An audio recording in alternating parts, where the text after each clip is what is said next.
Hello, everyone.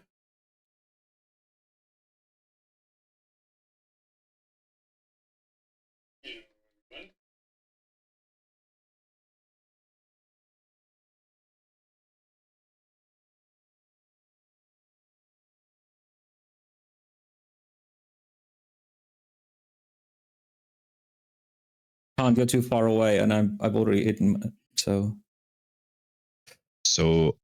now I know how conviction works. Ish.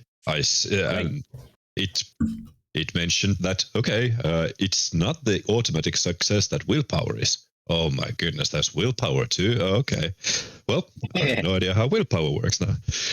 I just purchased it with my freebie points. As my guy has been in the prison, there might be some tough situations there to raise his willpower. Yeah, I mean, freebie points are freebie points to make your character interesting in some way. Although, granted, don't quite understand the whole thing yet. So, if someone did deep dive it, now would be a time I appreciate it if you explained it to the rest of us. Yeah. I think I found the edges. 130 is at least some chart with them. No, honestly, I got fucking 20 pages in. And up to that point, it's all fluff. Yeah. I'm so tempted of just telling ChatGPT that just fucking create me a character, please. I mean, with the new PDF, you could actually just give the PDF to it and ask it that, since it can read the text from it, as opposed to everything being a fucking image. It's Google Chrome doing it for me, I think. Oh. Doing what? No, well, it says picking. While I'm scrolling, it's like picking up text from PDF file. Yeah. In Chrome, I can copy lines from the documents, at least for me. Yeah. Well, the first one I couldn't copy from with Foxit Reader, and the second one I can. Okay. Well, Oh wait, no. This is so dumb. There are sections that it won't. Oh, now it did. I scrolled down, it didn't. Then I scrolled back up and scrolled back down again, and then I can edit the page. I have to open the page twice before it allows me to paint from it. No, you just have to wait for it to buffer. Oh, that's true. Extracting text from PDF. Okay. Yeah. You're right. Virtues, edges were. That's why I was 130. asking. I'm kind of surprised. Yeah. Edges. Yeah. Edges are 100 and. I am Mr. Roboto. a defender. Pick me suitable edges. Well, if you're a defender, well, the thing how edges work is you have to go in order. You can't pick them. You pick your virtue, and then you have to buy them you have to gain them in order based on the points you put into your virtue. Yeah, you get the Defender 1. After that, you get the Defender 2. Yes. And so So, after that, you've used your points for level 1. So if you wanted another power from somewhere else, you would have had to put your virtue points into that other virtue. Basically, you're picking the defense virtue, then as a result of that, you unlock creeds in order. Which really, they should just call it, class and abilities at that point. Yeah. Not a lot of choice being made in creeds. And yeah, the way you choose your main class and your subclasses can never exceed that. So if you go for defender first, that has to always be higher for you to get new powers that kind of trail after it. But you don't get new powers on level up, if I understood it right. You advance your virtues by playing into those virtues and what they signify. And then I guess the storyteller goes, you have been a good boy, here's points at some point. Level up doesn't allow you to increase your virtues. I think that was warned last. Well, ChatGPT says that I should have 3 edge points in the beginning, and its recommendation is to take Ward, which creates a barrier between me and supernatural creature, and Aegis, which hardens my body, and Mercy, which is... something pacifying the monster. Sounds so like get hit less and take less damage and smack the enemy creature to stun it. Yeah, that sounds very, very, very, very good. It seems. Ages? These are from different classes or creeds. So you'd be multi-classing from the beginning, which is what I read. It's what the system expects. You don't go balls deep into one creed to begin with. You try to get a building, you build a kit of different multi-classes to get the basic stuff every hunter should know how to do. And that's why you usually multi-class to begin with. Well, which I of course. So you mean multi-class like I take, let's say 3 points of zeal, how I pronounce it, and 2 points of mercy, for example. Well, you can't do that. You only have you only have 3 points to begin with. So you could take that is what actually it says there. But then all the example says that you have 5. So I'm actually thinking that it might be. Okay, let me try to find out if there's some correction, because I was very confused because all the examples got but 5. No, level 1 you get 3 virtue points, and remember that you spend every time you buy a new power, it costs its levels worth in powers in points. I mean, the system's broken already as it is. Even if you focus on a single virtue and a single creed, you can never max it out, because this game does not have enough points for you to do that. They give you the power. This is what it would be. Too bad you can never achieve this. We didn't figure it how, so figure it out with your storyteller is basically what they literally say in the book. I mean, Again, a lot of the virtue and creed stuff needs to be simplified into, here's a very rough kit of what your character can do. Yeah. Now flavor it to whatever fucking fits. Yeah. Also, I didn't really understand how you multi-class after level 1, because unlike in D&D, it seems, that's at least what I understood, you can't get these, like level up doesn't give you creeds and virtues. You can't do that a level up. Those come of their own somehow. What I read is it's basically the same as Call of Cthulhu. The storyteller at some point says, "Okay, checkup time. How did you perform?" You get a performance review, and then the storyteller says, like, "Okay, you acted mercifully against these monsters this time more than anything else, so you get some more mercy points, and then you can class into mercy." If you use it, you don't lose it. So it's all about how you roleplay your character, and the storyteller saying, like, well, your character has acted this way in the past, so they get this class, these virtue points. That seems about right.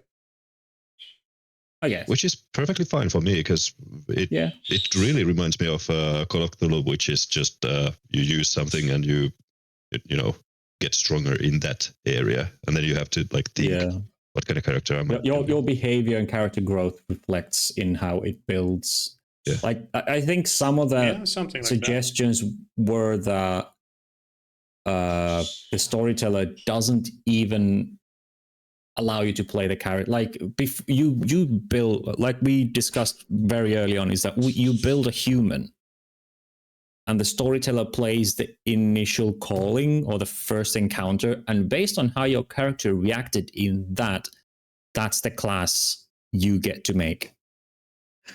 Like, there are the two first reaction ways of... your character reacts determines what virtue and creed they get, kinda. Yeah, there are two different ways of creating a character. One is just the storyteller says, go wild, do a character as you wish, which is what we've done now, that we just pick our class and stuff. And the other way is the more natural way, which is how the story should continue, which is, okay, you start at level 0, you have nothing, and you encounter the first supernatural thing. Depending on how you reacted, now I give you class. You were merciful, you get mercy. You were wrathful, you get zeal. Yeah, kind of. So is it that you have the abilities, and like the only things that you miss are your powers, and those like edges and virtues, and those get dictated then based on how you reacted in the scenario. Hold on. Yeah. So how exactly do we keep track of that stuff? I have no fucking clue. I have no Because clue. in Call of It didn't Cthulhu, you say keep like that. a mark next to it if you've used it. Yep. Yeah, Yep. Cthulhu has the sheet has a way. Yeah, this was more of a, well, how did the storyteller feel? You have been playing your character recently. Have they been fitting into the virtue? Which also means that the storyteller needs to remember what each virtue and each creed represents and whether or not the character behavior falls under those categories.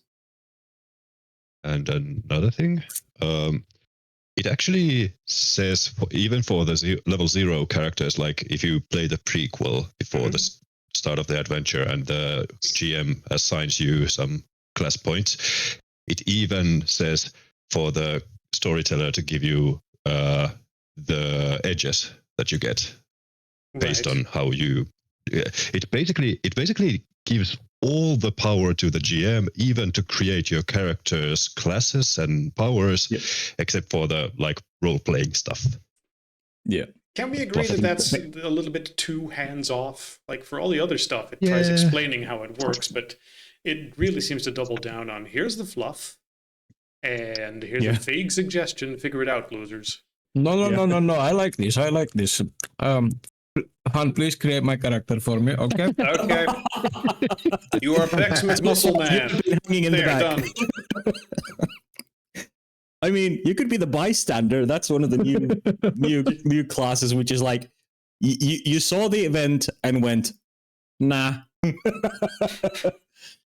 You heard the call and just put the phone down. Thanks, but no. Active rejection of the call. Pretty much. You're the failure, which is like kicking vampire ass. No thanks. Click. The funny part is you see the supernatural world still. You just didn't get any powers to fight it. Yeah, just continuous fishing. Yeah, pretty much. From what I understand, actively rejecting the call might actually be correct in a bunch of situations. Oh yeah, probably. Due to how the status of being imbued works and having the messengers in your ear, that puts you in a certain, let's call it supernatural category, which then excludes you from certain other ones. Also, it also adds you to the club of fucking mass psychosis. That too. Agreed. If you want, we are the chosen ones, for sure. Just trust me, bro. Yeah, the gypsy told me so. Exactly. I mean, you still see the real world as it is. Like you don't fall back under the illusion that supernatural doesn't exist. You see all of that shit. You just don't have even that much power to fight against it. You're literally Joe every day going like, "Oh, there goes a vampire again. Hope he doesn't notice me." Fuck, that's not a stray dog. That's a werewolf. Better stay home. Hey guys, did you hear? I got to the initiate level of the calling. I just need to pay like $20,000 a year, and I get to the second tier. Right? Are you guys with me? Nah. Like the biggest pyramid scene of the world. Yeah. Yeah. But yeah. Okay, I'm done eating. Yay. What did I actually miss like last week when my dog was deciding that now it's time to like basically puke around? Depends on at what point. Yeah, I don't really know. When you went missing, we just suddenly realized you were. Yeah, the rundown was basically we found the Ghost TV crew in a hotel. Yeah, hotel, because no way does a motel have a suite. We found them in a hotel. We bullshitted our way in going, yeah, we're from this gung-ho survivalist guys YouTube group, and we're kind of doing a collab. Can you let us in so we can go surprise them? We found some of the roadies, talked to them, and they were like, we saw fucking weird shit. Please don't talk us about it. We don't want to remember. Go talk to the boss man. Well, the second in command, I guess, the editor. Yeah, I remember that one. Yeah, I remember that one. Yeah. Like the second group. Yeah. Yeah, and then we went to talk to Ed Daly, who's the editor, and he had weird shit going on. Basically, anytime he tried to remember what happened in the house, he started nose bleeding. So he's been bleeding from the nose for like a week, almost nonstop. Okay, I remember that as well. Yeah, I was still there. Yeah. So we talked to him. We got the key. We jumped to the car and then we drove to the house. And we're outside of the house now. And there is a singular cop car who has noticed us coming. And we I think that I drove up around somewhere before the cop car. I'm sure. Yeah. Well, yeah. More specifically, we had a lot of. To reiterate the last little bit, you can see a single cop car. It's not like the cop is sitting in the car. More specifically, I thought they were I'll just read out the thing. The Meadows is only a 50-minute drive outside of town. It sits on top of a tall, grassy hill surrounded by a field of wildflowers. The house is a beautiful building, painted in shades of white, gold, and gray. As you ascend the hill, you see a police car sitting alone at the front of the house. A woman in a police uniform steps out of the car when she sees you approaching the hilltop and starts walking up to your car, motioning you to stop. Right.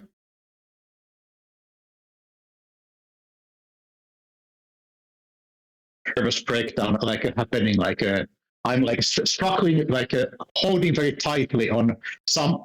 Actually, are we still in multiple cars, or are we the same car? Well, we had two cars, wagon, and Patrick's sensible family car. I mean, would you really all approach in 3 separate cars? Maybe not. Did we all fit in? Or did we go with the? Yeah. Yeah, are we all in the heavy smoking? Yeah, probably. At least Victor would vote for the smoker side. I don't mind the smoke. The windows stay closed. Oh. Yeah. Party wipes. Everybody's dead. Smoke poison. Yeah. Cars too It's heavily just 50 filled. minutes drive. I'm looking very, very, very nervous, looking at the cop car, and you can see me shrinking, basically. Okay, but with that terrified of women. Did we want to focus on the character creation before we move on? Yes, please. Yes. I haven't done better to have anything. Okay. Pretty much. I'm sorry. So, do you just pick one virtue, or do you pick multiple? I was a little vague. I should probably just pick one. You can pick multiple. You can pick multiple. You can pick multiple. Yeah. Okay. How do I even mark that on Well, let's grab the sheet. When you scroll down. Yeah, there's seal scores and there's advantages, there's backgrounds, edges, and then you have virtues, and you put in as many points into one virtue as you want, and your virtue score. And I think that's also the amount of, at least from what I understood, that's the amount of points you sink into that particular virtue. And how many points do I assign? You have 3 points. To buy a level 2 power, you will need 3 points in total in one virtue. So, and I'm supposed to you can either put one in each. I'm going 3 seal. Then you get the rank 2 zeal power.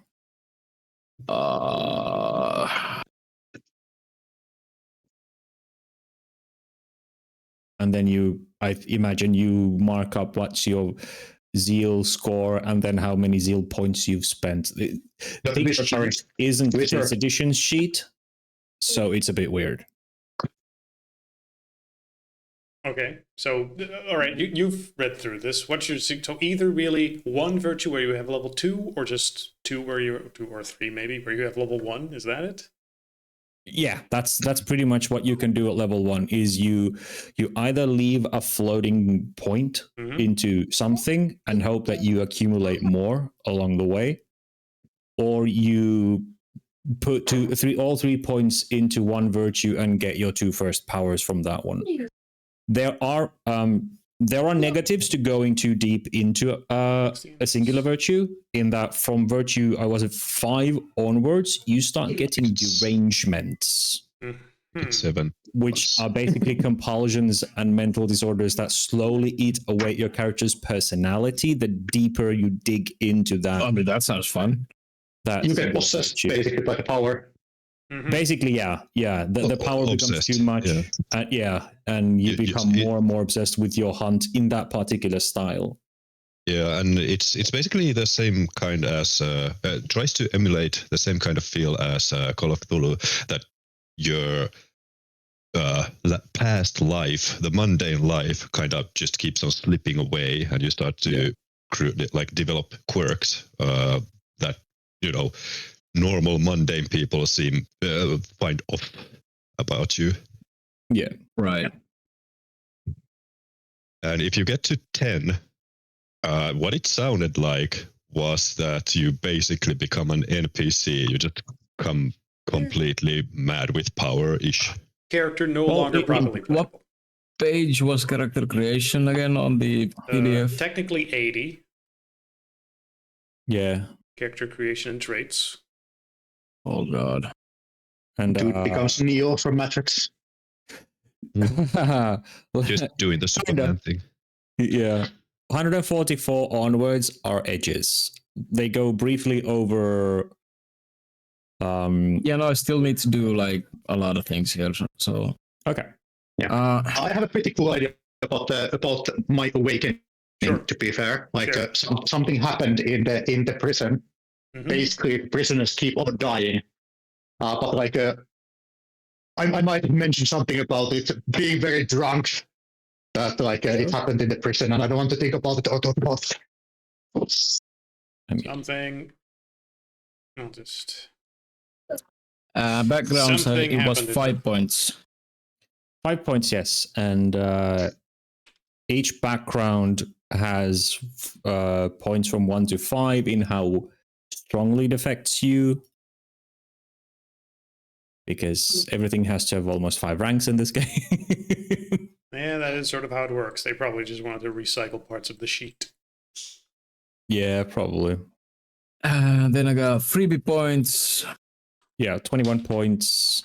And you can also buy for conviction and also willpower, and you can also buy stats. So that is pretty powerful. Although the sheet did say that when buying conviction, yes. That is something that the storyteller might just pull brakes on, because the conviction is supposed to signify how strongly you throw yourself into your particular hunt/virtue thing. So ranking it up to 7 or 8 immediately is like, you're really into this shit. Like you are throwing the baby and the crib with the bathwater into this thing. So. Yeah. Okay. My 5 could be 5. I already spent 8 points, and these are in abilities, I believe. Yes. Abilities are 2 points each. Yeah, 2 points each. Yeah, 5 for attributes. It's funny. It's more expensive. Like better it gets, it's the same price. That I was a bit surprised. But the attributes are 5 points per dot. Yes, and I mean. Attributes 5. And it was a maximum of 5? Yeah. I think so. I just bought... Before you break the wearables, then it goes to 8. But you can go beyond 5? That's weird, because the actual sheet only has 5. Yeah, this is what we I remember discussing this earlier. It's like 5 is the hunter max, basically, but when you turn or get, benefits, like gauntlets of fucking ogre power kind of shit. The shit on the Roll20 accommodates for that instead of just being like, fuck you. Oh, okay. I thought that was just the absolute max was 5.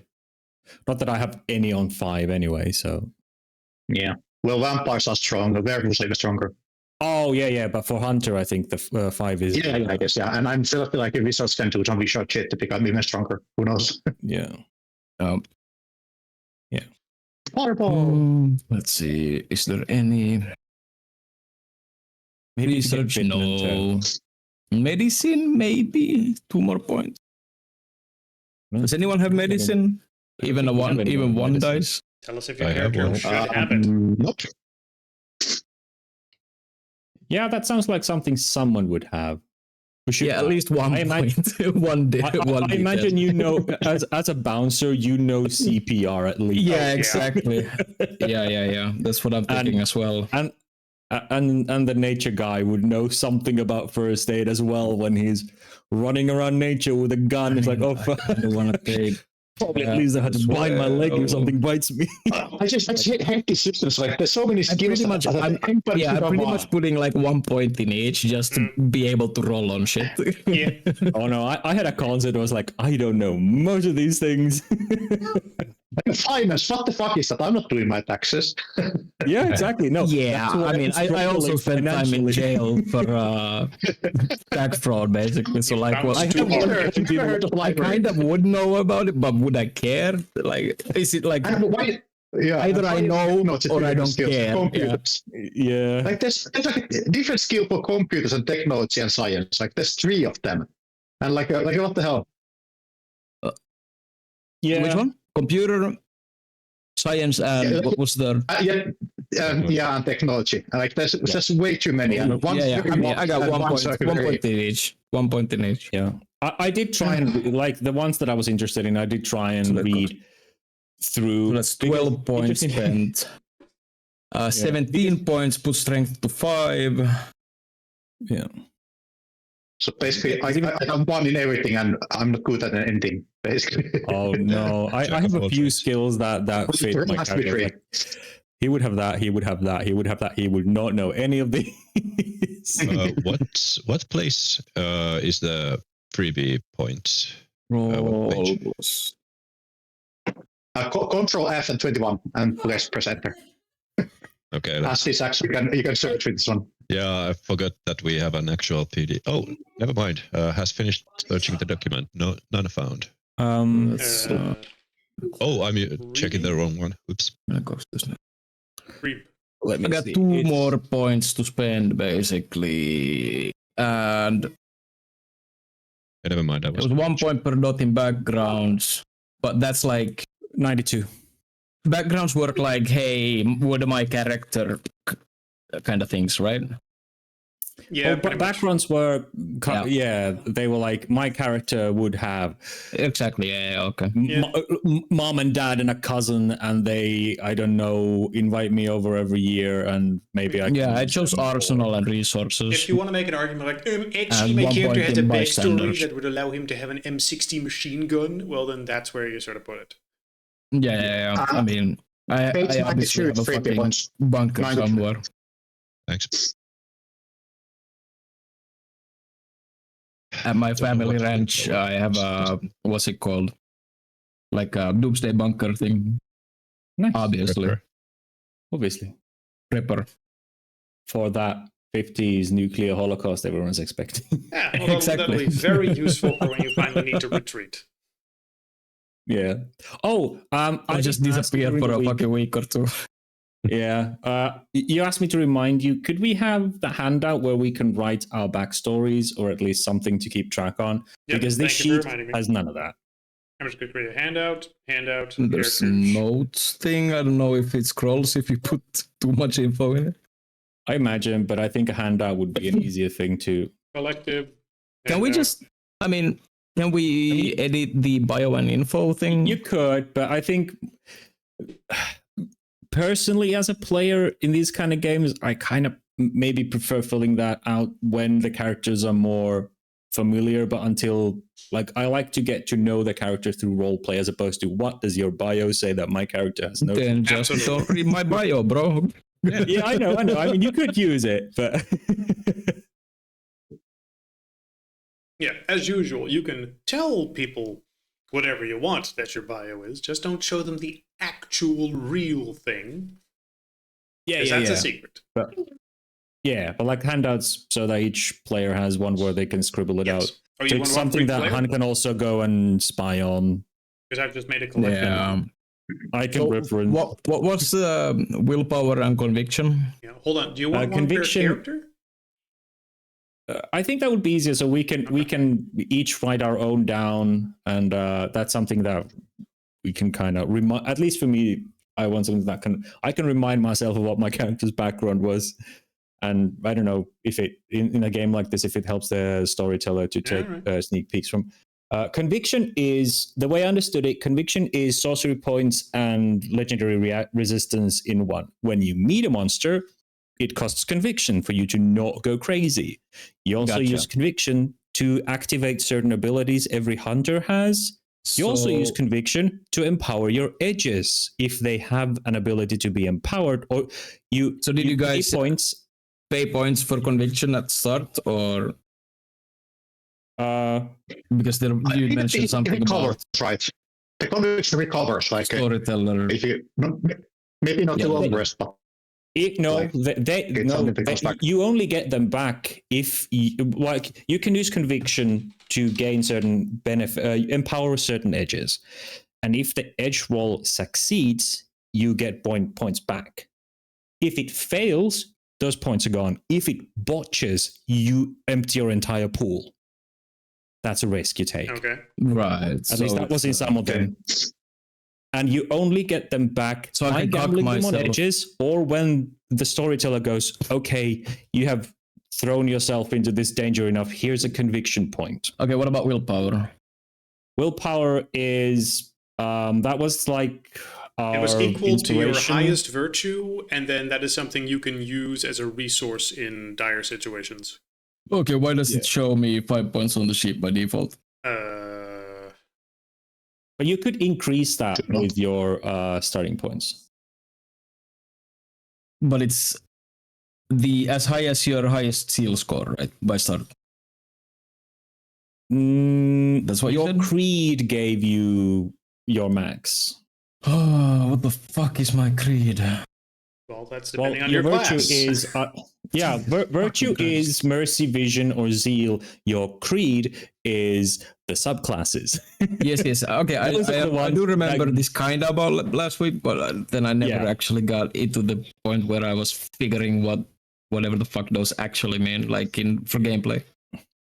Well, those are the ones that give you your edges. Yeah, and edges are basically your abilities, right? Kind of. Your superpower, your spells. Okay. Yeah, they are the let's go. powers I got which can be primary virtues, zeal. Yeah, I'm zeal. just dipping 3 into it straight up. Yeah, and so now what? Now you choose your creed. So does that and those things start from you pick a virtue, so you pick seal, and then you select 146. 146. It starts with mercy, which has stuff like innocent. No. That's virtues. You want to skip that shit. Go straight to zeal and check out the second one, which is judge, and check the first edge, which is discern. And check the second paragraph, which says... What page are we on? No. 157 is zeal. 157 is zeal.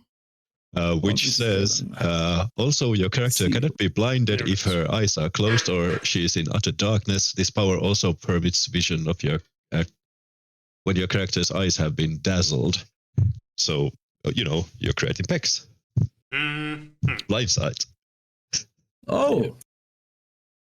Yeah, as I said, just skip all the superficial shit and go straight to there. Yeah. Zeal has defense, judgment, and vengeance are the Zeal creeds. But defense. As a side note, judgment. I really hate that they use Avenger and Vengeance interchangeably throughout the PDF. They do it in a few places. They even have a little list for each of the ones, like this is also called this, and this.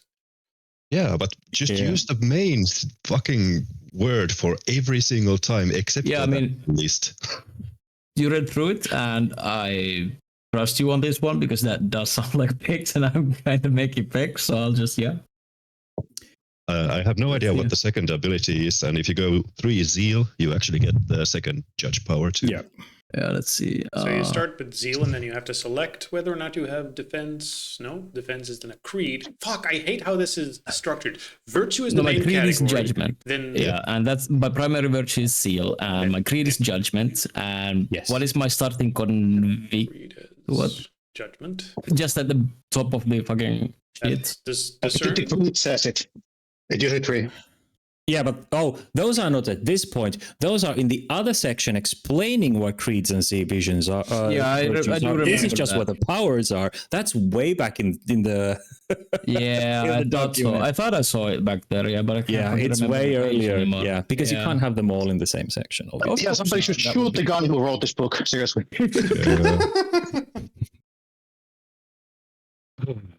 I had because we're going through mechanics at the moment, I have a question about my first edge, which is 4C. Fluff aside, it's roll intelligence plus vision for difficulty 7. For each success achieved, you may make one extra roll for a specific action and choose the best result. You must announce in advance that one of your extra rolls will be dedicated to a particular action. You can't wait until a roll has been made, blah, blah, blah. Made and then announce the extra roll. Only one extra roll is allowed per action. Now, what I couldn't discern is this like portent? Because I can use this once per session. Is this like portent where I start with the session, roll my 4C dice, and I have a pool of extra rolls I can throw into skill checks? Probably the best way of doing it.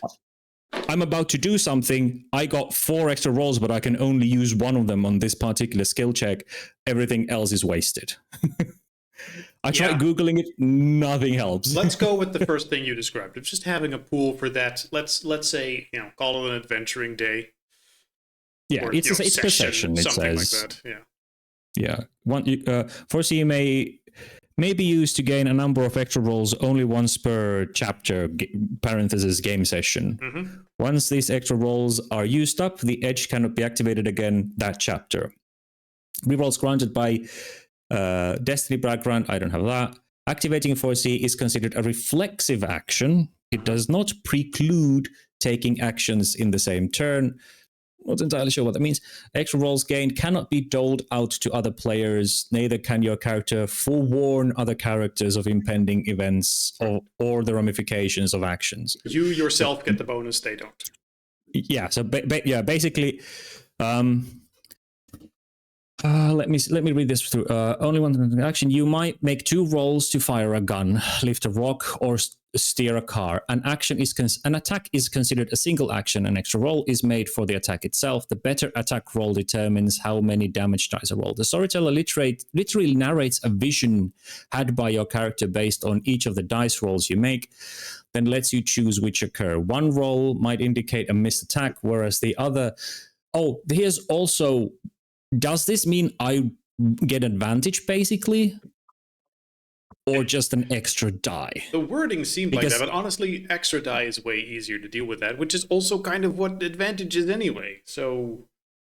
Yeah, but it kind of... Because the point is, I get glimpses, and then you take the better result, but that one die in this case seems like, didn't do much. How does the one die... Is it like you have a pool and you have that many rerolls, potentially? It's a weird way of doing for things. each success achieved, you make 1 extra roll for a specific action and choose the best result. You must announce it. It's only once per action. So if I shoot twice, one shot is 1 action. Right. You might make 2 rolls to fire a gun, lift a rock. An attack is considered a single action. An extra roll is made for the attack itself. The better attack roll determines how many damage dice are rolled. So, is it I roll once and then I roll the extra die, and if that improves the roll, that's what happens, or if it makes it worse, the first one happens? I read that as you have your pool of dice, right? Yeah. For that day. Yeah. Let's say you have 3, and then... you say beforehand, like, I'm going to use my vision on this action, and then as a result of that, you roll twice, just your total pool of dice, and if you have 3 successes on one and 1 success on the other, you take the 3 successes. Okay, cool. So yeah, it's like an advantage roll. Yeah. Okay, cool. And that's the only way that makes sense to me. Yeah, like that's the only way that makes it seem useful, because otherwise I'm like, I mean, you still can't use it to make a shitty skill that you just don't have points in somehow work. No. It just ever so slightly increases your success chances, so it's fine. Yeah, like in that moment, I get I get flashes of I kind of envision it like, I hate to bring this up, but Rick and Morty, that episode where Morty has the crystal and he kind of gets flashes. Oh, no, that was the right course. That was a better course of action. That's kind of what he's fishing for, because it's only the immediate. What do I do with this one to gain a best result in this action? It doesn't tell me whether success or failure would be better for the entire endeavor. It's just which wire do I cut so I don't blow up, basically. It's whether or not letting the bomb explode is better than letting it not explode. I think we can agree. But read your own class, and if you're not sure listening, on your own class, I was reading my shit. Now I got some more questions. Okay, go ahead. On the sheet where it says edges, it says name, creed, trigger. What the fuck is trigger? Is that you make it up yourself? Okay. Fluff. Cool. Okay. What about level and about the dots on the side of these things? The dots are for power. For example, my skill has a dice pool to ward off enemies, so I need to know how many dice I roll, and the edge says if it has any skill rolls. It's placeholders that's for not stuff what I used it for. Okay, so my first thing is just blindside. My second thing is stun. And the trigger is basically just your like activation word or whatever your character does when to activate the ability. Or like if you need to be really angry to use some sort of power, then you can write it like rage, so that you need to be. For example, examples given were like I can't remember which vengeance needs to be smacked in the face once before they can activate one of the powers, because it psychs them up and gets the adrenaline going or something like that. Basically like Barbarian Rage, but you need to be hit for it to activate and shit like that. Let's not try to overthink it too much. We know where to find creeds. To pick one and a creed that sort of seems to fit for you. Like, yeah, all right. And whether or not everything is quite character appropriate, then it says, let's not overthink it too much. Right. So then it says roll stamina plus seal. What is seal in this? Zeal is 3. You chose to have zeal score. Yeah, okay. Zeal score. What about seal spent? What is that? Zeal spent is basically if you take the second power in zeal, you have spent 3 zeal points. Like that's how many points you have sunken into. Oh, okay. Because you can bank them up to get the third one. You need to bank up 3 more points. Because your zeal might go to 4. But if you don't have 4 unspent zeal points, you won't be able to get the next power. I'm confused. What? Wait. Okay. Think of zeal, the zeal level. Yeah. Think of it as how many zeal bucks you have, and every single ability you take, an edge you take, costs that many bucks as how many levels they are. So the Judgment first edge cost you 1 zeal buck, and if you want to, you can go zeal 3 and pay 2 extra bucks, so 3 in total to get the second. But then I need to go to zeal 6 to get the third one. Yes, but you don't have to.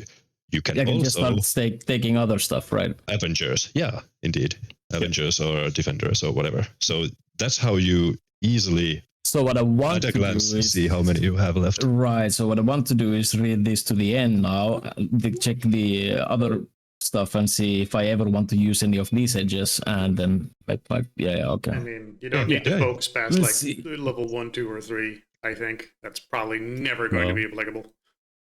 Yeah. Yeah, 1 and 2 are probably the Man's ones. about to kill me already. Okay. Yeah, cool. you don't need to think ahead to level 20 for Also, your build. Let's not. And like we talked about the level ups with virtues in general, if your character behavior changes and you start being more introspective, then you might just end up slipping into vision, which is like asking the big questions. Or if you start feeling sorry for people, then you might end up in what was the other one? Mercy. Yeah, taking more mercy points, right. Yeah, so those aren't, it's not like D&D where your class automatically gets shit. It's like, no, it depends on how you roleplay. Gotcha. You get points for abilities and attributes, but your class is dependent on your behavior. Okay. Yeah. Has everyone at least picked something resembling a virtue and a creed then? Yeah, sure. What's... Would everyone mind briefly summarizing it then? How does health work? You have a certain idea. health status, from what I understand. If you take damage, you, depending on the number of damage that you get taken like bruised or slashed, or whether or not it's aggravated or not. Let me go through it because it's pretty easy. Okay. So you have, everybody has 7 levels of health they can actually work under without. If you don't take any damage, you are completely healthy. If you start taking damage, you have a little drop down there. The slash means you have taken bruise damage, which is damage that doesn't cut the skin or set you ablaze or anything like that. It's like somebody punching you or you're falling down and taking falling damage or whatever. Mm-hmm. This is the easier type to heal, and it's faster to heal away. And if you take like 3 bludgeoning damage, you just mark 3 slashes to your sheet, so which is bruised, hurt, and injured. Yeah. And then you are bruised to the point of being injured. Whichever type of damage you have taken, I'll tell you lethal damage in a moment, but whichever type, you always check the lowest damage you've taken, and that's your injured status. For example, if you are injured, you take a -1 to every single roll you make in the game, which is just 1 die away from your pool. And unfortunately, it doesn't say here, but there's a chart that you start to lose movement speed too when you start taking more and more damage. For example, crippled, you only can move like a meter around or something like that. Anyway, if you take lethal damage, on the drop down there's an X, and lethal damage always comes first and bruise damage lower. So if you take 2 lethal damage, for example, somebody shanks you with a knife, you move your the lethal damage. Yeah, the lethal damage pushes the bruised damage down. Right. So 2 lethal and 3 bruised would put you at mauled. Yeah, you would be mauled. The 3 lowest ones would be the slashes, because it's the bruise damage and or bludgeoning damage, and the 2 first ones would be lethal damage. Can you also tell me what the minus is then for? Because there's the minus, the slash, and the X. Minus, I have no idea. Maybe it's to remind you that there's nothing there. But there's the nothing for that. Yes, I don't know why the sheet has that. Maybe it's like magical damage, which isn't covered in the player. I imagine this is the 5th edition sheet, so that might be a 5th edition. This shouldn't be the 5th edition sheet, but who knows? Oh, okay. Okay. Then sure sounded fucking simple. Yeah, it is super simple when you start taking damage, because it's easy to like mark it down. Yeah. Then I get crippled, incapacitated. How do I die? When you are incapacitated, if you take lethal damage up to your incapacitated and then 1, then you're dead. Okay. Up to incapacitated. Once you're incapacitated, and then anything. So So if you take bludgeoning damage until you're incapacitated, what if I take the stab wound, the two lethal damage, and then someone just starts slapping me over and over and over and over again? That counts because it's incapacitated plus something. Yes, and if you have bruise damage or the bludgeoning damage up to incapacitated, then every single type of damage, whether it's lethal or bludgeoning, just is lethal every time. Okay. And whenever you take lethal damage until you are, I think, I can't remember if it's injured or wounded. I think it's wounded, up to wounded with lethal damage. Then you need to be patched up by medicine, or every hour you will take a point of lethal damage because you're bleeding out. And, we'll need to go over it a little bit, but it sounds like you've got something of a grip on it. Also, it's a little bit sounds like I'm putting 2 more points in medicine. Good idea. And lethal damage is much slower to heal. It takes like a day per point or something. Even more. It's like if you get up to like mauled, you need to spend in like 3 months in a hospital to get it up one level. It's one and after that, it's like a month in a hospital to get it up 1 level. They are accumulative. Okay, so really don't take lethal damage. Yes. Yeah. I modified a little bit and I become a healer. Yeah, I'm not. I don't agree. I'm running. Yeah, okay, I can ward and rejuvenate. So who's going to get stabbed? And that's it. You and me both, man. Why did I put so many social points into fucking appearance? I don't know have either. you seen your character? We have it. Yeah, have you seen your character? Why do you think you're the guy Victor comes to talk to when he's out for a smoke? Sure. Hey, I'm as good looking as he is. Yeah, but you don't frequent the same clubs as he does. You're out in the bushes. Let me just quickly write down everyone's virtues for the sake of having a very brief mental summary of everyone. Yeah. Okay, so Marcus, something happened in prison. Prisoners kept dying. That exposed you some way or another to... Yeah, there was some monster like roaming around in the prison and nobody cared about few dead like prisoners. So basically, I became a defender, and I have 3 zeal. Maybe I will, if there's more points to be shared, I will go for mercy. Any particular way that you want to flavor that? Like basically, my idea was that like Marcus is basically like pretty much like a common guy. Ended up in the prison. He's a family man. Wants to like get together with his family, see his kid, and such forth. He's basically not like a paladin sort of good guy, but like maybe a little bit more like a grumpy good doer. Like in the movies, there's an anti-hero who in the first like but then finally does the good thing. So that was my idea. Play him like a record dude, basically. Okay. As long as we sort of build on the character concept each time, it's fine. All right, Patrick Pex Johnson. Did you have anything for his backstory besides club bouncer? Yeah. How did he experience the supernatural? Didn't get to that part yet. Okay. Was it at the club?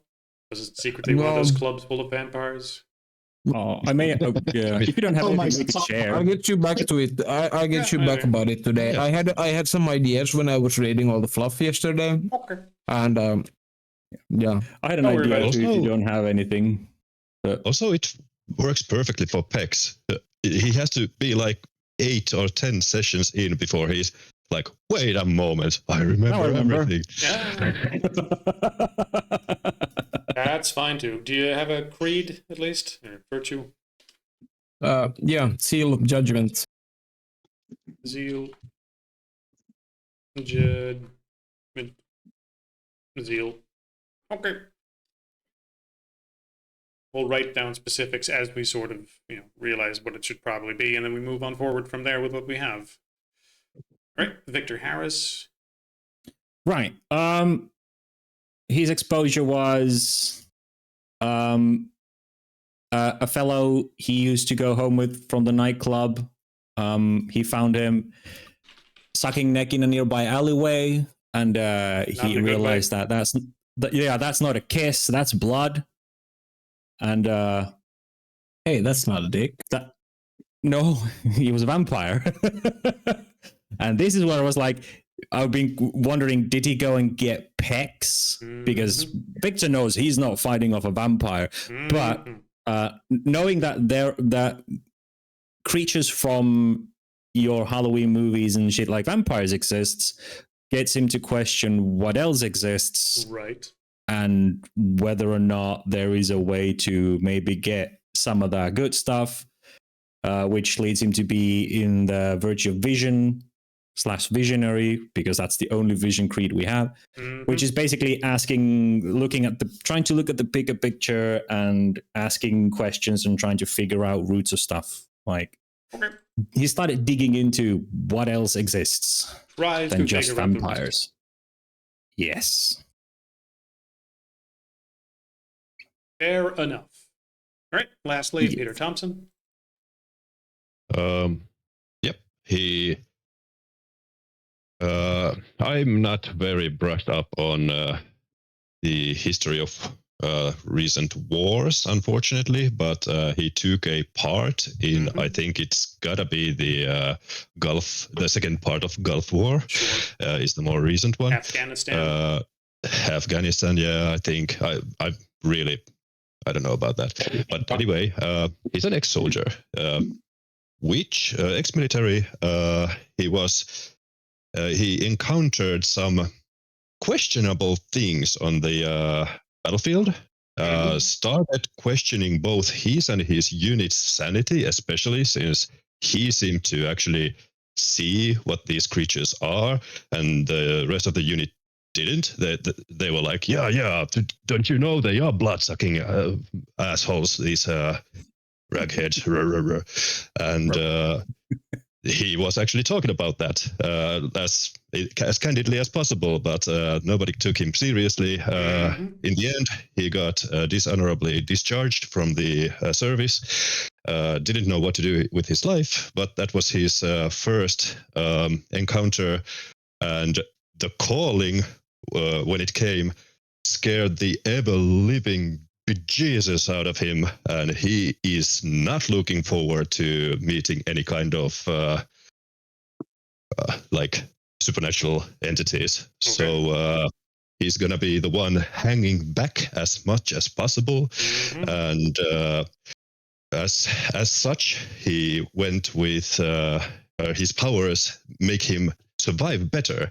He is a Zeal 3 defender with abilities to ward and rejuvenate. So we are twins. Yeah, I know. All twins. Total twins.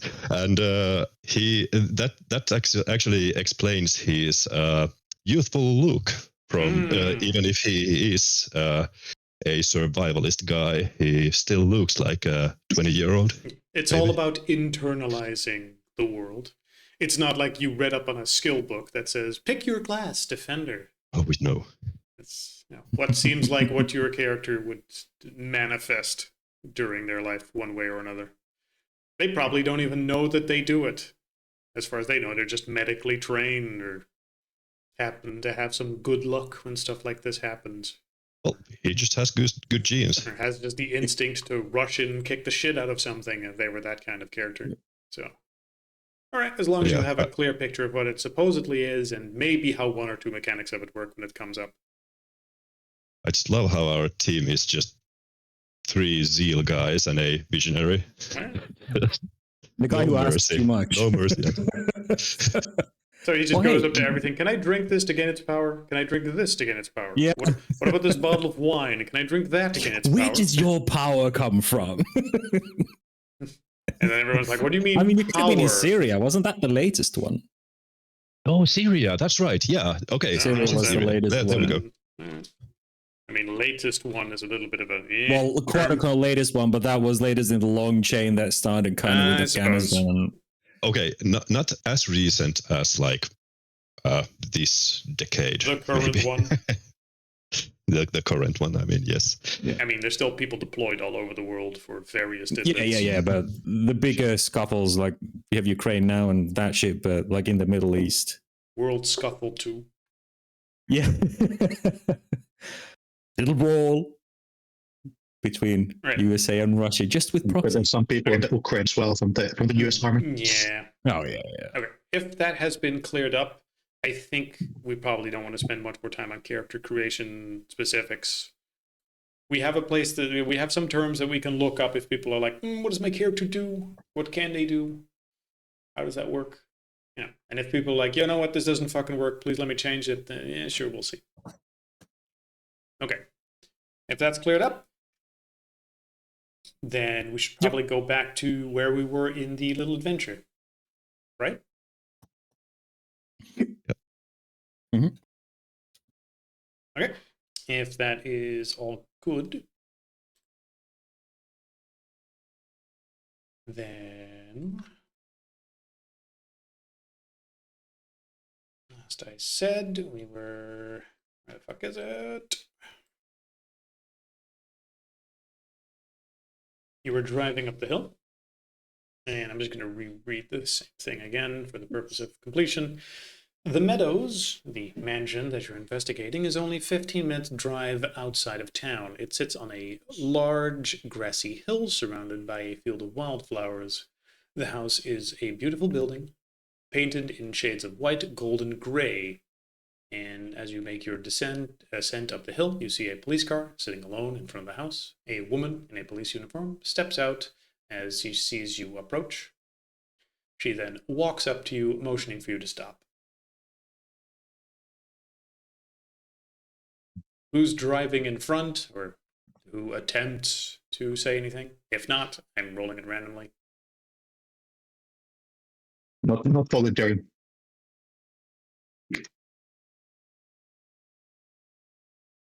If no one's doing that, then we are going with... She ends up knocking on the elderly man's door. Pex. She ends up knocking on your window and making the motion for you. Please roll down your window.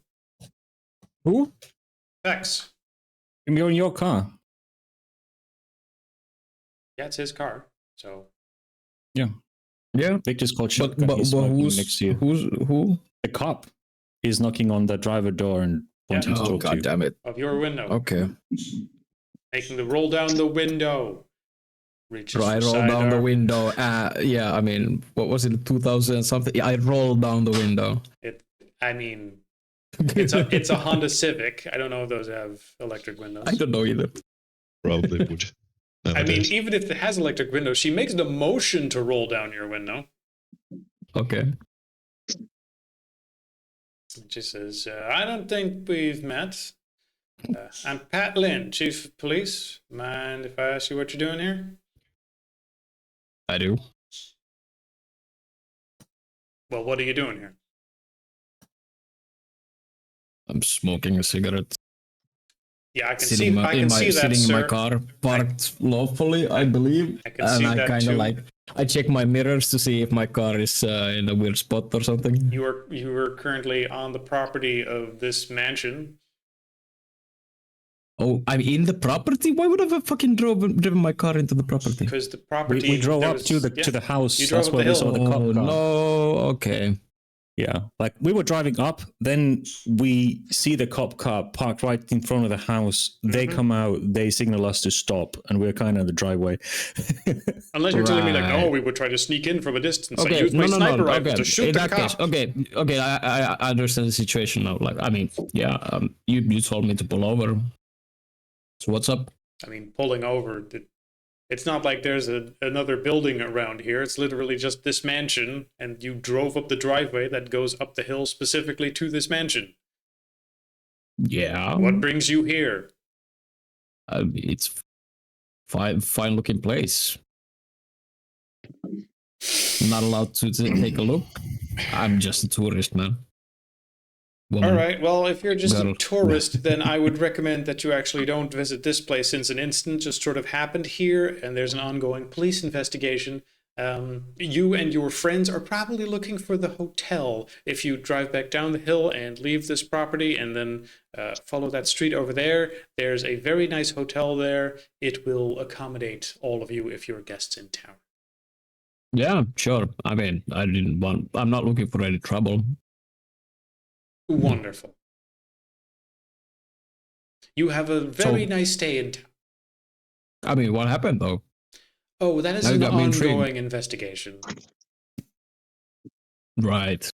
So tomorrow's newspaper, huh? Most likely as soon as possible, yes. Gotcha. All right. Good luck. Thank you, sir. Are you driving away? I'm rolling my window up slowly first. Menacingly. Staring at her the entire time as the window slowly rolls up in between the two of you. And what's Patrick's stance on shoes on the dashboard? Because I imagine Victor's called shotgun, and he's kind of lounging his chair. He's lifted his like he's resting his heels on your passenger side dashboard, legs crossed, and smoking his cigarette. And he goes, "You do remember that we came here to investigate, right? It's about the disappeared magician who went missing in that house. That's why we're here."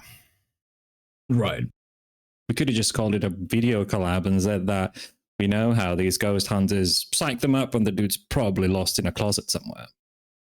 That's kind of what we're here for. We even have a video. You really want to bullshit the police?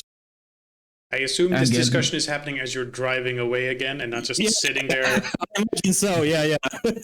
No. Even no. This is I roll up the window and then we start bickering.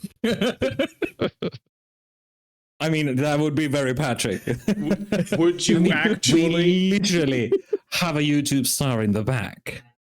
That's kind of what we're here for. That's cares about the YouTube star? That's a police officer.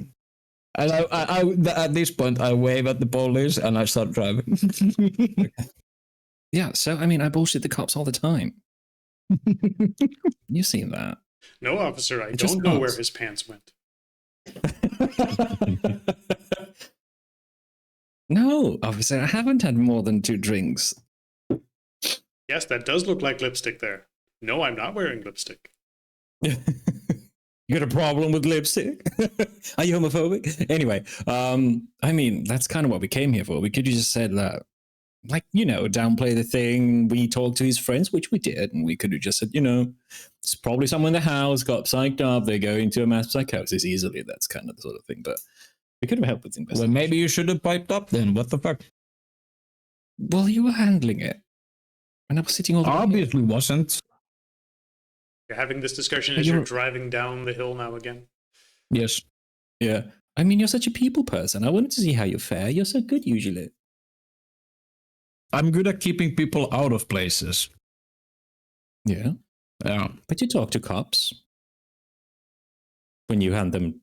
Like, what was I supposed to do? Bribe the police to let us in? No, just tell them that we're here to look for a person. We got a key to the house, and we're here to look for someone we were supposed to do a collab with. Oh, we could have said that this is. Oh, it's police business. What are you gonna say? I'm a YouTuber. Let me onto a crime scene. Like, what is wrong with you? Jesus. No. We could have said that this is a collab set up with the ghost hunting team. And they probably forgot to inform the authority. They psyched themselves up with a supposedly haunted house. Someone knocked their head up. We just went and talked to them. And that the guy that is missing is literally just sitting in the house somewhere scared shitless. And we're here to find him. And it's kind of part of the gig.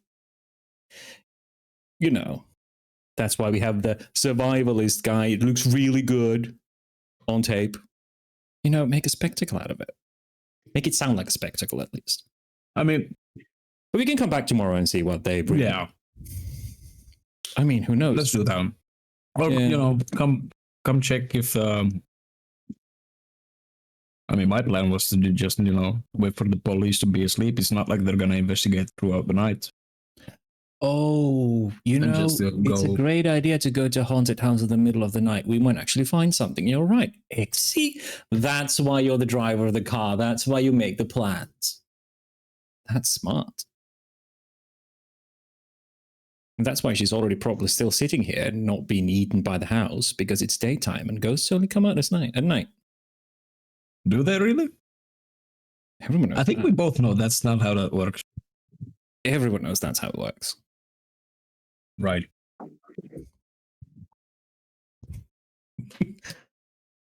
I think. Isn't that right, Snow Leopard? Everyone knows ghosts come out at night. And he looks at Peter. Are we? How? What? Are you in the smoking car? Are you in his? Yeah, are you in the smoky car, or did you insist on bringing your own? I thought he had his own car. I was under the impression that once you arrived in town, you were all driving in up the hill in the Honda Civic. Okay. But Right. if it's two cars, then that does sort of fit the image she would have of a bunch of people on holiday. Although you don't exactly strike me as a bunch of. I mean, you're not a vacationing family, but who knows? Yeah. So she just sort of let it slip. Just, Yeah. Whatever. Yeah. Okay, you say you're leaving. All right, that's fine. Don't have to deal with you. Yeah. Like, would Marcus be in the smoky car, or would you insist on bringing your carpet? I'm not very attached to my the guy I bought from a weird Indian guy and who looks like a flying carpet. But anyway, wherever we are, Marcus is going to make a phone call for the other car so we can all talk and put it on the loud mode so that the voice can be heard. And any ideas? It seems that the police are a little bit more vigilant than we anticipated. Well, I don't know about vigilant, but I was planning on we take the car back, we sign up into the hotel like a good boy. We do leave a paper trail at least of us, True, acting up like tourists or whatever. I mean, we have our Mr. Outdoors here, so we should probably go buy a set of tents and we should probably some kind of camping equipment and head out and then make our way. Yeah, and make it seem like we're actually camping out or something. Do I look like I fucking camp out? No, I camp out, but I don't camp out. Let's go get you some clothes then. I mean, you're not coming with those. I'm assuming. Excuse you. You're gonna pay for them. Because I didn't bring any extra money for camping equipment. So you're gonna go into town and buy a whole bunch of camping stuff as a disguise? No, just some camping stuff. Something that we could have maybe forgot. Because we should have our own camping equipment, obviously, since we're such avid campers coming into town. I mean, Peter probably would have some, but not exactly. Why don't we be like a basically group of guys who are really into birds and bird watching, and we get some binoculars and have at least some sort of reason of perfect. Was there what was the surroundings of the Mr. Storyteller? What was the hill surroundings with a field of wildflowers?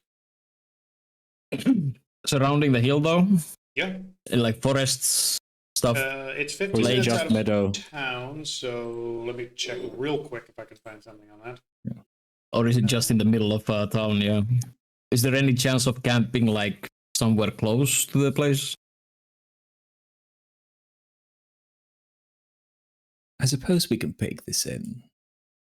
I suppose your bubble, but if you want to leave a trail, the receptionist already thinks of us doing a collab with Ed Daly. Let's see. What do we do now? Wildflower fields surrounding the hill, bright, overgrown, vibrant. Right. There is a worn dirt path and the road sort of going up that you've gone. There are some sparse woods, an old stone fence surrounding it, a collapsed shed somewhere in the meadows. A very small old graveyard. Of course there is. Fuck. Ooh, can we go camp on the graveyard? Bird watching at the graveyard. Again, that would still somewhat be in, let's call it, the immediate surroundings of the hill, so that the cop would just effectively see you. I mean, would that be on the property? I'm going to say that the small graveyard wouldn't be on the property, but that's still fucking weird. That is definitely fucking weird. To see the car you just spoke to go, down the hill, just outside of the fence of the property, and then go to the graveyard right next to it, and then set up camp in the graveyard. Yeah. And what time of the day is it, by the way, right now? After you've given them directions to town. I'm going to say 2 in the afternoon. Yeah. All right. Okay. I mean, we should probably check up in the hotel, get some cheap rooms. After all, if we're going to leave a trail, we might as well keep it consistent. And I did already kind of sort of get us into Ed's room by telling the receptionist that we're doing a YouTube collab between Peter and Ed. So if we're all of a sudden a family camping, that puts an inconsistency if the police start snooping around. We can, of course, tell that we are from the press, but like, it would be a bit weird for us to know about things to happen before it happens. Well, that depends on how much they start questioning around. If one people say, "Oh no, they're doing a collab," and the other one's like, "No, they're from the press," then people start getting suspicious. Well, my son is of the age that he's watching that YouTube thing, and it seems that there's a lot of self-reclaimed like a journalist going on in this day. Right. Maybe we can be one of those. Well, we already have a survival YouTube channel or big one that exists. Yeah, claim to be the owner. Yeah, but we already have a YouTuber whose face is relatively well known. He points to Peter. So, or the car behind. Why don't we just ride on his fame and go, "Oh yeah, we're totally going coast camping." We have to wait for the night time or something like that if anyone asks, but yeah, the cop expects us to go to the hotel, so if they go around asking, we should probably have rooms there. All right, so describe what you're doing and make some notes in the notes area just for consistency's sake. Yeah. So who's got money? I mean, silence. I suppose we need to check what's everyone's profession besides, ghost hunting. We have a club bouncer, so yes. Club bouncer. That's not exactly a full-time job. Are you unfit? Let's assume everyone took a small holiday to do this. Obviously, the YouTuber has the opportunity to make money off this, but still. And he has prepared, so he does have some material available to keep the channel going for a couple of days. Right. Great. Without him being around. What about Victor? What does he do as a profession? He's a small-time tailor struggling to find consistent customers. Right, so poor and self-employed. Yes. He's a small-time entrepreneur. The club bouncer is a club bouncer, except I assume he's taken some time off for this. Yes, please. Let's say probably not rich, but... No, not at all. I'm fucking driving a beat-up Honda Civic that I got as a parting gift from my daughter before we got estranged. And I live in a rundown fucking beat-up apartment. So that gives the Honda Civic a whole bunch of backstory. Yep. Please write those down. I gave everyone notes for their character. The character has more backstory than me, or my character. Your car has more backstory. Please write those sorts of things in those notes because they may or may not be relevant. Yeah. All right. What does Marcus do after he got out? I guess he worked with that charity that we discussed. Charity for ex-cons to get work. Yeah, and when needed, he can get a job at the construction or something like that. He's doing all sort of jobs that not many other people want to do. He was driving a garbage van for a while and trying to do anything that is actually legal. Odd jobs. Right. Odd jobs, yes. The gig economy. Yeah. Wait, is the carpet your Uber car? Yes, most likely. He calls it his Magic Carpet Express. We can show you the world. I don't know. If I ordered an Uber and that car came in, I'm not sure if I'd hop on or just hop on enthusiastically or just skip it. I think I would be morbidly curious, but expect it to smell of cat piss. Yeah, I'd probably get in. Maybe I'm driving in some area where they have a lot of Indian families or something like that. Purchased from one of them. And then a guy like this sits in the front. I would expect to be wrong. I would be like, I didn't order it. Pass and order a new one. Dude, are you an ex-con? Yeah, how did you know? Oh shit, I'm not getting on. Fuck this shit. How wouldn't I know? Yeah. Hard finding a job as an ex-con. With a car like that. Okay, but long story short, most of you are poor. With the I don't know. Would you be a successful YouTuber? Yeah, I'm relatively famous. I have 3 points in YouTube. You're a famous YouTuber, so yeah, probably not the biggest. I have no idea. Let's not call you rich. Let's call you, of moderate income. So we have moderate income, slightly less than moderate income, and then poor. Yeah. Well, which one is one? I'm not quite sure what it means, but I put a 1 point on it. So okay. Maybe I have some inheritance, for example, from my parents or something like that. Something that brings me money every month. Basically. Money you would left over put one from in your what? thieving jobs. Yeah, and also I have 2 in fame, so I can still be recognized from that big like the forgery case like 10 years ago or something like that. The guy who fucking forged Mona Lisa and somebody sold it for millions or something like that. Infamy. Well, it doesn't exactly help you make money right now. No. Yeah. Long story short, if you have those resources, what do you buy with that? You can't exactly pull a what the fuck was it called? Stefan de Witt. And just be like, I have money for everything. Here's $1 million. Get me a car and 3 servants. I just wrote poor underneath my character, so I remember I'm poor. So we remember I'm one of the poors. Like, yes, he dresses expensive, but his getup is mostly thrift store stuff that he has sort of taken apart and combined to make it look more expensive than it was originally.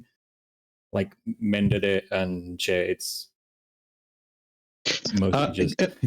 Game Master, would the skill to do forgeries or paintings be expression or craft? Depends on what kind of... Probably craft. I'll leave it up to you, but I would personally think that is a craft, not a expression of artistry. Okay, it's craft and it's 3 points. I guess that should be quite okay. All right. I imagine that forgery is a lot more technical than it is expressive. Yeah, I have subterfuge 3 and I have crafts 3, so I guess that would be it. Sounds good. All right, so with all this established once again, what do you do as far as, the hotel and your cover story and camping goes to ultimately get past that cop? Well, Snow Leopard, since we're technically your crew now, doing a collab with Eddie Boy, should we put this on your tab? Wait a moment. Wait. He's like, wait a moment.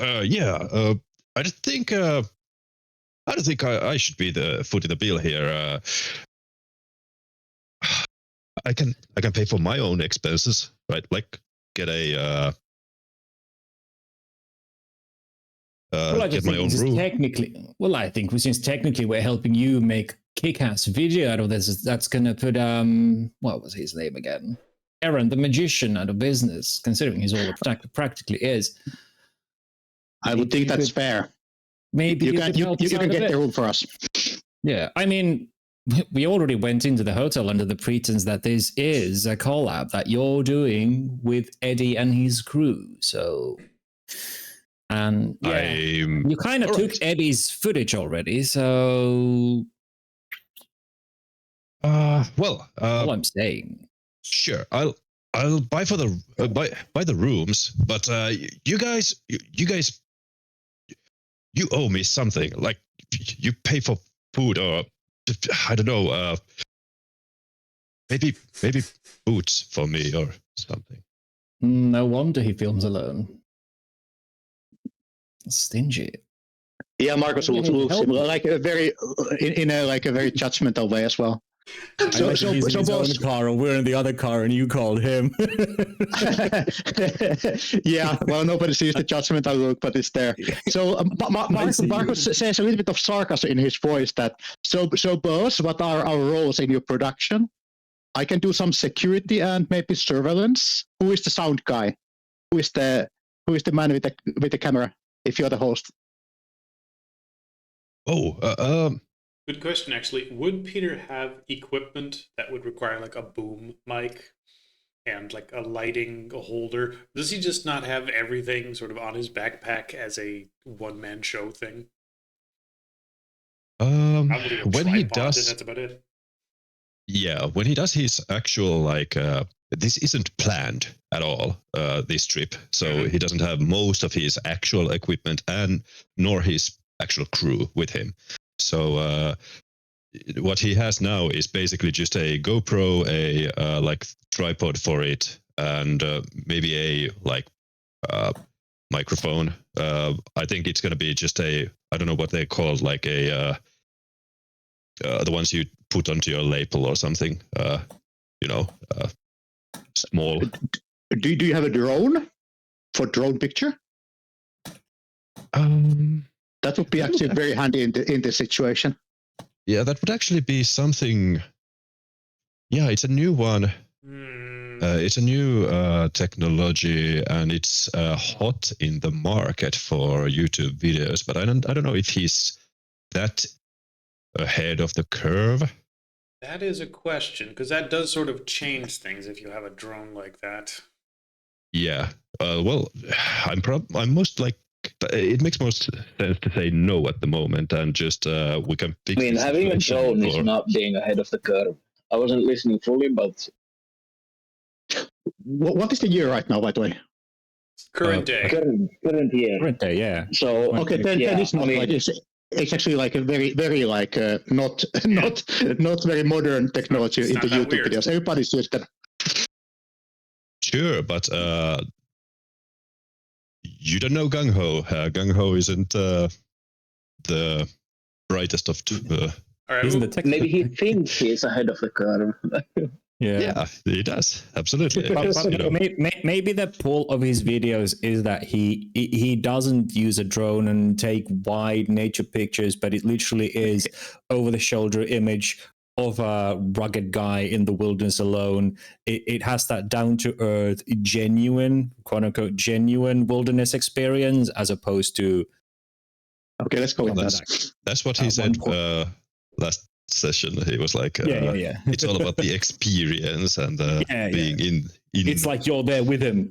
Yeah. Or the mercy of nature. Yeah. He also has nothing on technology, so he's not like that kind of guy. Okay. Well, Marcus is first to like recommend to get a drone for the future. Yeah, I've been thinking about those. I've seen them on other videos, but I mean, it seems like a hassle. How do you even manage them? Like, it's weird. It comes with a block to control and everything. That's why you have friends. I can be your drone guy. Oh, you could. Yeah, excellent. No. So you asked who's the camera guy?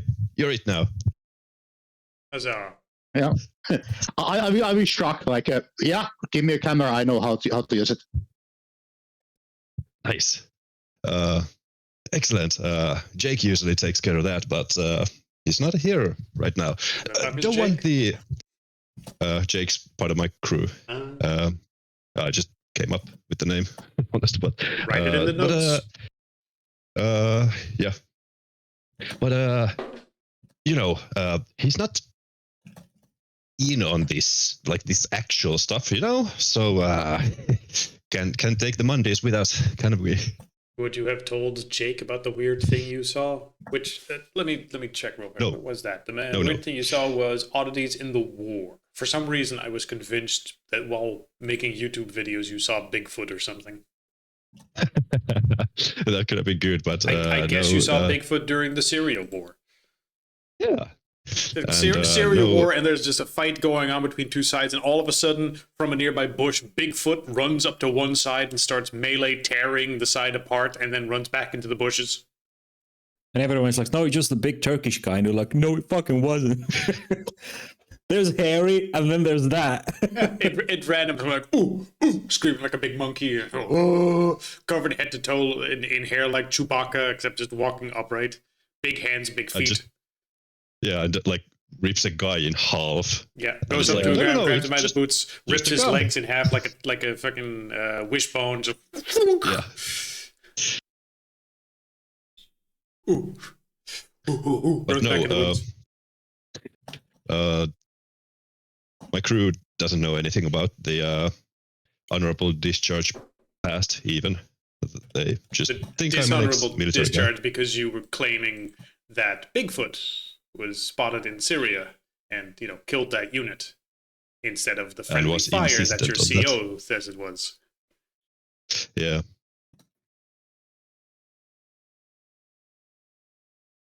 Little do you know that your commanding officers are actually all big feet in disguise or vampires trying to hide the supernatural from the world.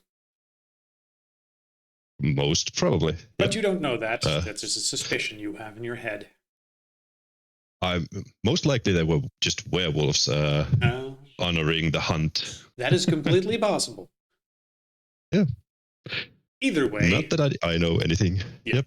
Brings us back to the question. You don't have a drone. And everyone is sort of begging you, come on, rich boy, buy this stuff for us. Yeah, and I will put the bill for the hotel rooms, but everybody needs to buy their I'm guessing at least food comes with the service, but I'm not buying any random stuff for these yahoos. I mean, if we share rooms, that'll be a lot more. That's exactly what I told you in the beginning. I'm not sharing a room with anybody. He seems Who looks at Victor and is like, I want to share a room with him. I mean, I wouldn't want to share a room with you either. Who, Victor or Peter? Peter. Victor looks at everyone and goes, wow. Okay. But yeah. So describe to me what the situation you is. Decide. You're the one footing the bill, so you assign the rooms. The rooms? I'm sure we'll be fine, Snow Leopard. Okay. Is it customary for the crew to have one room for the whole crew?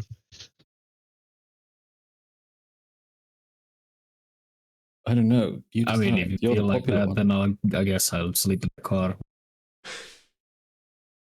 I don't want people to be actually tired on the job. So yeah.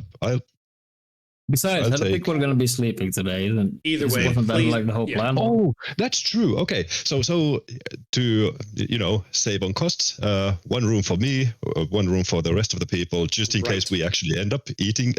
Sleeping there. But otherwise, it's just 2 rooms. Yeah. Okay. All right, sounds like a plan.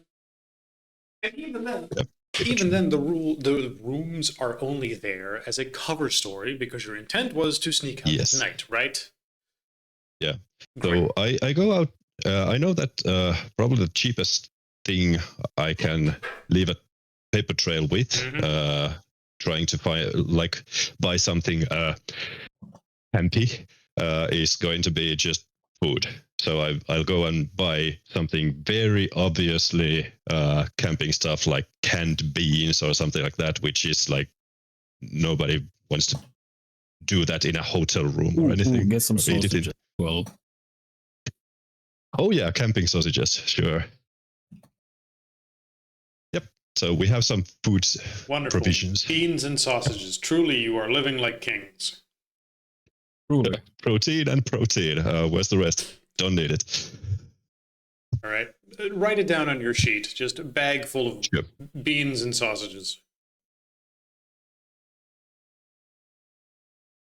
It may or may not be relevant. I'm going to assume that the beans are like Heinz baked beans in tomato sauce. Oh, absolutely. Yeah. And the sausages are, I don't know, what are those? Is it just raw sausage or pre-cooked? Pre-cooked, of course. Okay. I don't want them to, like, when you go hiking, you don't want it to actually spoil on the way. A bag of raw meat just sitting in your bag the entire adventure. Ooh, no. It is important. What if there's something that can only be persuaded by raw meat? Yeah, I was just thinking, especially if it's rotten, it might actually work as a weapon. But yeah. Okay. But no, I'll buy the preservative ones. Exactly. Good. All right. Well, with all that information, you can then tell me, like, what's next. So I do have a tent and stuff already in my truck, so I can rough it a night. We're probably not gonna sleep anyway, so you set up a tent to create the illusion that you're sleeping the night there. Mm-hmm.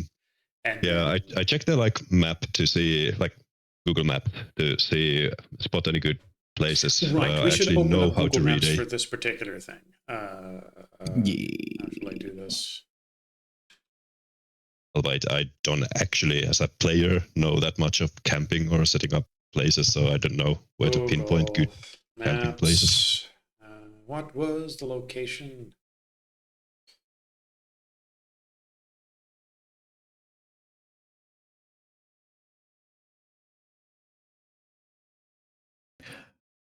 Oh, we have two Peters. Oh, I thought your name was Patrick. Okay. Diana opens its mouth. You feel true horror.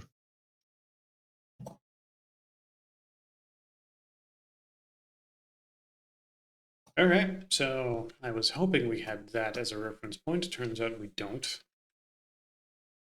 It doesn't seem right. Watford, yes. Massachusetts.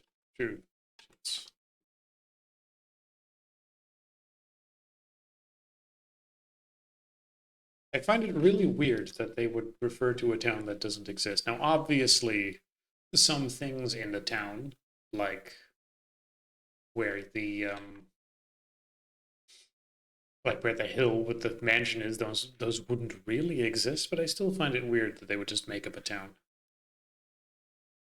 I don't know. Is that weird?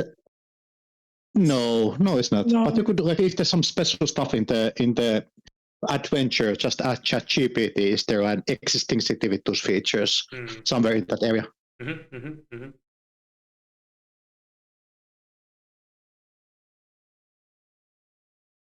Oh, it's if someone has something comparable, then we'll use that. Either way, what information were we even looking for? If there's a camping place, yeah, I'm sure there is. It's not a very big town. It's America. There's lots of space. So let's move on. Exactly. Yeah. So I check the maps. You have a camping thing somewhere.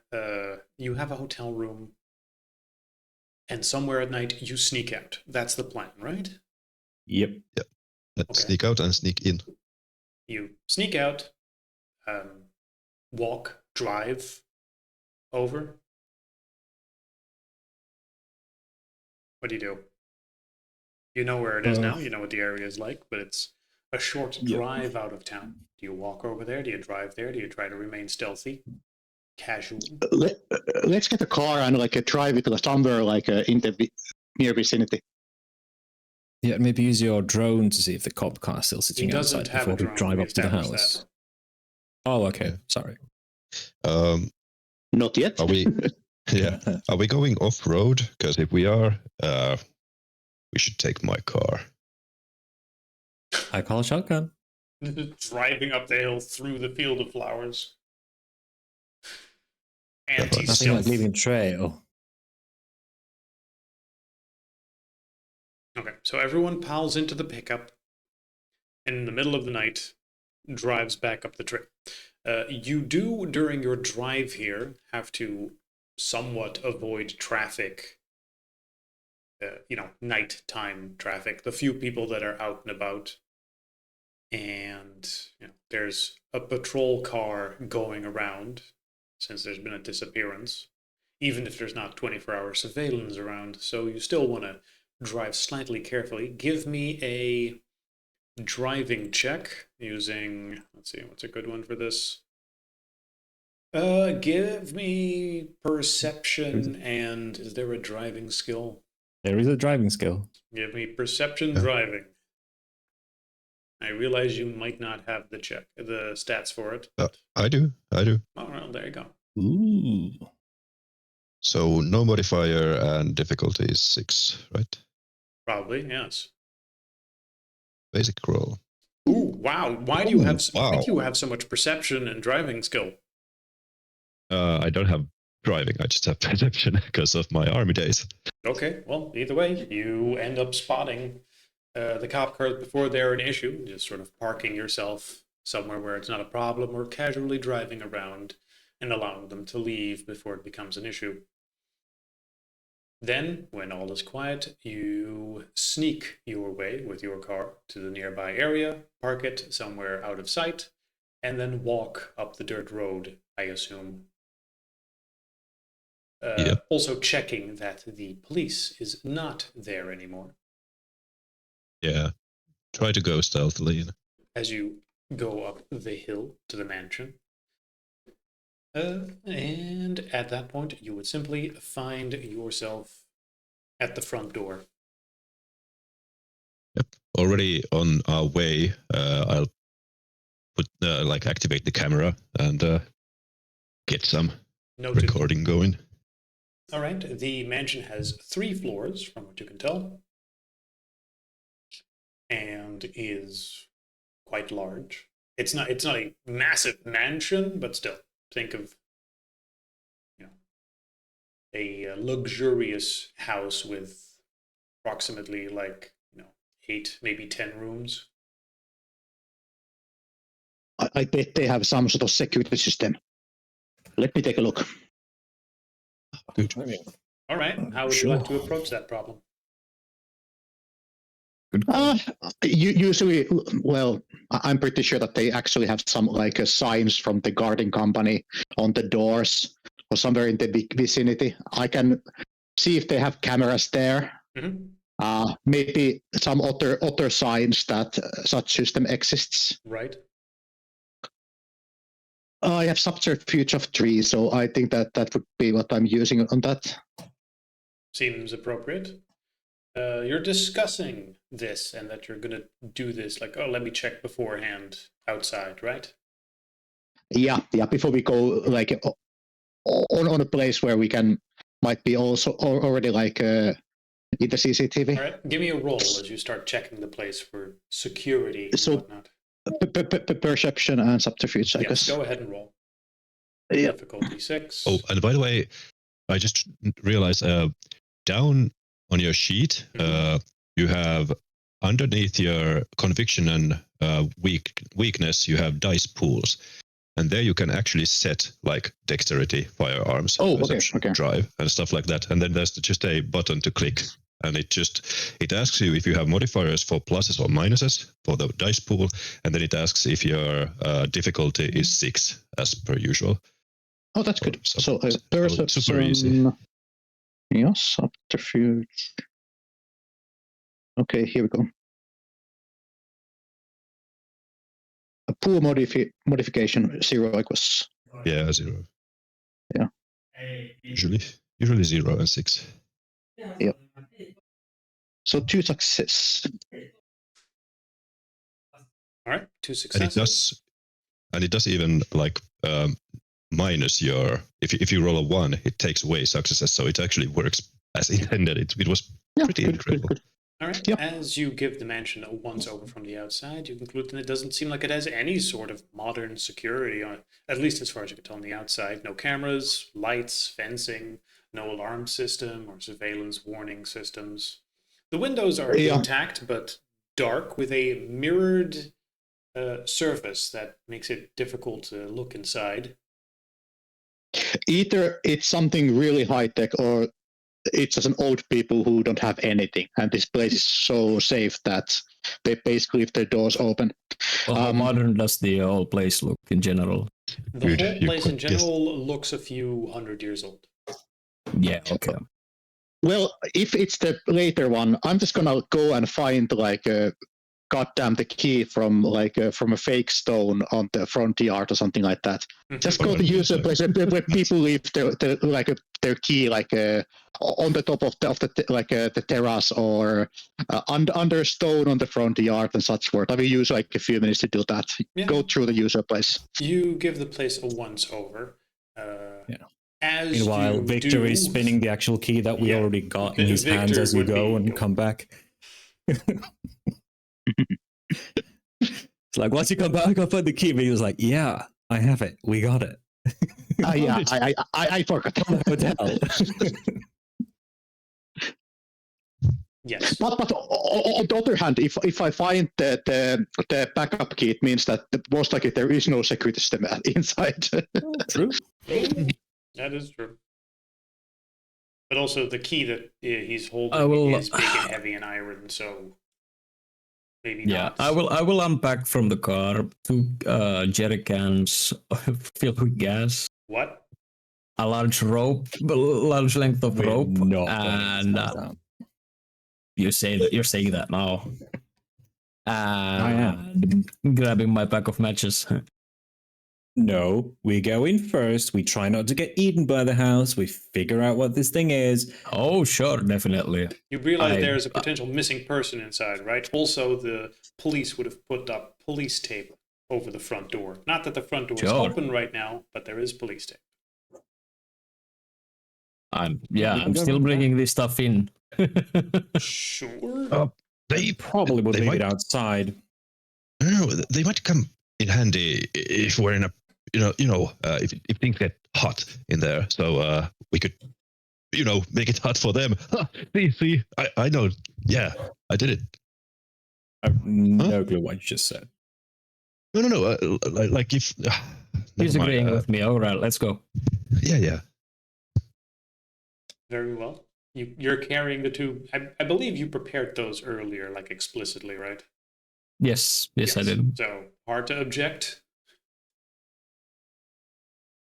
But you're also aware. Yeah, you're also aware that you're looking for a missing person who is probably inside here. So burning it down before anything is a little bit missing. I'm presuming dead person by this point. So you're presuming he's in dead. a house that eats people. So yeah, I'm definitely bringing 2 cans of gasoline with me. And I have to state, I do take the hunting rifle with me, and rifles are big enough that I can't conceal them in my person at all. Right. You are now obviously carrying a rifle. Yes, I am packing. But I am bringing it with me. I actually take my survival knife with me too. That's more easy to hide in my body, but it's on my belt, ready to be snatched out. I mean, fuck. I should have probably bought a knife as well. Although, what's a knife gonna do to a house that swallows people? You're gonna stab it, and it's gonna bleed out. And well, I mean, it might be an entity. It might have a heart. Yeah. You never know, and I need to. Did you bring a knife? Looking at. Yeah, does anyone have a knife? That's important Samuel, in case you need to stab the house. I have a Swiss knife. Yes, I was just gonna say, I have my Swiss knife here. You can have it. That's my backup. Were you in the Swiss Army? No, but it's a fake one. Useful. Yeah, it's not an actual like Swiss It's Army a low knife, quality, but shitty one that breaks as soon as you try to With do a something. screwdriver, yeah. Yeah, it has like 100 tools on there. Yeah, that's what I have. There's the one useful one, which is scissors, which can't cut through anything because it's so small. And at that point, just use the knife part of the knife. That is my question. Why even have it there? Like, I understand stuff like a screwdriver. That's and I understand more like difficult a little to emulate. wrench thing. Like, that's something to have like a multi-tool. But the main thing is, just a good knife. Yep. I have actually, at some point during my life, used the saw on one of those. Yeah, me too. Or the serrated edge one. Yeah, super small saw, but that's actually useful for something. But it's not for everything. Not Useful for for what? In case you need to cut a little branch or something? Yeah, for example. All right. Yeah, because the dinky little blade will fucking do it on those things. Yeah. That's for sure. So yeah, what I hand to you is like a Swiss Army knife, which is barely larger than your hand, and of course the blade is about that long. So it's more of a butter knife than actual combat knife. And the survival knife I'm carrying is like, 13 centimeters or something, 15. It's a long one and a hefty one. Okay. Looks army made. Well, as long as we remember who has what, put it in your inventory in case there's any doubt. And if people are like, no, I'm unarmed, then that's fine too. I'll mark the Swiss Army knife as being with Bex. Okay. All right. Remember, we're still in the character definition phase for a lot of stuff. So if you're like, I obviously would have this, then it's fine. But once you start obviously contradicting yourself, it's a little more difficult. Or if you just, never speak up about anything, then you can pull something out of the hat later. Like, oh, did I not tell you about my revolver that I carry? Okay, just to state it, I do have Medpack with me too. First aid I should kit. probably get a first aid kit. I probably should have my just regular survival backpack with me, which isn't completely stuffed with like living condition stuff, but just the essentials: water, some food, the med kit, first aid kit, and spare ammo for my rifle. Sense. Stuff like that. Yeah, makes sense. Can I roll my 4C dice at this point before we go? While they are sorting out and arguing who carries what, Victor takes a deep drag from his cigarette holder and slowly blows out a swirling cloud that his eyes move back and forth in it as he seems to be seeing things in the as if he's seeing things in the smoke. I'm assuming stat plus virtue is just virtue score, which would in my case be 3 because I have vision 3. I guess so. And then we just see how many successes you have, right? Yep. DC 6. Diligence plus 3. Ooh. No success. Oh no. I'm gonna give you 1 as a pity. Just that's not right. That's not right. You have a plus 8 in there. Yeah, but I have a nat 1, which takes away. That away. Yes. Because it's the first time you're using it. I'm going to give you 1 for the sake of for the sake of having something to play with. Yeah. Oh, actually, what happens if you botch an edge? Something fucking awful happens, I guess. You have a vision of something going absolutely terribly wrong and lose morale over it. Oh yeah, actually, I need to check if there is a.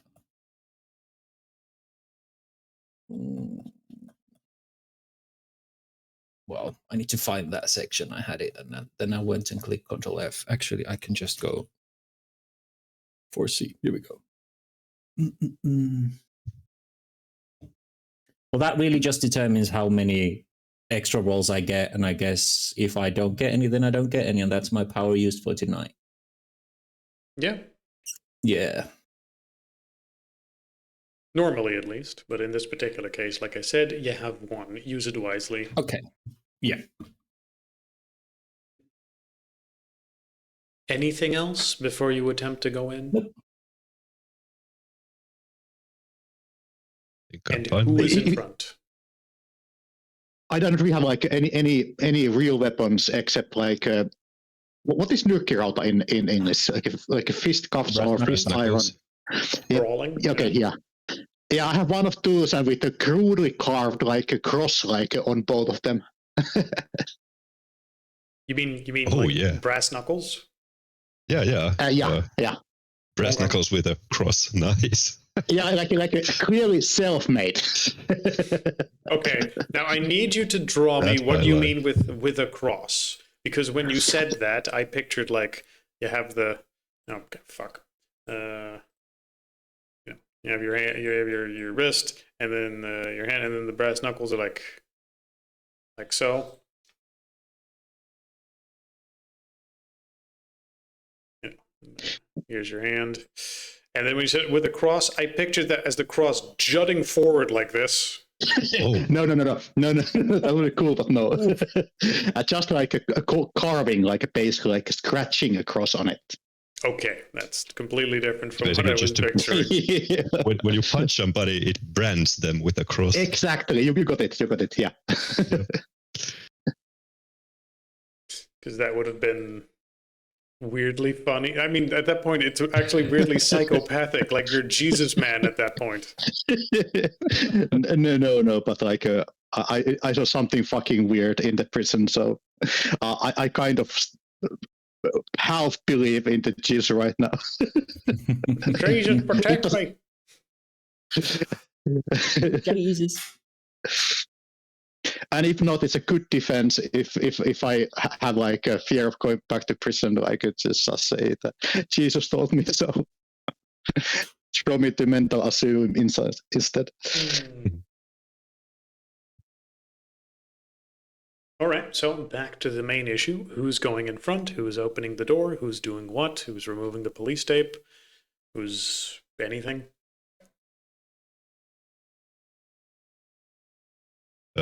Don't put me going in, so somebody else go in first.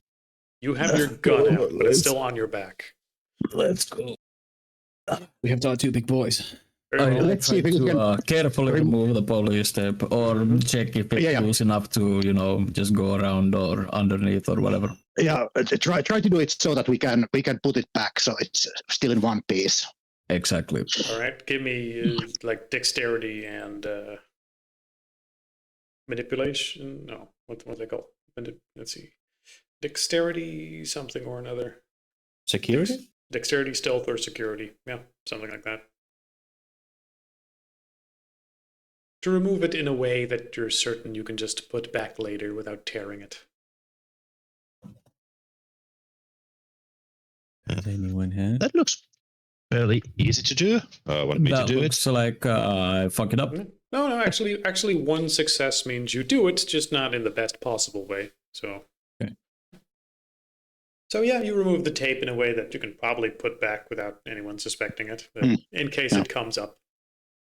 But by the way, if you want to be sure, maybe put some gloves on so you don't leave any fingerprints around, in case we find a body or something like that. You want them to go back to the store and get some gloves.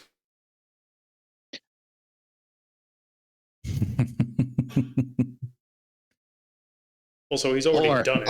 I will take some tissue paper or something like that, and like you can use that to like is this open the a door. point where we could hindsight all ourselves a pair of gloves while we were shopping for camping stuff? Would Marcus think about these sort of things beforehand?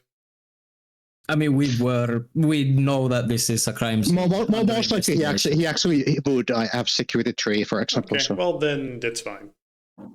Yeah, just like a cheap like working gloves, like for gardening or something like that. We buy like a bunch of them. A pack of 100 latex cleaning gloves or whatever. Yeah, something you would buy at a local grocery store without arousing suspicion. Yep. Cool. Let's go back to you actually going in. After you remove the police tape, you are aware of the key. I'm assuming you would have that and open the door. The front door is tall, dark wood. And as you stand there, it feels surprisingly cold as you put the key in. It almost seems to sort of snap itself into position and then easily, without any resistance or creaking, just slowly open up. You don't smell anything in particular, no dust or age, just an eerie quiet. No draft, I guess? No draft, no sound, no airflow. The door doesn't even creak as it opens. Wait, wasn't this supposed to be like ancient? How's it so well kept? Well, the house is also supposed to live. Yes. Is there lock oil applied on the door? I will actually check. Is there any lock oil or something like that applied on the door hinges? I don't actually know what lock oil is. Well, what you put so you want to like keep noise, like rust. Okay, you just mean oil on the lock. Oh, yeah, oil. So Yeah. I did not. I have like lock oil in my cabinet. I use it on my bicycle chain and door hinges and yeah. WD-40, except what you should be using. Yeah, what you should be using. Peter probably would have some for his gun. Mm. Oh, true. Yeah, gun oil, Timur. Yeah. I mean, yeah. Not that we need it. Solvents and greases and oils is a discussion in and of itself that we're not going to go into right now. You did something to make the lock not make noise. You, I suppose, would check the lock quickly. And that's weird. It seems like it's in good condition. So, well, it seems somebody has been renovating. That is a fair assumption. Yep. And the lock looks normal from both sides. It looks what you would expect an old lock to see. All right. Okay. The foyer looks dimly lit, but otherwise intact without any particular noteworthy things, except for the big grand staircase that is the centerpiece of it, going up to the next floors, which have elegant glass steps and wood-paneled walls with tasteful antique furniture in places. Oh, that's nice. As a little touch, I put something like a glass bottle or something like that, in front of the door. So if a police comes to do a round, it will basically fall and keep noise. A little bit of warning for us if somebody arrives. All right, let me move over to where I kept some notes. We're not doing maps, but I do want to keep track of where some stuff is. So I want to. Let's see, here, and then let me entrance foyer. That's not a bad idea. Yeah, so that actually fucking works. I've done that in real life. And then from the foyer on the first floor, you can see entrances leading to various other places. The big glass staircase, a parlor, sitting room, a dining room, a kitchen, which seems to have another small bathroom near it, a library, and of course the staircase leading upwards.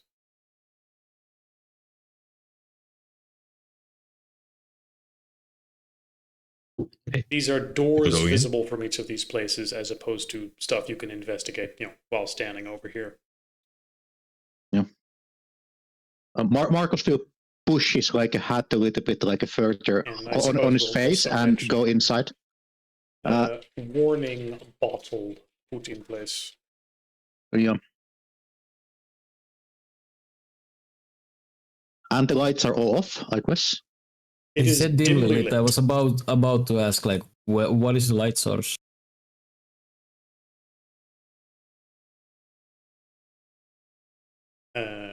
See, it would look like it has old-fashioned sconces set in the wall, brass fixtures with what looked like from the first age of electricity, filament bulbs. Soft, warm glow. No, antiques. I will walk the parlor, sitting room. I think we should go check the kitchen. Yeah. I have I have a flashlight that is off, but on my hand if I need to investigate something. Well, if this place have electric lights, and the crew complain about gas, so I want to see if there are gas stoves. Well, I mean, anything that seems to operate on gas, so we can rule out any gas-caused hallucinations. Sure. Which is the official theory as to why they went crazy inside Let's start. When you go into the kitchen looking for that particular thing, you will actually see a state-of-the-art kitchen. So an induction stovetop and a microwave hot air oven combo, big fridge, all very modern. Yeah, that's not gas. Yeah. Well, at least the gas leak isn't from the kitchen. You're really expecting to find a gas leak. I don't think it was gas to begin with, but I mean, just to check, we are here in a hunter premise that we don't believe it's a group who went mass hysterical and crazy. We fully expect there to be a haunting. Well, that is a little bit up to you, because each of you has their own experiences with this stuff, not to mention that you have the ability, well, had before you got here, to do a degree of research. You tell me which of your characters would try to do that. You are currently in the kitchen. Yeah, or carbon monoxide poisoning. Yes. Like, you're aware that mundane things also exist, and it could very easily be something that, kidnapped him here and created an illusion, as opposed to the house itself being some sort of demon. Right, but that it is not far-fetched for our hunters to fully expect or believe that when the guys go, oh no, it was like when Ed went, oh, it was probably a gas leak and we saw shit, we are touched enough to go, that or your minds are trying to explain it away and it was something and you're now trying to rationalize it. You are aware that some people who see the supernatural will reach for mundane explanations to attempt to stitch things together in a way that makes sense to them. Right. Marcus will try to find a normal explanation first, for sure. Yes. And Victor is fully convinced that this is a man-eating house, like in the movie Haunted. And as everybody else went inside the house, I went in last. And as soon as I'm in, I put I open my flashlight instantly, even if it's dimly lit. I don't trust that. So you can see he might be a little jumpy already.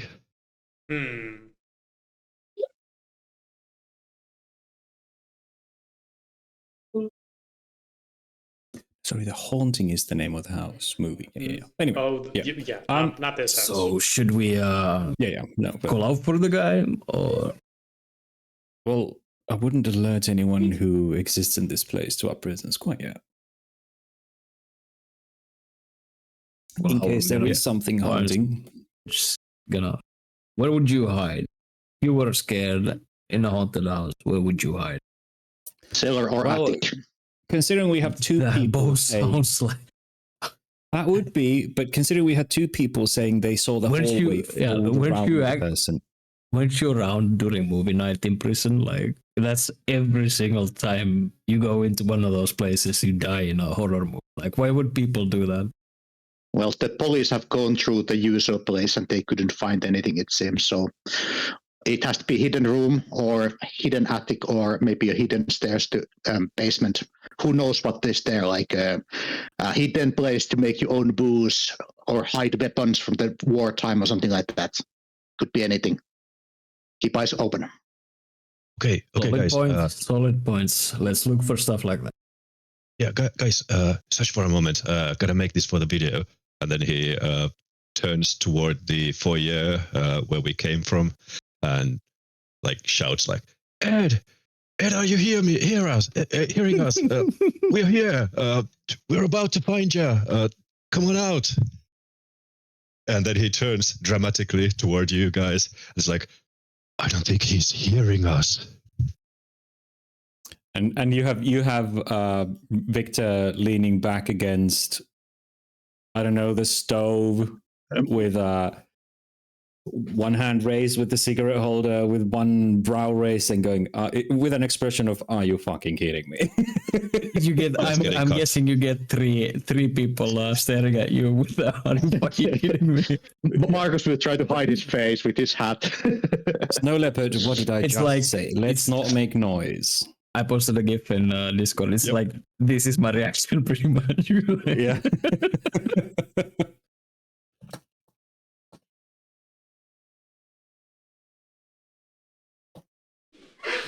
Welcome to my dump int. Yeah, welcome to my dump int character.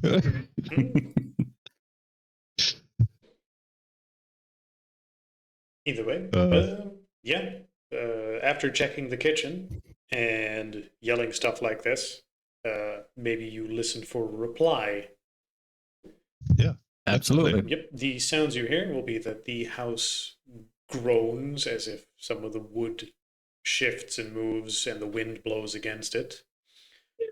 Not like in the way an old house quite groans when exposed to the elements, but a slow rolling groan that seems to be coming from the ground up.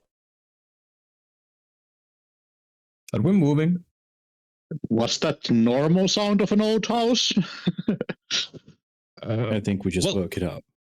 I don't know if I don't live in a house this old, but my house it's made of wood. It doesn't sound quite like this. Don't they usually groan out from the top to bottom, because that's where the wind hits?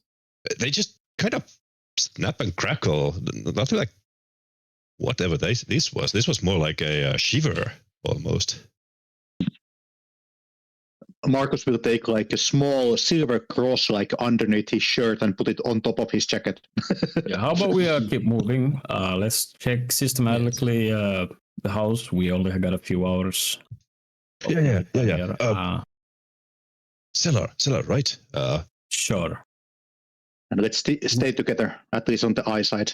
Isn't that where the monster always lives? I mean, if they're... I suppose. I mean, you're the guy with the gun. Yep, you lead the way. Where are you trying to go? No! This weapon ain't made I don't want you to shoot me in the back. You lead the way. No. This weapon ain't made for close combat. There's no way I'll be able to, like, snapshot anybody with this. So, dude, I'll kick open the doors, but you're going first. Do not kick open the doors. Why? If this house is alive, the last thing you want to do is start kicking its internal organs around.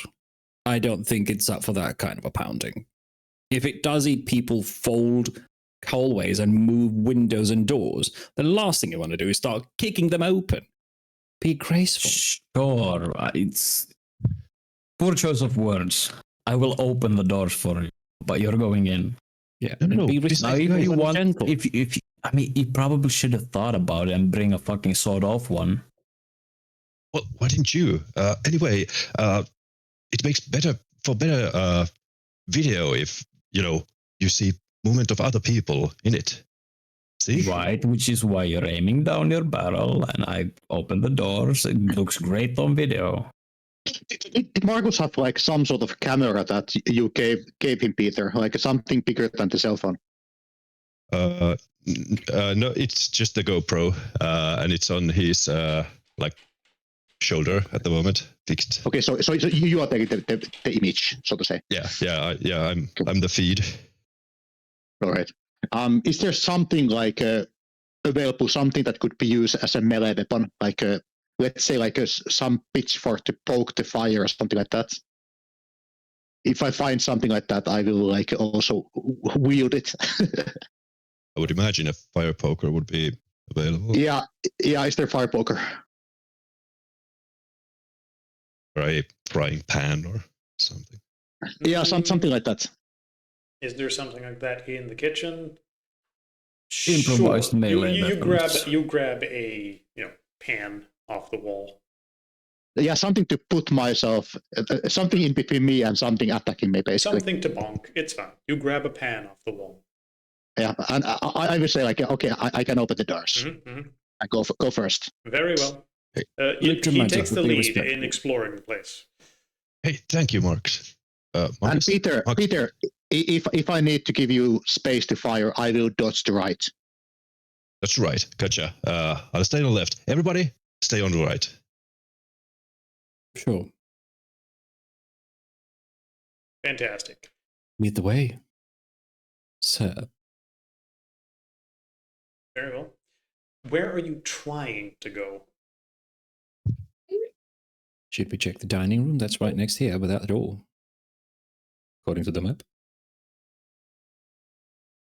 Well, I mean, all of this is on the ground floor, then exactly next to each other, with the exception of the bathroom being next to the kitchen. How about we start from up to bottom? Have you been in the sitting room yet? Oh, so wait, did we come through the dining room and went into the kitchen? You went into the foyer, and from the foyer there were multiple doors leading to each of the surrounding rooms. Yeah, it says foyer, blah, blah, blah, connects to, and then dining room. Okay, I opened the door to parlor. Connected to the hallway. Yeah. Kitchen at the back, connected to dining room. Yes. It's a two-dimensional floor plan for the most part. Yeah, I'm trying to... I would draw it, but that sort of goes against how we're trying to run this. So yeah, it's fine. So you tell me, dining room, somewhere else. Marcus is in the lead. Pushes the door open with his frying pan ready to smack something in case something happens. Yeah. Now, as you try to go from one place to another, Marcus will obviously open the door and then find himself into another room. The rest of you are just sort of following him step by step.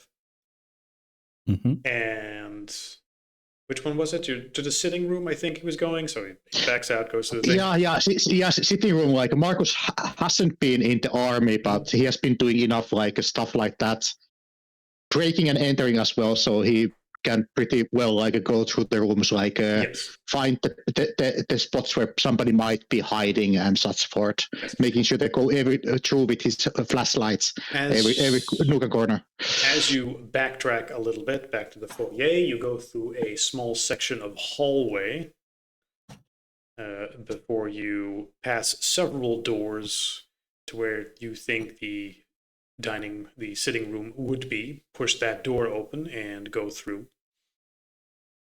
Now, as all of you are just sort of following him, I'm going to need a check from, let's see, what would the marching order in this case be? Marcus in front, then Pex probably, and I'm going to say probably Victor and Peter in the back. So I'm going to need Victor to give me a roll. Okay. Which is, I believe, perception and wits and survival. Okay.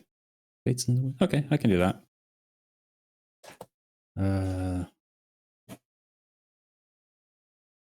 Wits and survival. Yep. Oh, that is a lot of wits. There's 1 10 and an 8. What the hell? 8, 10. Is 10 2 successes? No, it's just always a success, but yeah, it's a little bit of 10 can't. Because the highest DC is 10, so why would it ever not be a success? So yeah. Like maybe because a nat 20 is just an auto success on that one die, but it can be reduced by a nat 1. Yeah. Nat 1s are worse than 10s are good. Yeah. Yes. Either way. 2 successes. With that,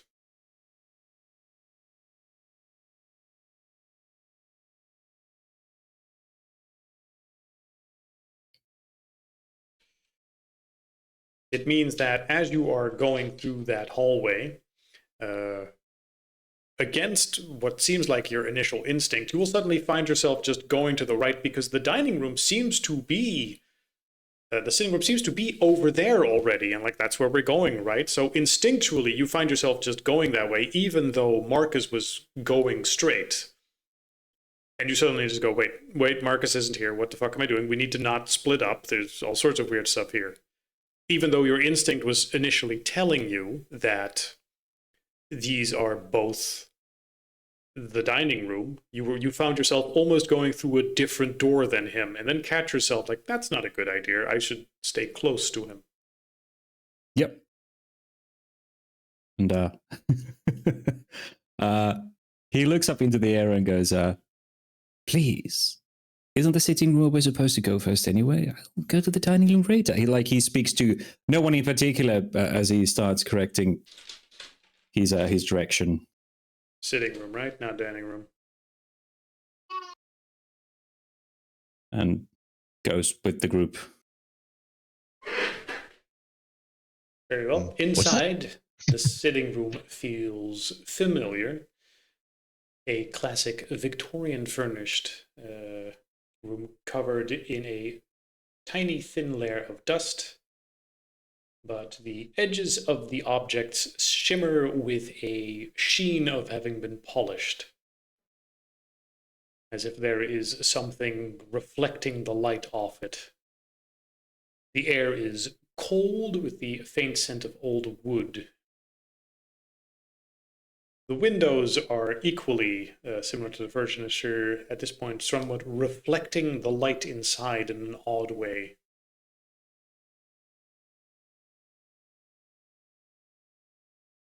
Guys, be very careful. I think something is trying to split us up. What's that? I think something is trying to split us up. What do you mean? Be very careful. Well, at one moment I'm following Marcus over here, and the next moment I'm about to set my foot into the dining room. And only at the last moment do I realize that I'm not with you guys. And clearly you guys didn't notice either. Oh. Yes, the ones in front would not have noticed that the two in the back were almost somewhere else. Maybe yeah, but Peter's walking right behind Victor. Already? I think that might be prudent. Like something is trying to guide us to different rooms, and I imagine it wants to hunt alone. Well, right, let's tie ourselves to each other. Either that means it intends to kill all of you and just save me from seeing it. Of course, that's of course a possibility. But okay, it might be a good idea to tie each other, but we'll be tethered to each other if we need to like run. Yeah, then we'll run together. Yeah, Snow Leopard, are you recording? Yeah. And he leans over to you and whispers, might remember your voice. Yeah. Well, that's probably the best idea we've got so far, so we should probably do it. Who's the one coming the last? I think Peter. Yeah. Did Peter see Victor just walk off, or? Peter's was more like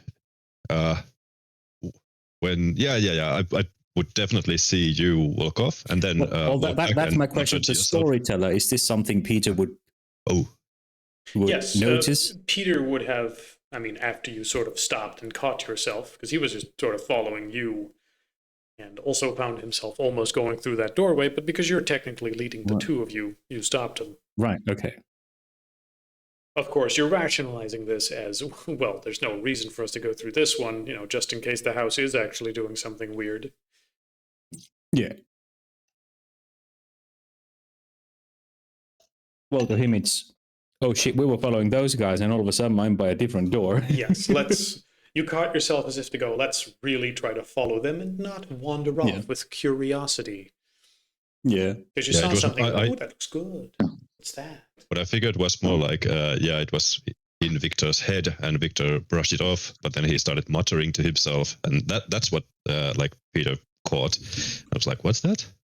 Oh no, it wasn't him muttering it. Like it was quite out loud. Like he was addressing no one in particular, but you see him kind of look around into the ceilings and walls, like he's talking to the house.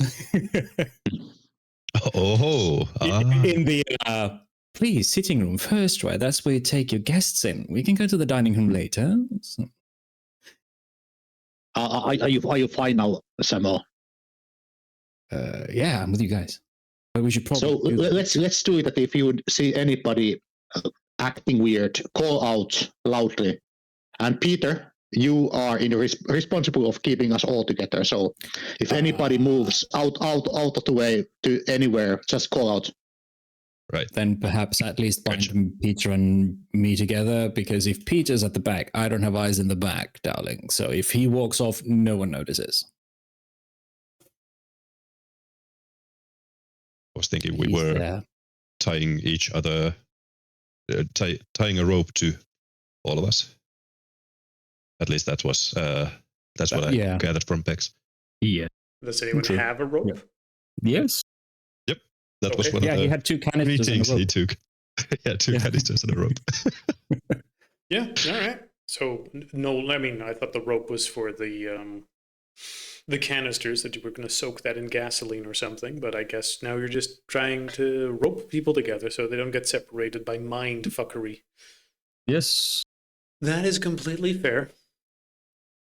All right. I'm assuming the party ties themselves together. Let me just make a note. Yeah. Marcus won't tie himself so tight that it would remind him of shackles or anything like that. But I still need to take some trouble to get rid of it. I'm just gonna put a loop through your belt buckle, or one of those belt loops. As long as you don't suddenly need to run horrifically from something, you'll be fine. I think this is not a good idea. If we need to move fast, we are all fucked. Yeah, and if you get lured in by are you calling me a fucking slow runner? No. Have you ever run in heels? Wait, are you wearing heels? Well, they're not too long heels, but are you wearing heels? Look at the picture. Those are kind of tall heels that he has. I mean, they're not high heels, but there's a bit of extra height in his shoes. Wait, you're wearing heels to a mission? Well, I didn't expect. You gotta look good, right? He's also smoking and drinking wine, so what are you... Well, he doesn't have the wine glass, and the wine glass isn't here, but the smoke definitely is. The cigar is yeah. Yep. I mean, this is serious business we're in.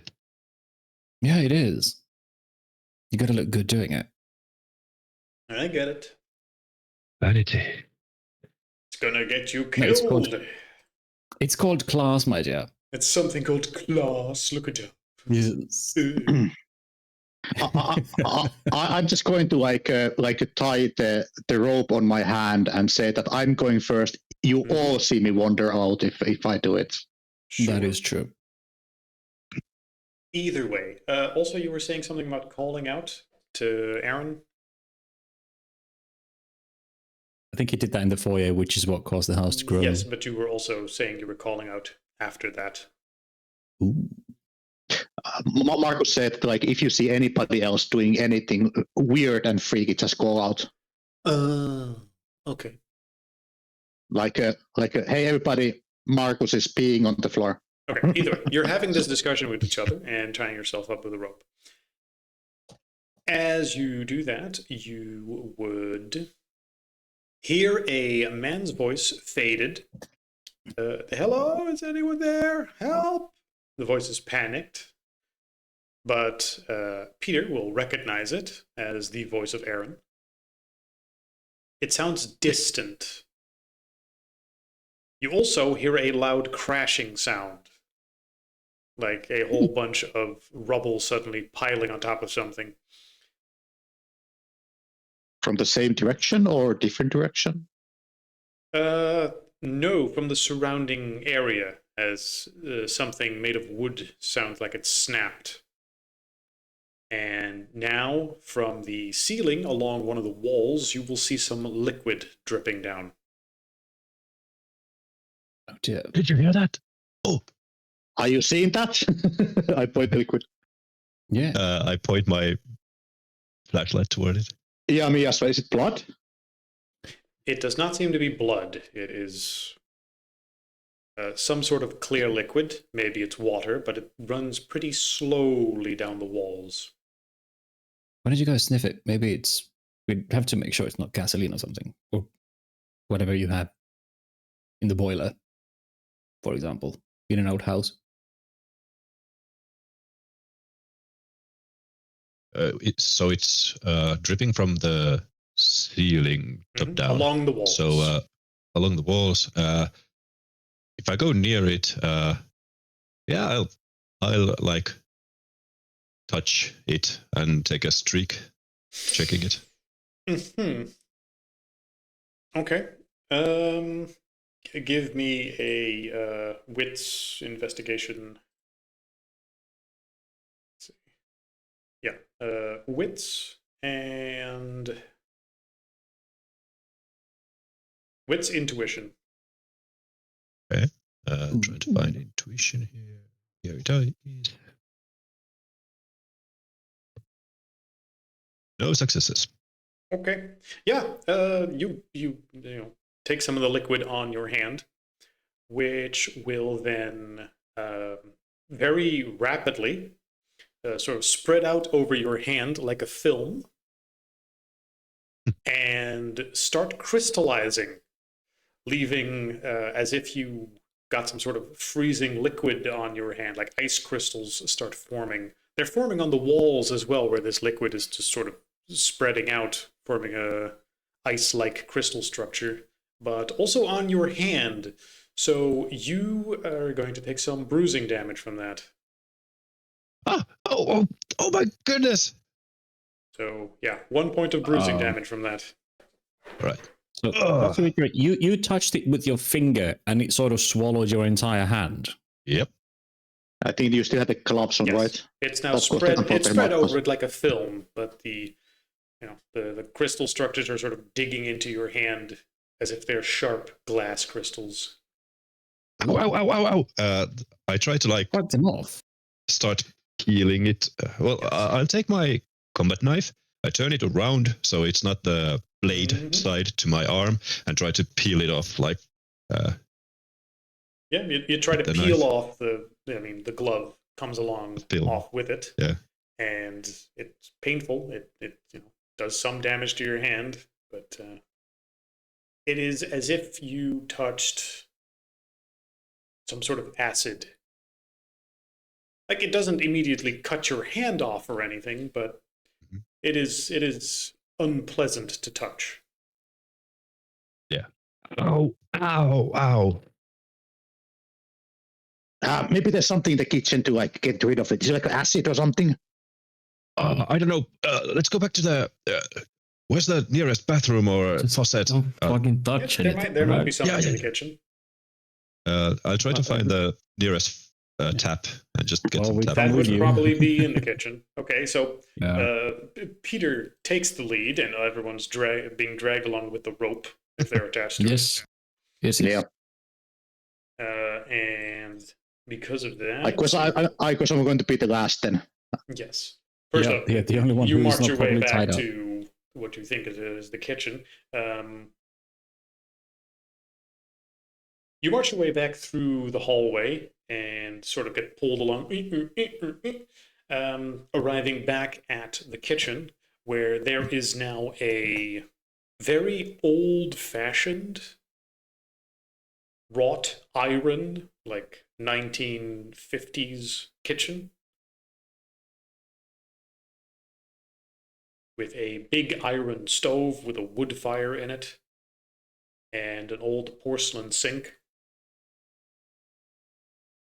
And all the cleaning supplies there are stuff like, pure bleach Made by the finest crushed up ingredients. McDonald's brand bleach.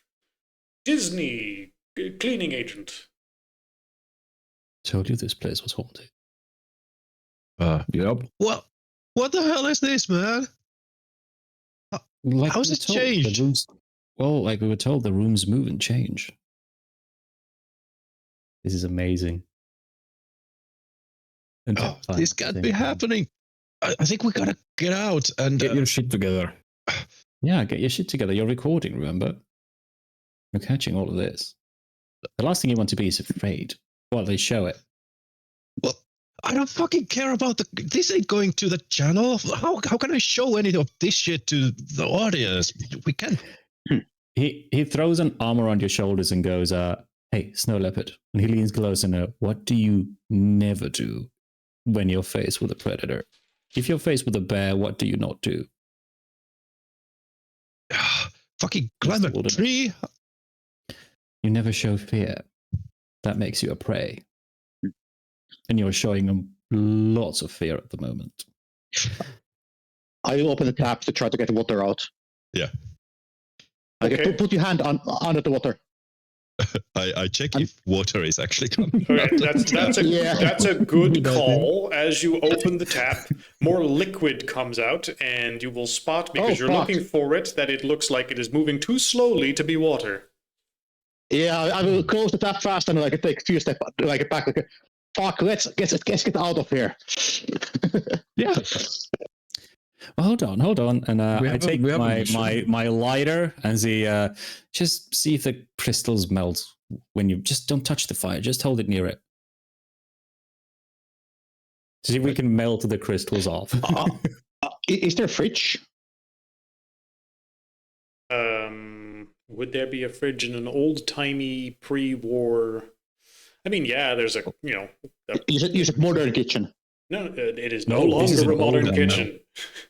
It changed into an old one, like yep, 50s, early century. There is a very large early century cool box fridge. Like you're shocked it even has electricity, but there's like a Generation 1 fridge. Yeah. Okay. So there might be milk or something like that. Milk inside the fridge. Well, fuck. I don't know. Let's see. Or some of the liquid that can be used. I'm going to say that, yeah, if you open the fridge, inside is probably the food you would kind of expect. So, yes, a carton of milk would be in the... No. A milk bottle. Like yes, absolutely. Would be delivered with a milk delivery man every morning. Yeah. I will open carefully and pour a little bit out. I slap it out of his hand.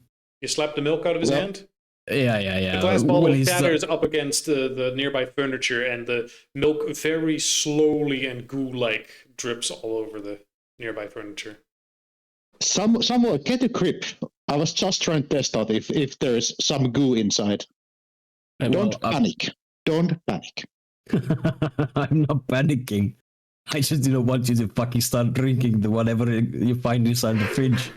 Like, you going for that milk bottle felt extremely unnerving. As if he just saw him playing with a gun. To rinse his hands.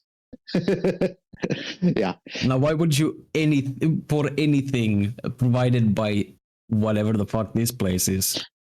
If the water looks like Peter is in pain. But if the water looks like that, why would the milk be any different? I don't know. I don't know how these ghost houses work. It might be milk. That's what I see. I was trying to see if it's milk or not. Sometimes milk is just milk.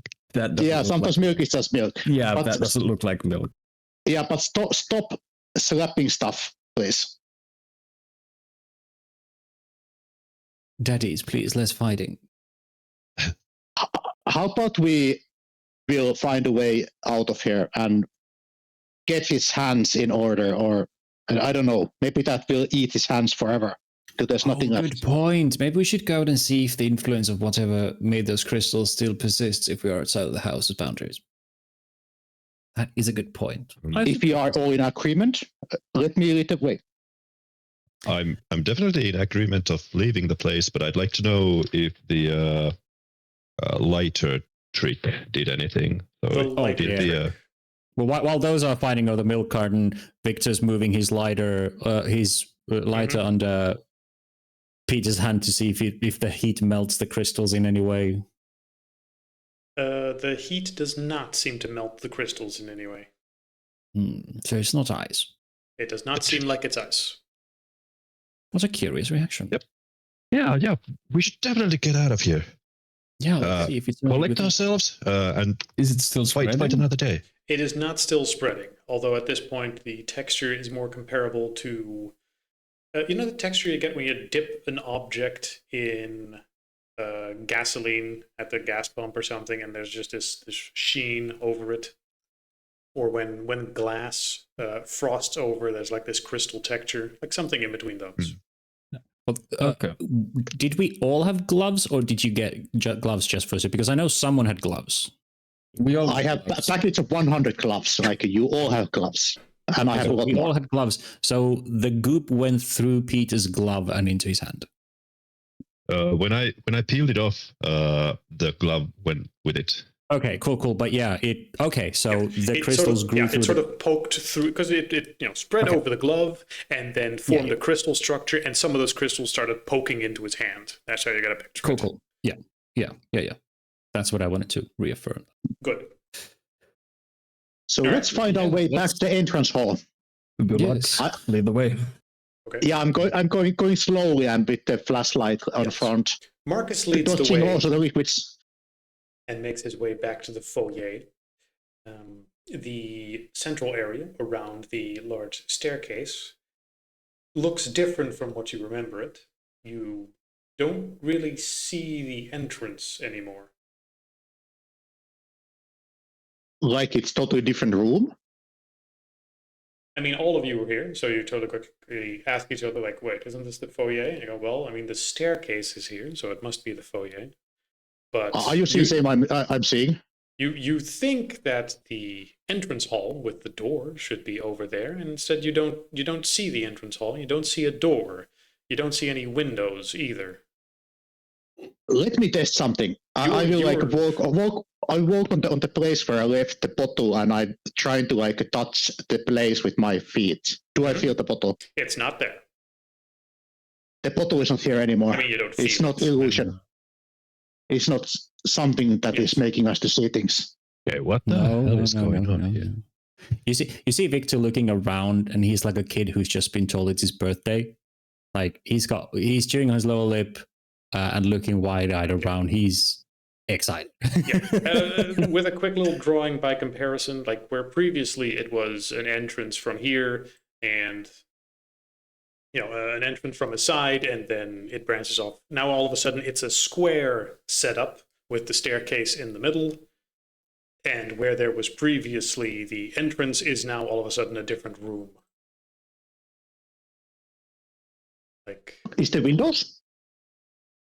There were previously a few windows visible, and now there aren't. Just wall. Just wall. Or more specifically, you are in the center here, so where you would expect outside is now in fact just a wall that leads to a room because there's doors. So it could simply be that the outside door has changed appearance or isn't what you remember it to be. And in fact, one of these doors does go to the outside, but you either don't remember what it looks like or it has changed appearance. Or you've been teleported somewhere else. How about we just go through all the doors, open them, but do not step inside? Let's see if one of them leads out. That's a good plan. I will poke it open with my frying pan. No, just gently. We don't want to anger the house anymore. We already have. Yeah, I will open them gently, using the glove and the frying pan. Not stepping anywhere from this room, just opening the door, one by one. Yeah, just stand in the center, open each of the doors. Some of Ready those have with the frying pan something. Some of those have, the room behind them that you might expect. And then one of them instead has what looks like a hallway that just goes. And then goes around a corner, and you don't really see where it leads. No windows? No windows, just a big, long hallway. So let's say instead of this one, it's instead a hallway that just goes. I wouldn't go in there. Could you come and see all of this and I see no windows, everything is changed. I think this place either can get us to see what it wants or it just changes things. Well, we were told it changes. Doors no longer where they are, rooms changing, and he looks into the only hallway. thing described that's missing is the floor swallowing us. So. And Victor points in the hallway with his cigarette and goes, yeah, a hallway that folds on itself. I wouldn't step into that long thing. Yeah. Marcus will take his cell phone from his pocket. And is there any signal? There is no signal on your cell phone. Does anybody have a signal? I check. Victor checks. Quickly check your cell phone. There is no signal. Not here, man. Victor turns on his camera and sees if he can film any of this. Or if he blurs like the picture, like the footage.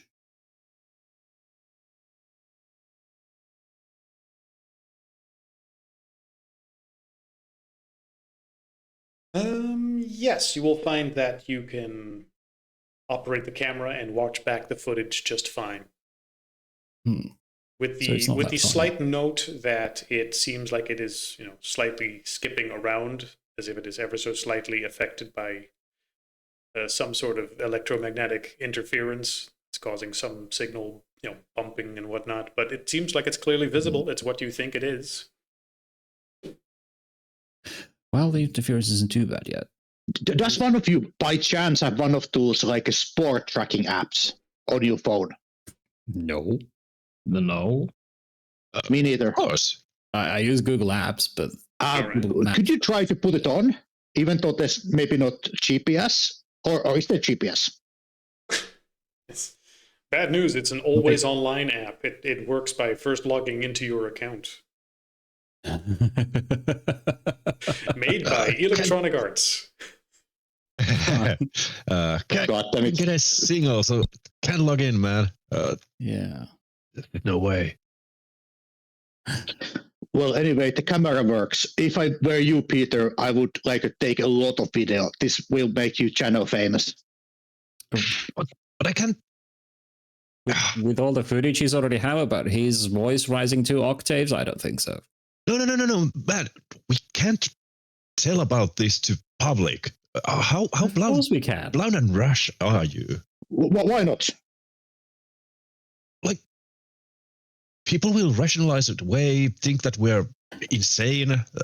I'll get like barred from the channel. Like my channel's dead after that. No, I can't do that. Snow Leopard. Can you create a second one? Here's what you're going to do. Snow Leopard, here's what you're going to do. We're already saying that this is a collab with Irvin, okay? The magician guy.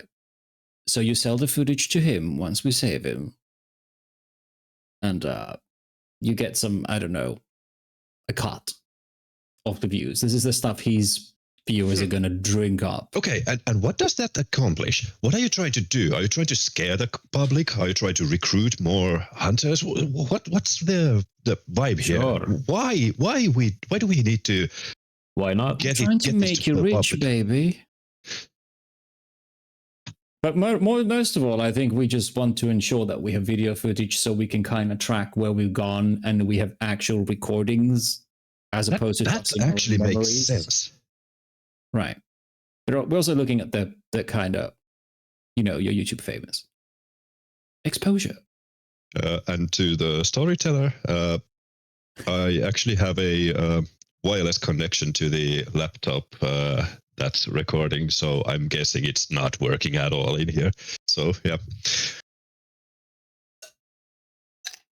it has a like GoPro itself has a little bit of a memory, or memory bank, but it's not it's not gonna cover for hours. But is your laptop? Marcus will also take a video of the room around him and that windy like hallway that leads somewhere that shouldn't be there. So just to reiterate, all the other rooms are the same, except this winding hallway that now has appeared.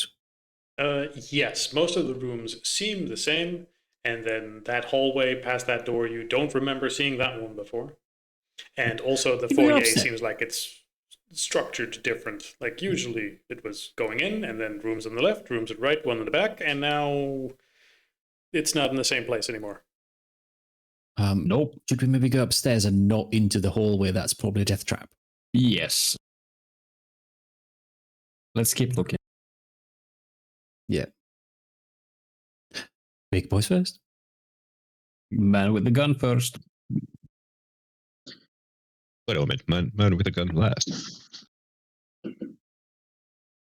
So which door first? Marcus asks, like pointing out a few options. Well, you tell me. Well, usually you just kind of like roll the house. So you always pick the nearest doors first and just, check them one by one so that you don't leave any unknowns behind. Yeah, we've kind of done that. The problem is that the rooms change. Let's do upstairs. So upstairs or the murder hallway. Your pick. Well, Marcus. Upstairs sounds first. Pretty good. Thought so. They're just waiting for you with the gun to go first. Which isn't happening, so they can wait. Exactly. Daddy's first. Mm-hmm. Well, God fucking You've been to prison. What's a little changing house going to do to you? Come on, Marcus. Okay, let's go. I will walk upstairs. Very well. We'll go together. As you go up the stairs, you would once again hear the dim voice of a young YouTuber lad.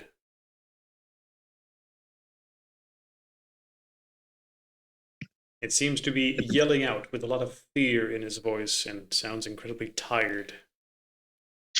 Peter, maybe you can call him. Maybe he will hear us.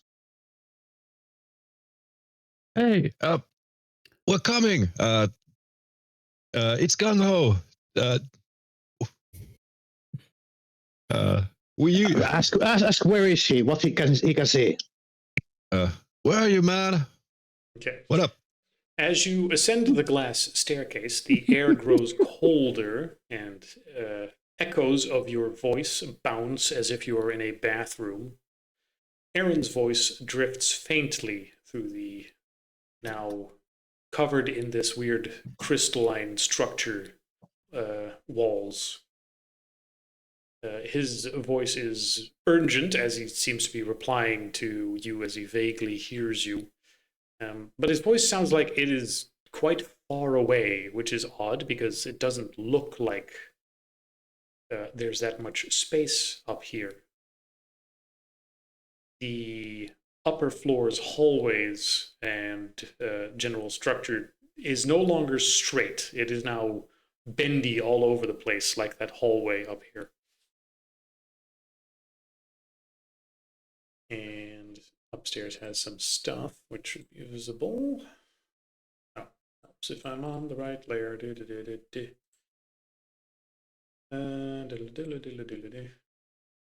The second floor has the hallway, which connects to some bedrooms, a bathroom, and of course the stairs.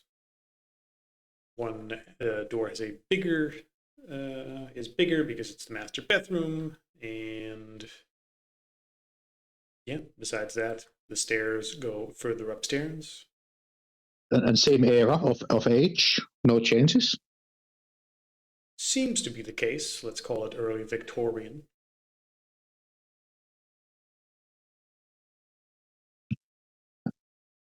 If Marcus sees something that would be valuable taking out of this house.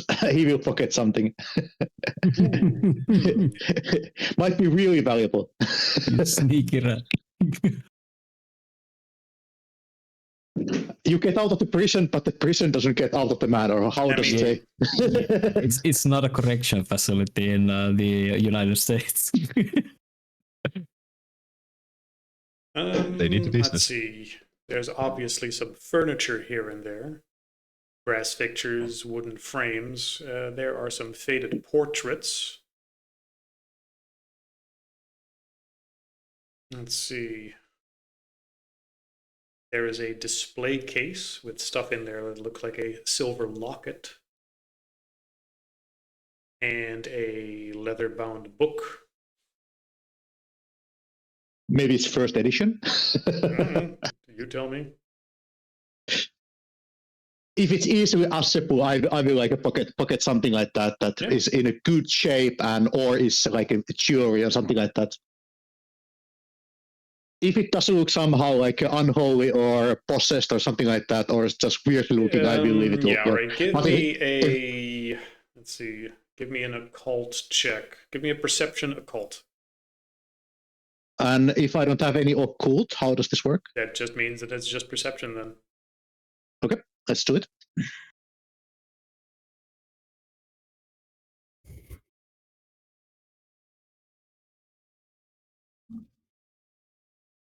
Zero successes. Okay. Yep. You grab some of the stuff that you think looks valuable to pawn. Yeah. As you do, though, the house creaks and moans a bit more. If somebody looks weirdly at me, I would say that, yeah, this is going to be a new PlayStation for my boy. Yeah. I mean, you're being careful with it. You're checking it that it's not something that looks like it'll explode or is covered in goo or anything. You just sort of take, you take a silver locket and you put it in your pocket. As you do, the house does sort of make a creaking and moaning sound. Please put it back. But PlayStation 5. Who knows? Yeah, it's a haunted house that you're stealing. Yeah, okay, I will put them back. You start hearing what you think is Aaron's voice coming from around here, but you can't quite determine which of these rooms it's coming from. The sound seems to sort of be swirling around as if it's at one point on the left side of the house, and then when you hear it again on the right side of the house. As if it could be behind any of these doors at any given time. Well, then opening them up one by one, not moving anywhere from the room, just like glancing out. Sure. Victor tries to call out and ask questions like, what do you see? Where are you? Like, what's near you? From Aaron. It's more to determine, is this something mimicking his call for assistance without really interacting with us, or is this actually Aaron hearing that there is someone here and capable of communicating? Give me perception empathy. Perception empathy. Is that a thing? Yes, perception empathy. Yeah. Okay. So that's exactly the kind of stuff Peter would never figure out. Okay, yeah, good. Well, it sounds genuine, like this is someone afraid for his life and running. Oh, okay. I was not expecting that. But does it actually reply with any information? Let's see, if you're calling out, Peter will say, oh God, is someone out there? I'm being chased by this thing. Where are you? How do we get to you? What do you see around you? How did you get there? Voice. Keep yelling. I'll try to find you. And at that point, one of the nearby doors will start sort of rattling. Victor points to Marcus and points to the door. I will just open it up, but like the door does not seem to want to open. It is like stuck in place or being held tight by something. Can you describe the door? Like, how sturdy is it? How it looks to be? The door looks like a, let's see, again, Victorian era wooden door. Might be very sturdy. Let's see. I think that was the thing that described the inside doors. Let's see. Inside doors. Tall and elegant, framed in dark polished wood with intricate carvings on them. The door panels appear to be made from thick, almost crystalline wood that reflect the nearby light in a big sheen, casting what seems like a rainbow pattern on the nearby walls. The handles are cold and metallic, like twisted branches in a clawed hand. Can I roll occult if Victor can recall? Because, like I said, the moment Victor figured vampires are real, he's been digging up to see what else could be real, whether it's fiction or quote unquote fact. Mm-hmm. But like, he's been chasing supernatural after that. Yes. So can I roll occult to see if he's come up with creatures that relate to crystals and maybe parallel dimension shit? Yeah, I'll allow it. If any of this sounds familiar. Yeah, give me intelligence occult, or if you think some other thing would be better. No. 60, 10. Colton, I have intelligence. Wow, I keep rolling ones. But it's 3 7s and 2 7s, 8, and a 1. So that's 2 That's successes. 2 successes at least. Yeah. Let's see. You have studied the occult quite a bit. So the shimmering and patterns on the doors, as well as you've seen at other places at this point, would remind you of arcane sigils that you would have seen in the various books. Additionally, the carvings on the doors and the doorknobs and whatnot are similar in what you've seen for symbols of binding and sacrifice. The overall architecture itself of the house also mimics certain, patterns and structures that you've seen in those sigils. It's as if every part of this house was built to be occult in some way.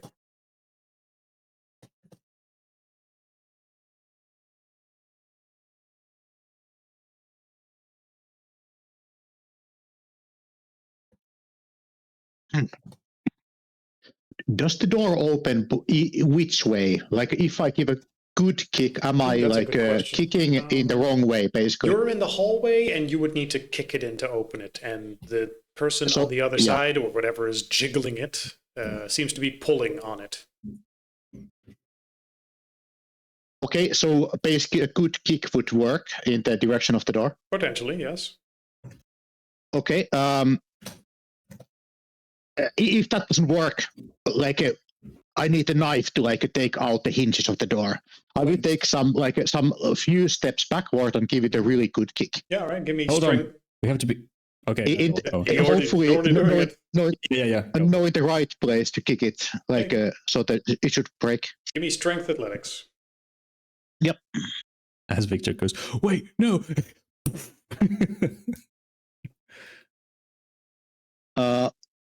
Is there athletics DC, here? yes, there's strength athletics. Yes. How about brawl? Can I use brawl?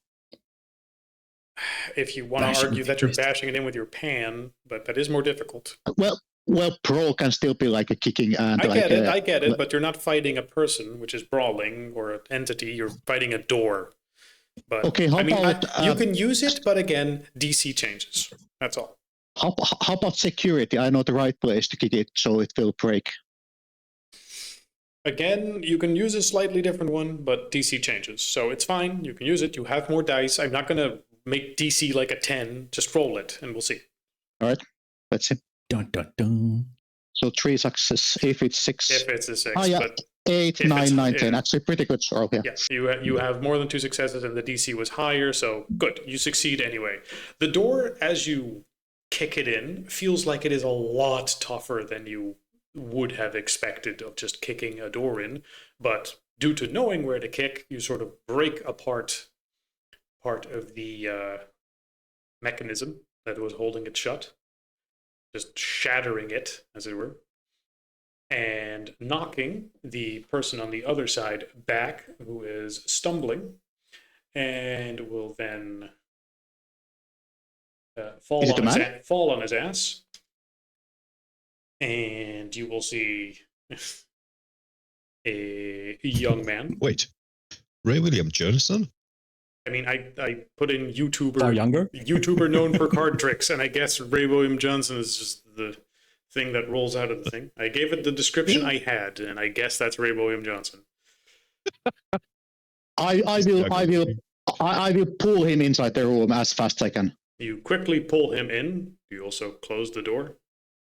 Yes, and I put my back on it. Okay. You quickly pull the door shut, only catching faint glimpses of some humanoid figure that was also in the room there with him, walking towards the door. You then pull the door closed. Something to barricade the door. There's something behind him. Something. Okay, you say barricade the door, but it's a push door, so. Yeah, well, just there's a panic in my voice. There's panic in my voice. Well, I mean, we have the rope. You can tie the rope to the knob and tie it to the banister of the that way he can't pull it open. So it opens into the room, right? Yes. Like, yeah. Yeah, so I'm basically holding the knob and like pushing it backward, like trying to keep it open if somebody tries to open it. Holy shit! You arrive! Excellent! We should leave right now. There's a problem. Come on, let's move. Yeah, there's a problem. This place is enchanted to keep things in. Yeah, but we should sacrifices. The moment you enter, you become a sacrifice to whatever that is. I know we don't have any fire axe or anything, but we gotta find something and just break open a way. Just, let's go. We can try. But turning to as we are we going to tie the rope to the door to stop the thing from pulling it open? Peter sounds like he's not enthusiastic about that prospect. Just run. Yes, there we go. Cool. Okay, we run. Yeah, Marcus, we think alike.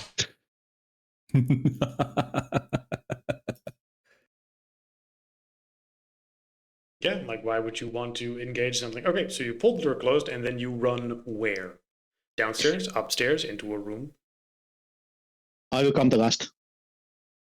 Downstairs. I'll take the civilian. Mhm. And okay. We're going this way. I don't know if he's seen weapons up close. This is America after all, but still, this is an actual big hunting rifle he's holding.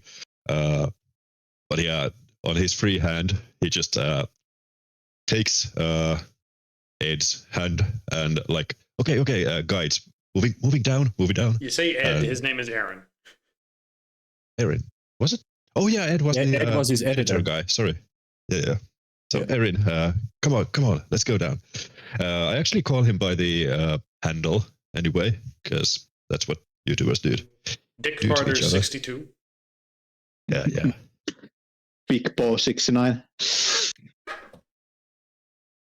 Sure. XX Noob Killer 1969. Yeah, XXX Noob Killer XXX. Surprised he has any following. That's just the account's name. Sure. Did any one of us other than Marcus see the vague figure? Like, I think get just any he would have glimpses? seen it. Okay. If he acted that, like kick the door open, you all would have been looking at Aaron at the time. True. Then he scrambled to his feet gets pulled through as he's like, "Ah!" And then as Marcus saw something, he would quickly respond by pulling him through, closing the door, like, oh shit, a thing's coming. From his perspective, he would have quickly caught glimpses of a humanoid figure which appeared to be entirely made of white material and jagged. Okay. As if they were like, an approximation of like a mannequin or something. Okay. Not entirely sure what they look like. You only caught a quick glimpse, but it looked more like a figure than a person. Yeah. Well, because if we didn't see it, he's going to start drilling Aaron. Like, yeah, Marcus going at the ghoul man. You? What has been chasing you? Give me as it's not human. Run as you can. Aaron will attempt to give a description best he can. Like it's weird. I've seen it a whole bunch in the past hours. Also, holy shit! Thank you for coming back for me. I thought I was going to die here. Kid, focus. Right. We're in a death trap with it. I've been chased by that thing and then other things like it. Like it looks like a person made out of glass or like glass shards, and whenever I try to look at it, it looks warped and my brain starts hurting. As if I'm looking through like foggy glasses or something, and then every time it looks slightly different, or it might be a different one maybe. Was there any goop on the like slow running water? Yeah, it's all over the place. Right. I had to at some point like cross an entire river of sludge. Did you touch it? I didn't want to touch it, so it just sort of went around it. Good. I look at my hand. Let's talk. Keep more running. He looks bruised and beaten up from several other injuries, though. He doesn't look like he's in great shape. So we go down the stairs. Mm-hmm. Keep up. As we get to the foyer where the door used to be, it may seem insane. Well, anyway, coming back to that, I will try to actually like rush against the wall to see if I could just break open a way for some reason. I'm sorry. Where are you doing this approximately? On the first floor? And just against one of the walls? Down the stairs. I have an approximate idea where the door used to be, ish. So just plain toward the wall. And I have extra healing ability, the rejuvenation. So I actually heal from bruised injuries in 10 minutes. Well, that would actually be interesting because first off, give me a strength athletics check as you just try to bash a door. Athletics. Yep. One, and there. One success. Okay. First off, you take 2 points of bruise damage because the wall you just ran into appears to be, at this point, made out of sharp crystal material. So you just impaled your shoulder in a whole bunch of spikes. But secondly, the wall just sort of falls over. So let's say this wall area here. It does that Buster Keaton thing where, you know the scene where he stands there and then the entire facade of the building just falls over? That, except not towards you, it falls the other way. Just leaving only the door frame actually is there as the only solid thing, and the entire wall has fallen over. Okay, what's beyond?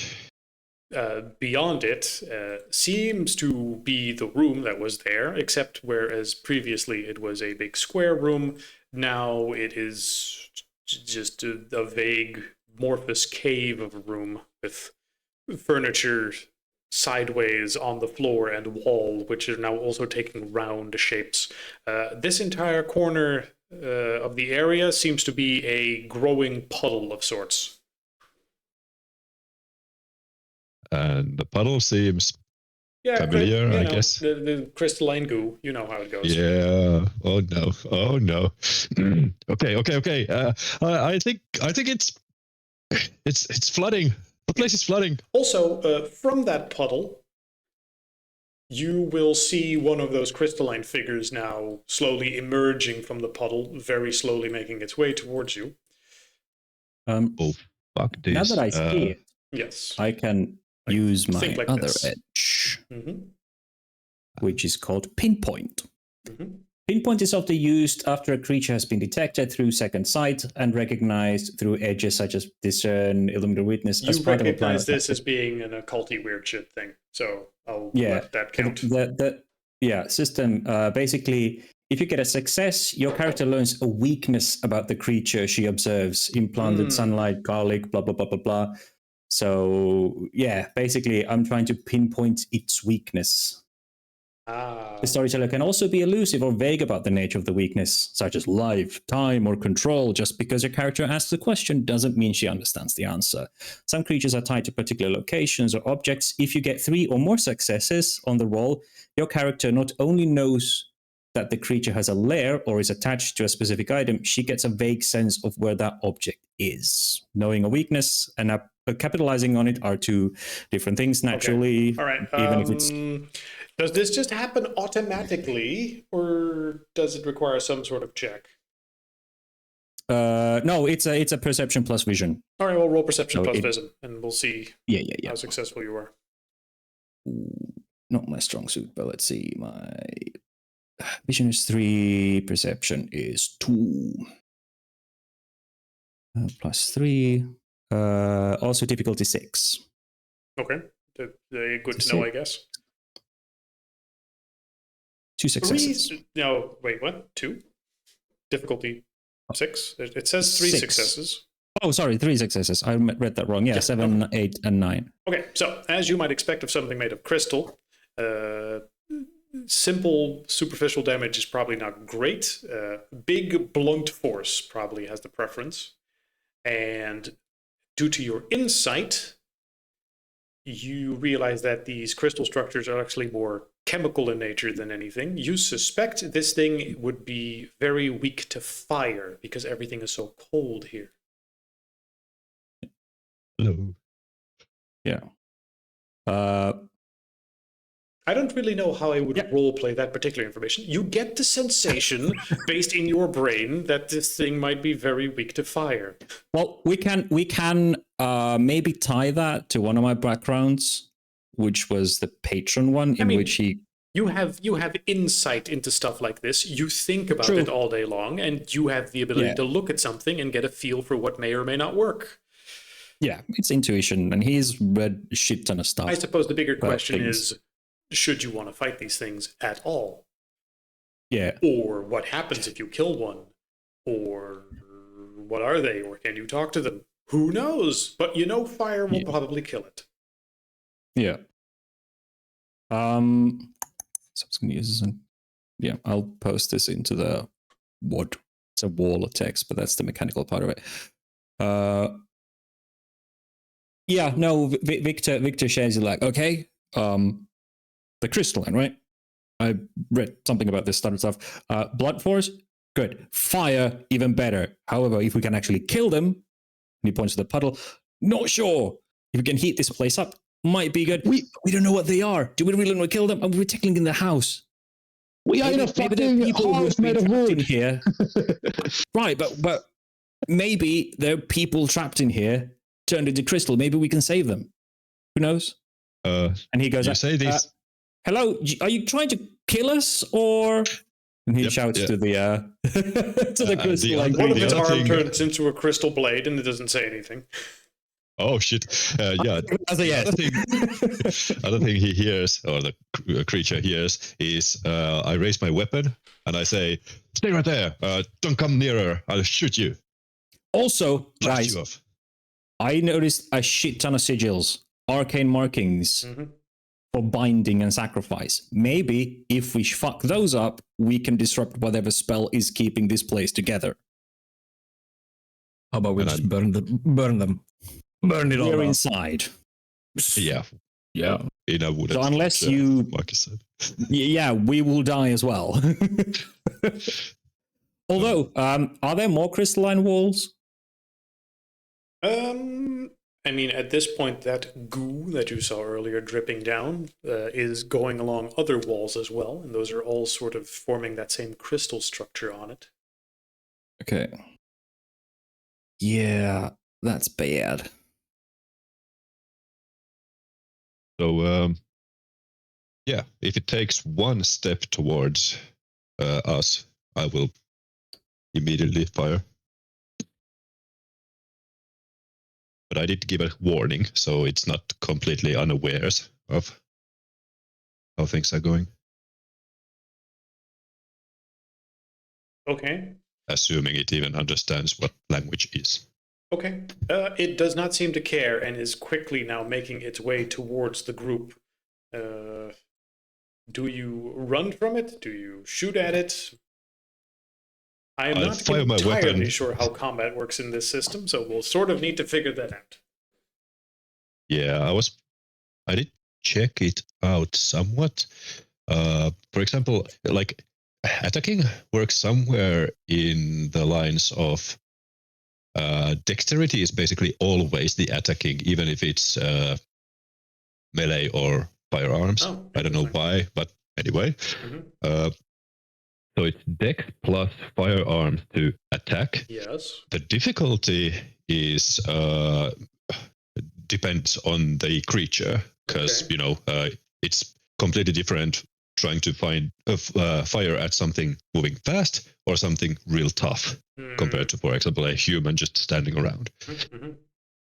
And when you roll your pool, the number of successes determines the exact amount of damage you do, minus soaking.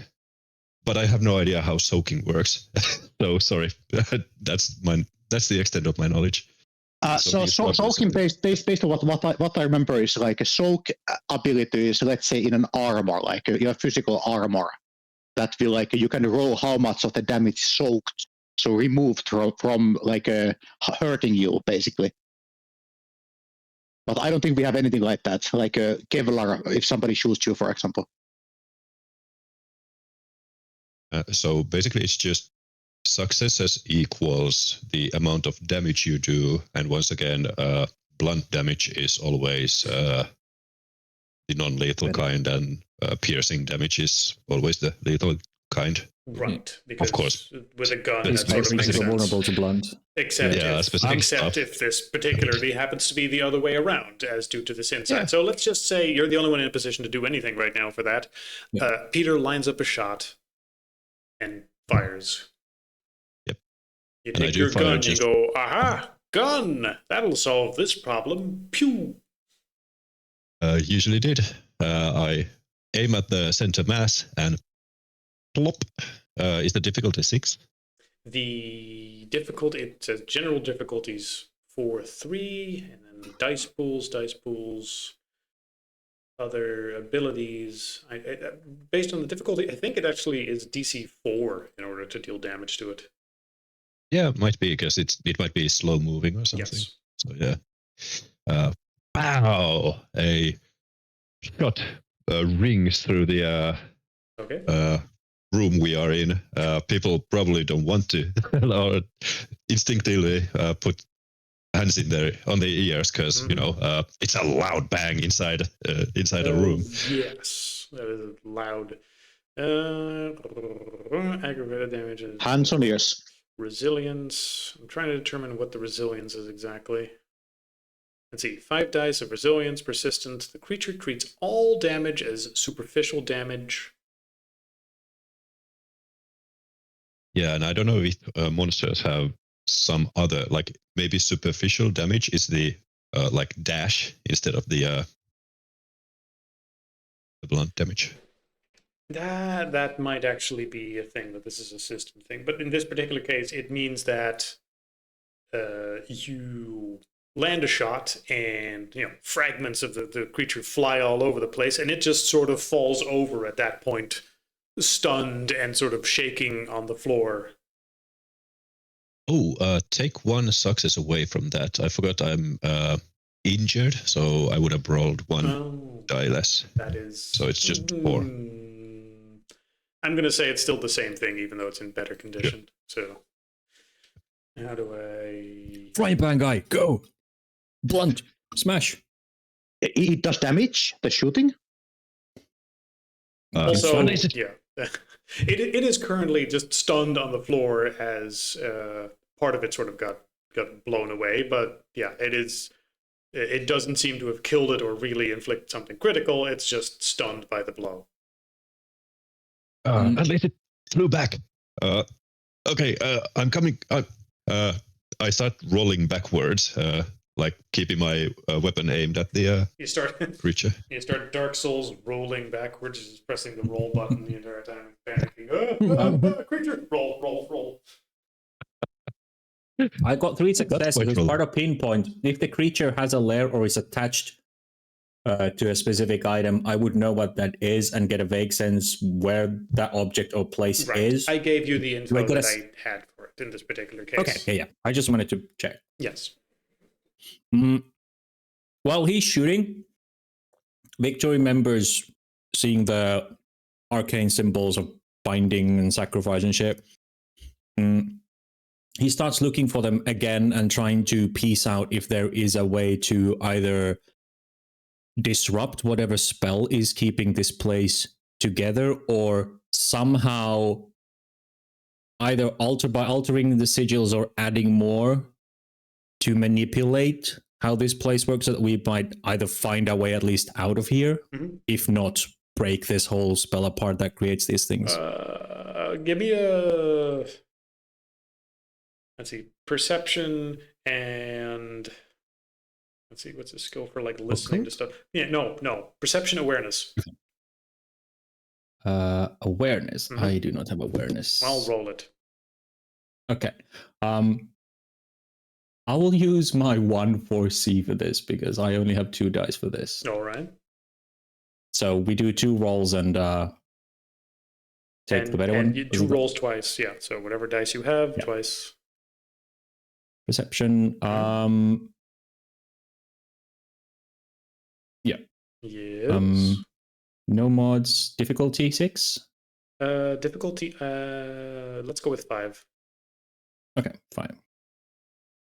That's the first one, and then I'll roll the second one just to. So 2%, 2. Maybe you have 3. Well, I can't get more than 2. So great, 2. All right. So in this particular case, as you attempt to think about that, you will instead hear Aaron's mumbling, who has sort of been panicked mumbling this entire time, as he will go on about where he has been this past time, and that at some point he went to like this extra planar area where space sort of folded over, and it was just this like vineyard of crystal growths, and he could just see the stars, and there was this centerpiece with a big glowing crystal heart thing. And you're like, wait, what? Victor spins around, grabs it, goes, take us there. Take us fucking there. That's the heart. We shoot the heart. We kill this thing. And he says that's where these things come from. There's like a network of tunnels within its cosmic body. I think I might be able to recognize the place again. Great. Guys, we gotta go. We gotta follow Aaron. He knows the heart of this place. He knows where we need to go to stop the shit. Okay. He says, like, I've been wandering this place for a while now. I think I can find my way there. Cool. Let's go. We still have the gasoline with us. Yes, we can burn the fucking heart. If these things are weak to fire, the heart probably is too. I imagine these are like white blood cells or something. We're bound into it. The what? Whatever.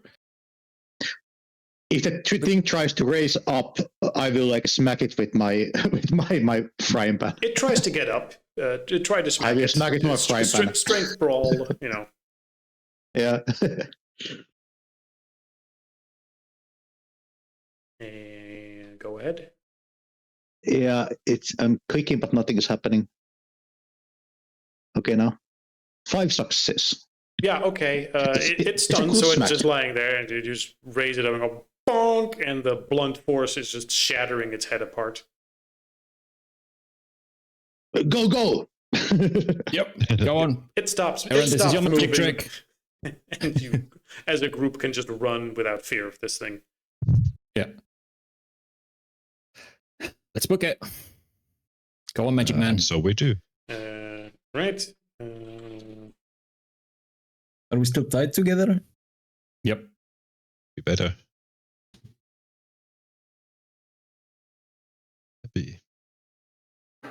Right. So the next question then becomes, where exactly does Aaron take you? He will first take you from the main interior to the attic. At this point, by the way, it would have started looking like the house really sort of starts melting away as several of the walls give way. Vine-like crystalline structures sprout from all of the furniture and household objects. Like the couch that you saw before, which was just vaguely shimmering, now looks like it's just made out of a solid block of crystal. Little of this place still resembles a Victorian house, and now very much resembles some sort of crystal cavern. The glass staircase is still there, and Aaron insists you all follow him to the top floor. Yep. The bottom floor at this point would just be a big pool of that crystal goo, replaced with a river of flowing sludge. Let's see. Once he gets to the top, he will pull a little shifty thing where he opens one door and then actually goes through a different one and then follows through what seems like a big twisty hallway that seems to go on forever. At several points during the big long hallway, it seems like the walls are listening to you. I'm going to need who's in front besides Aaron, like who's guiding him and making who is right behind him. Probably I Peter. think at this point, because it's like it was like Marcus last, so probably Peter first. Then give me dexterity stealth. Yeah, okay. I was about to say Victor's probably competing with you. Oh, yes. But yeah, yes. Okay. As he goes through an area and he insists to move very slowly, as what looks like several of those reflections are inside of a part of the wall that looks like a mirror. And inside those, you go past a section of wall that looks like a mirror. Inside that mirror, you can see several of these crystal humanoids. Oh. But inactive. And as you move past them, one of them sort of seems to snap into some motion, not immediately taking action, but seems to very slowly be waking up. But it's inside this mirror reflection, so who knows how long you have exactly. As inside this mirror reflection, it starts walking away inside the room you can see there, towards a door that looks just like a reflection of the room you are in right now. I have 2 remarks. First, how long has it been? 20 minutes since the me ramming into the wall, spiked wall. Because taking care of your injury. Yes, I think you would have. Would you not have applied medicine in any way? I don't need to apply medicine for that. I just need to wait. I do have faster metabolism than regular people. I have basically you heal factor. 1 point of bruise per 20 minutes. I'm going to say, probably 20 minutes as you're being guided through this building. Okay. So then, never mind. Yes. So 1 point of bruise being healed, right? And another one, I think the earlier one was even older. So okay. The so when my hand you're at 1 injury right now then. Okay. Yes. Good to know. Because it's 1 bruised injury per 10 minutes, but I'm guessing it's been like. Okay. Let me just quickly paint the area right now as you're following him. So bullshit hallway, and then a reflection of the bullshit hallway. Door. Okay. As we walk and we're going kind of silently. Victor's trying to. He looks at the crystal humanoids bigger. He's still keeping alive the possible idea that these creatures are idiots like us who've come here, fallen victim to the pool, and have been added to the collection. He's trying to see if there are different body types and shapes. That would indicate that I'm not going to require a check for this. You take a look at the reflection, and it will look visibly different from the previous one. Okay. Like the previous one, let's say, looked like an old man, and this one looks like a young woman. Okay. These are all people, he says out loud. He's at this point, he's dropped the sort of Queenie Campy speech pattern as well. That was all an act. Well, seems like it. He's like, these are all people. Oh my fucking god, if we don't survive this, we'll be joining the ranks. That does seem like it would be the case. If we destroy the heart, these people might be released unless they're dead. Mm-hmm. Let me get back to what I was looking at. Yeah.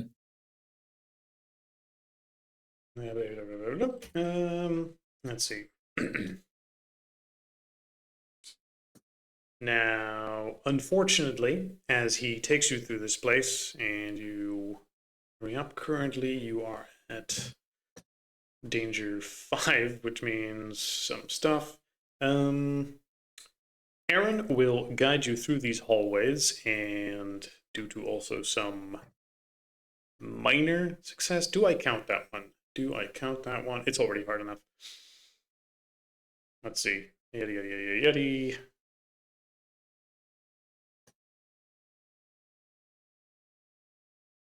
Let me read real quick how exactly it wants me to deal with this engagement.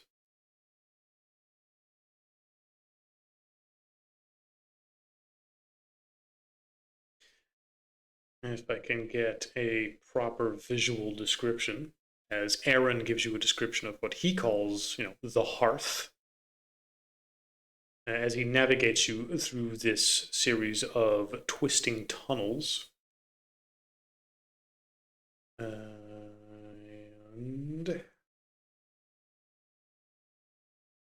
of course, it's one of those cases where it's like, oh yeah, here's just a vague approximation of what it looks like instead of a description blurb. That would be nice if it had one of those. Freelancers, no, it's not applicable. Like, that's nice. At some point, it just becomes so vague.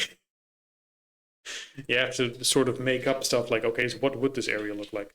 Now you're a GM enough. Now you can just make stuff up. I know, but it's, I'm more than enough GM experience to make it up and not make it seem like I'm, pulling it out of my ass. But I need to always double check, like, does it describe this anywhere? Or am I imagining things? The best thing is, you're like, well, it's not in the material. I'll just wing it. And then, like, 2 chapters later, it's like, oh yeah, remember that thing that you described? It was actually this kind of like, come on, why didn't you say that back in the day? Didn't Aaron just give us a description of crystal vines and the heart? Yes. I'm giving you a description of parts of it, but then I go to the specific chapter where I expect to find details, and it's just not. As you follow him through the corridors, you will, however, be going down the entire time, despite starting all the way in the attic. They will be spiraling down and down as if you're going deep inside some cave. Navigating the maze-like crystalline corridors that Aaron somewhat knows how to navigate at this point. And moving past some of those guard creatures that seems to be taking up residence here.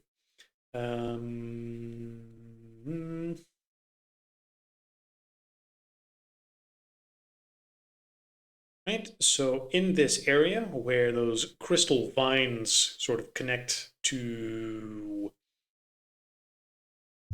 Did I describe them as crystal vines already?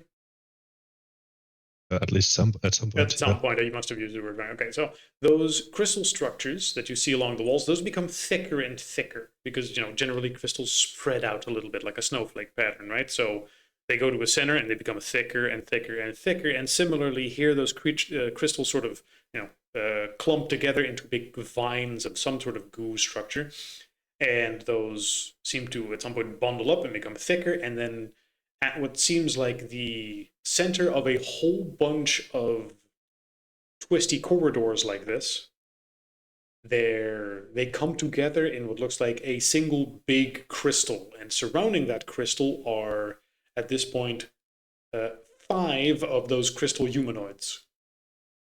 Oh fuck. Oof. Now, maybe they've seen you at this point already. I don't know how loud you've been being, but based on Peter's stealth roll before, they know you're here. So they are already looking in your direction around the corridor and walking in your direction the second you come around the corner. Oh shit. Yep. Well, I know this game system has an initiative, so do I fire off a shot already, or do we go initiative? Fire at the heart. What do you think I am? A visionary? Is what Victor whispers to you as is easy. Oh. Voice, fire at the heart.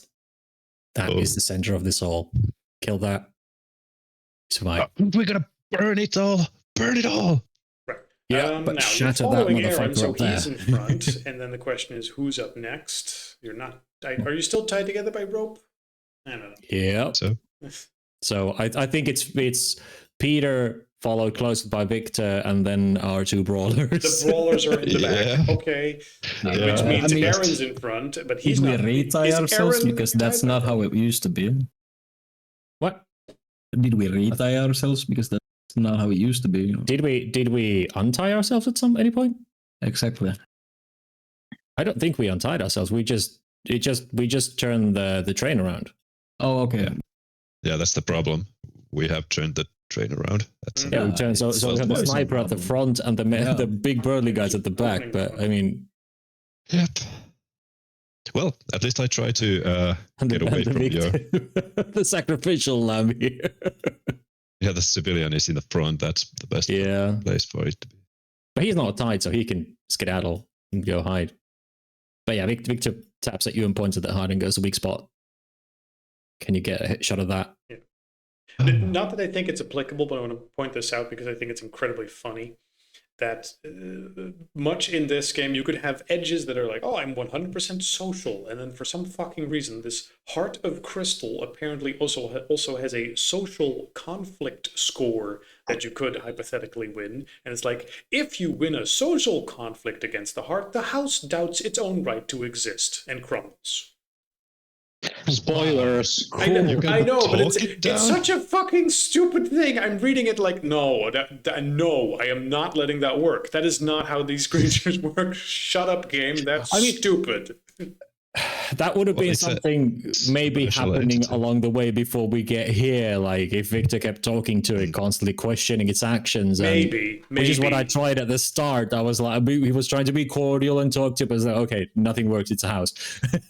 I really like that. That's an option.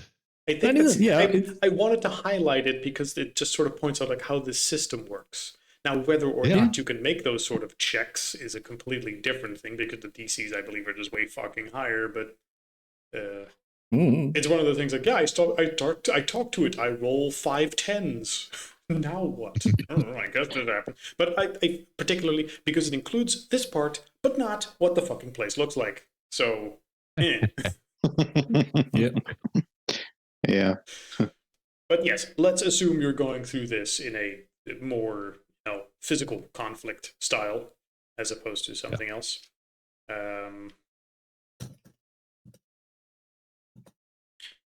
And when I said fire off my weapon, I actually am not doing that. Instead, I'm doing something else on my turn. But do we go initiative or just description? I think rolling initiatives would probably be the best way of dealing with this, right? So Elise getting kind of. Yes, I want to sort of hurry up with this. I'm simply going to do this initiative. How do I? I'm just going to have all the enemies as one thing. Oh, fuck now. Can I add them? Add turn, add turn, add turn, add turn. I know people would be like, "Oh, I have initiative based on a thing," but Yeah. I have no clue. I have no clue waived that. either. So I'm gonna fucking random shit that. There. Okay. Cool. It was like Dex plus Wits or something like I'm that. sure it is, never but mind. we're not doing that right Yeah. now. We're going Yeah, with yeah, whatever yeah. the fuck this is. So, Peter, Yes. for some reason, you're first. I mean, Okay. How close are they? Do they seem like they can get to within 3 meters of me? Yes, right now they're not within Around. 3 meters, but they might be there as soon as it's their turn. Yes. So yeah, I step aside so that I'm guessing the corridor like opens up to the hall. Yes, the main hallway is larger and connects to a series of those tunnels. Yes. So I'll take a step a bit to the right. So no, I was supposed to be on the left side. So yeah, I take the left side, step away, and say, "No, this is the line. You cannot cross this." Not and, one step further. Yes, basically, and I make a roll for this. This is a 6. How do I actually make this? This is weird. So I'll roll a completely blank, but I say the pool mod is 6. And I have Oh my god! Holy shit! How to do this? What the that's all a botch. That's a botch. That is more than a little bit of a botch. That is, your gun explodes. That's epic. It wasn't a gun though. It was. I tried to use my ward H. I don't care. Like whatever you were trying to do, you end up pulling your gun in front of you to take a shot, and it explodes. Like whatever the fuck that was supposed to be. Yeah. Not a step further. I guard this place, and like. And you take a point of There's bruise no weapon. damage as shards of your gun fly into your own face. Like what the fucking fuck? You get blown back by the explosion. I am good at this. Yep, that's my turn, I guess. Oh, wait, what? So it seems that the rules say that if there's a situation where two people might be like doing things at the same time, it's a dexterity plus awareness roll that who is faster. I'm sure there's a thing for it, but this is what we're doing right now, which is results in you going first anyway. So unless you want to risk that, it's fine. We'll do it later that way. Let's move. It's Victor's turn.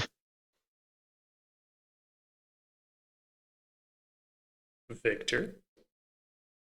Victor tries to untie himself from the rope. So Actually, you just going backwards towards Peter. Yeah. Sure. No, he tries to pull Aaron away with one hand as his other is desperately tugging at the rope. He's not a fighter. He can dodge a little bit, but he's try to pull not a Aaron out fighter. of the way while also untying yourself. Give me a dexterity manipulation check to dexterity. What's something to like quickly untie a rope? Dexterity. Survival? Dexterity, security, something like that. I don't think survival would really. Is a rope survival? I'll allow it. Just roll. Dexterity, whatever. Okay, I'll roll dexterity survival. Maybe brawl. No, I have survival. I have survival. It's one of those cases. I have survival. Can I use survival to operate this heavy machinery? I do have craft as well. Yes, well. He's been to this Boy Scouts when Daddy tried to make a man out of him. So 1, 2, 3. Yeah, all right. It's fine. Okay, you quickly untie the rope, grab Aaron, pull him behind you. Yeah, I'm trying to get behind the big burly men, the big manly men, so that you're in the back. Then these two. Yeah. And some people are still held together by rope. Patrick. Mm-hmm. How does your character deal with 5 big crystal boys walking towards you, and 1 big crystal heart thing in the back. We're calling it a crystal heart, but it's a big lump of crystal. Yeah. Jerry cans are full of gasoline are heavy. That would be considered bludgeoning damage. I'm prepping to swing those motherfuckers around like a madman. Okay. Yep. Don't botch. But other than that, I'll allow it as you swing one of the jerry cans at their heads. So how do I do that? Make me a strength brawl roll, or melee, whichever. Strength brawl. Or melee, depends on, Pool mode 0, I guess. Difficulty 6? Difficulty 4, actually. Ooh. 6 successes. Okay. As you brawl your way through them, you smash one of them in the head, smashing its head to pieces, and it falls to the side, away. And because your swing was so big, one of them gets clipped and also takes some damage. But there's a lot of them. Yep. And some of them are forming their hands into those crystal blade things. Marcus.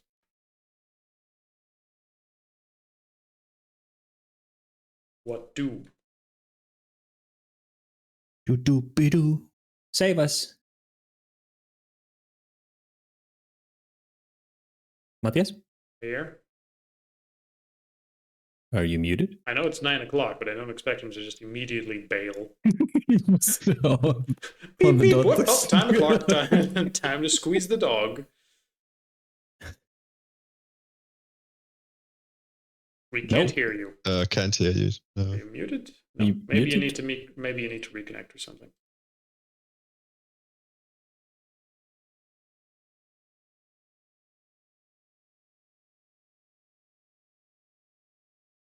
Can you try? Can you hear me? Now you can. Yeah. Yep. Okay, I was monologuing here. Oops. Yeah.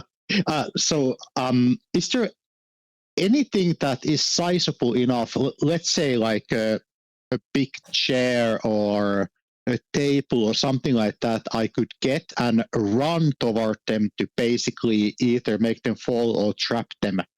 Down here in these infinite tunnels, no. They resemble caves far more than any sort of thing at this point. So no furniture, nothing here. that could be grabbed. No. Oh fuck. Oh, no. Then I will just take my trusty frying pan and I'm going to charge the first one and trying to hit it with enough momentum that it will maybe fall on the next guy and few of them will fall down. Give enough time for Samuel to do his dirty deeds. Yeah, okay. To go ahead and roll strength plus either brawl or melee, whichever. Yep. Give me a second.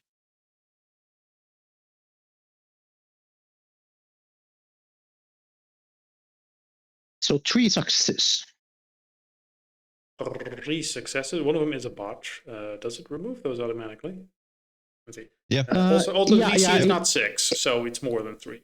So so the 6 goes away. So 8, 8, and 9. If it's more difficult, then it's DC 4. Actually, it's easier. So. Yeah. Okay. Then it's 4. So it is set to. No. It is set to. Oh no, never mind. No, it's set to 6. Looking at the wrong one. So. Sorry. Well, you didn't say the difficulty, so yeah. Well, at least I did it. DC4 means you smash one of them in the head and knock it aside. Great. Aaron is not of much use here. He technically has a sheet. Welcome to the club. Do a magic trick. Dice pools, notable traits, standard dice pool. He has some skills for health and willpower and staying alive. He's a bit of a veteran for surviving here at this point. But he is very much a mental guy as opposed to a physical guy. Sleight of hand, magician shit, not exactly clobbering big creature over the head. Yep.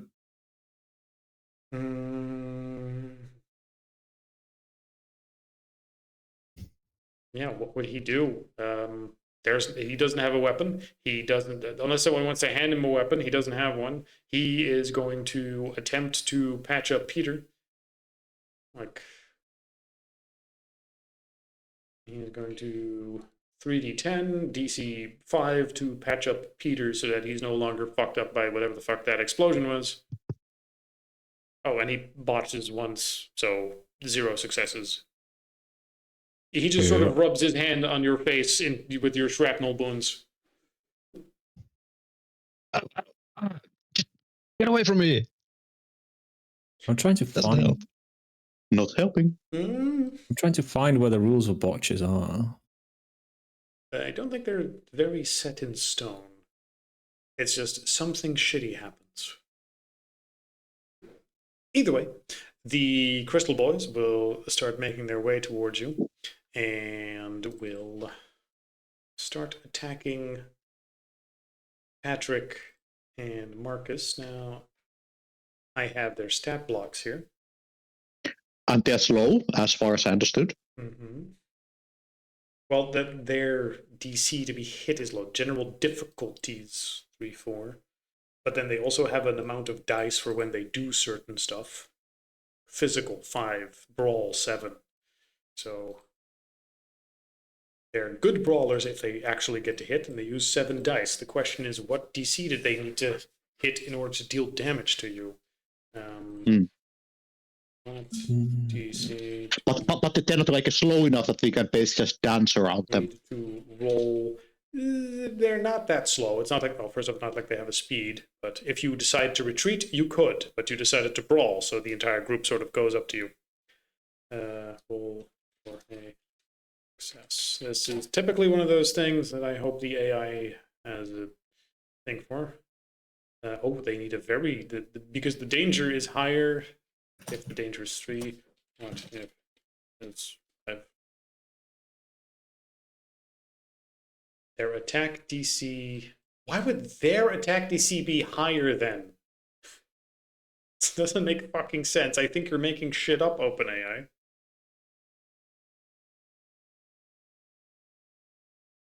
All right, I'm just gonna say DC 5 to attack you. Doesn't say anything about your defenses or what kind of armor you have in this particular case. If so, then it can come up later. There's 2 of them. One of them is going to try and stab Pax with, like I said, its crystal limb. Onslaught, 5 dice, persistent when making roll or melee attack. Creature all within, say, reach simultaneously. Oh shit, it can attack both of you at once. What? Each target rolls with their own defense roll. What is my defense roll? Good fucking question. Don't even know if that's applicable. Do the words defense roll pop up anywhere? Yeah, it had something like you have multiple ways of defending yourself, and somewhere this and that and that, and one of them was dodge. Yes, defensive so maneuvers dodge. On page 193. You can either block or dodge or parry. Dexterity brawl, dexterity dodge, dexterity melee. Ooh, dexterity. Everything is dexterity. Yeah. Yeah, dexterity is the combat stat. Hope you didn't neglect dex. Oh, absolutely fucking did. Dexterity dodge, it seems. And it's also, it seems like if you have a leather jacket, for example, it has armor 1 that is soaking 1 damage out of the pool. Do any of you have armor? I mean, leather jacket, maybe. But I have a leather jacket. Don't think Tex is wearing one, so let's say Marcus has leather jackets to absorb 1 damage. All right, let's go through these one at a time. One of the creatures takes a big swipe at both of you and rolls 5d. Was it brawl or melee? And you can also use brawl to basically do the same as dodge. Okay, I see the difference. It has potentially brawl 7 if it's 1 turn, but it can also use a skill onslaught if it wants to swipe both of you, which it does in this particular case. So me putting points into dodge and brawl is dumb. basically. Yeah, I did the same. Well, no, not like, let's say that there's like a car coming on your way. You don't want to try to block the car. You want to dodge it. Right. Or somebody shoots you. You don't block it. Yeah. Yeah. All about knowing what you can and can't do. All right, so one of them takes a big swipe at both of you and does this, and then both of you roll whatever defense you have. I'm not sure if you would have 2 defense. I mean, it's a defense roll you make per thing, so it tries to swipe at you. No, the difficulty in this particular case is you guys rolling against. No, it's the number of successes. Fuck! You don't know how this fucking system works. Because it will come together. Well, that's why we have this. The funny thing that there's no like a hit and damage roll. It's just a fucking damage roll, and then also, you will like dodge or choke and stuff like that. This thing botched super hard, as it's a 1, a 3, a 2. Even if its DC is 4 to do stuff. Yeah. With a 4, the first attack. Maybe trips on the guy I smacked with the you don't even need to fucking describe something. Describe how you don't need to roll defense. Marcus, describe how this thing botches super fucking hard. Well, I smacked the first guy with my frying pan, so it's gonna like fall back, and the next one's gonna trip on it, and they're both going to be down on the ground like a turtles on their shells. Like this one gets clobbered by this in a big domino effect. Like that one's taken care of, that was taken care of. This one is just dominoed under them and stuck. Great. Then there's the other one. This one, for real, they can't both possibly be botches, so this one takes a swipe at both of you. Let's say DC, again, a 1. Okay, so that's 1 success, 2 success, only 1 success. Okay, Marcus's leather armor will just sort of absorb that one without doing anything. Pex doesn't have any armor, as far as I'm aware, so make some sort of dodge, block, something roll. With what was the difficulty? I'm sorry, I wasn't listening. Is there a DC on blocking? Yeah, is there a DC on blocking? That's a good question. Fucking question. What was the DC to hit? There is 4, so maybe it's also 4. Doubt it. We'll just go with 4 because I don't know. Yeah, we'll figure this out maybe for next week. Don't know. Roll. Okay, so you just slap it aside and... Okay, good. After that, Peter, you don't have a gun anymore due to circumstances.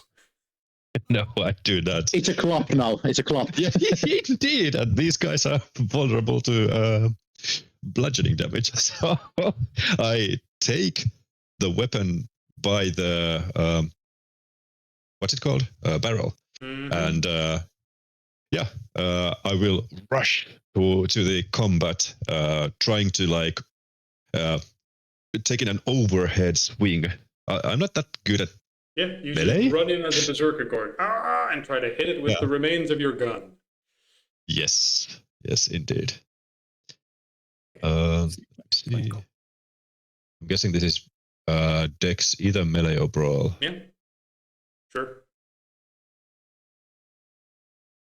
Let me see if I have any of those. It doesn't seem correct to me to hit something with a club and use Dex for it, but, let's not overthink things right now. Let's move. Yeah. And it was 4, the difficulty. Actually, 3 successes. I'm still trying to get used to being hurt, and it actually affecting. We need some sort of system to easily keep track of that sort of stuff. Maybe the sheet has stuff for that. Maybe. Either way. Smack it once, but don't do as much as you might want. There's no set difficulty number. Instead, you roll dice pools against each other. Yeah, but how do you know what's a success? Whoever scores more, you roll dexterity plus brawl or melee. Attacker rolls their own pool. Whoever scores more successes wins the exchange. More successes against if what you number? win or tie, attack is blocked and does no damage. If the attacker wins, the difference in successes adds to the... Yeah, what is the... I guess it's bigger number better, so the more bigger numbers you have, just who rolls the higher number in general per dice? Doesn't make any fucking sense. So. But then what you count as a success? Let's not go into this right now. There's a contested roll thing. On 6+.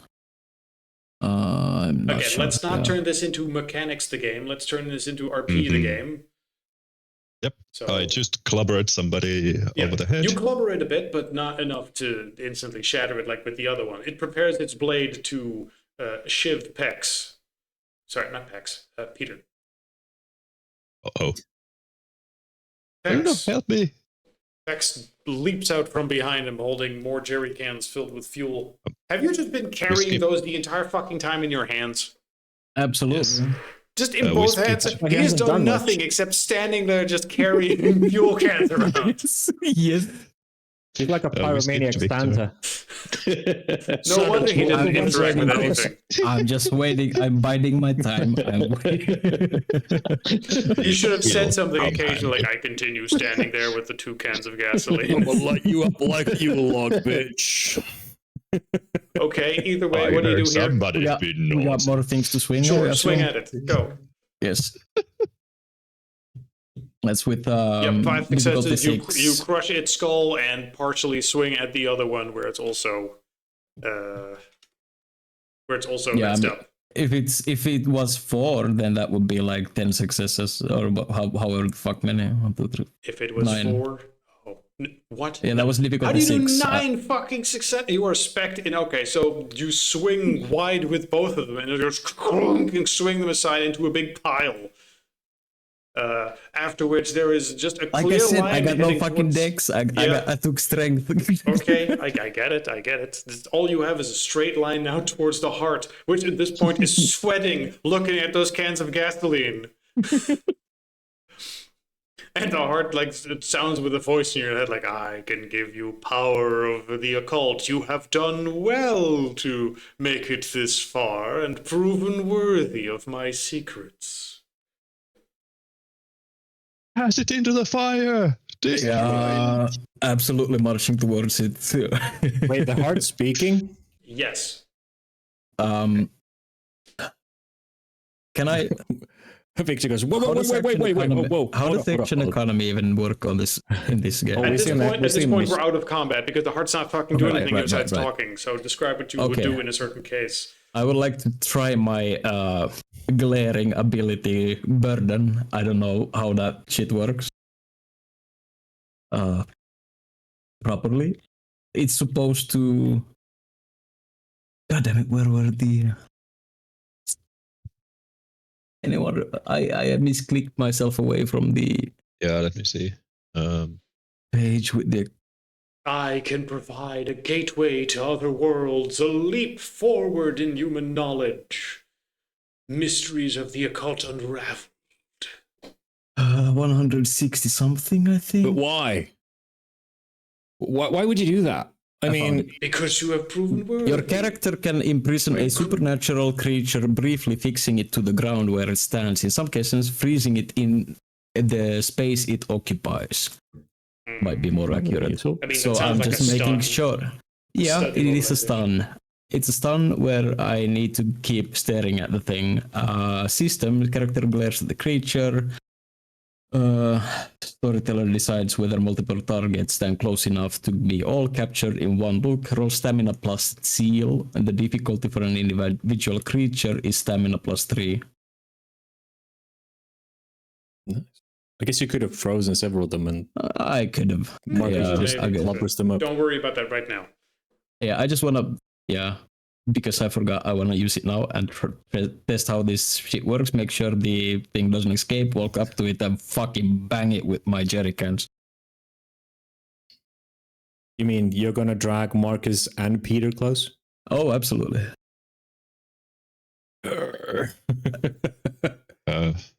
Like you're just intimidatingly moving up to it with the jerry cans, right? Yes.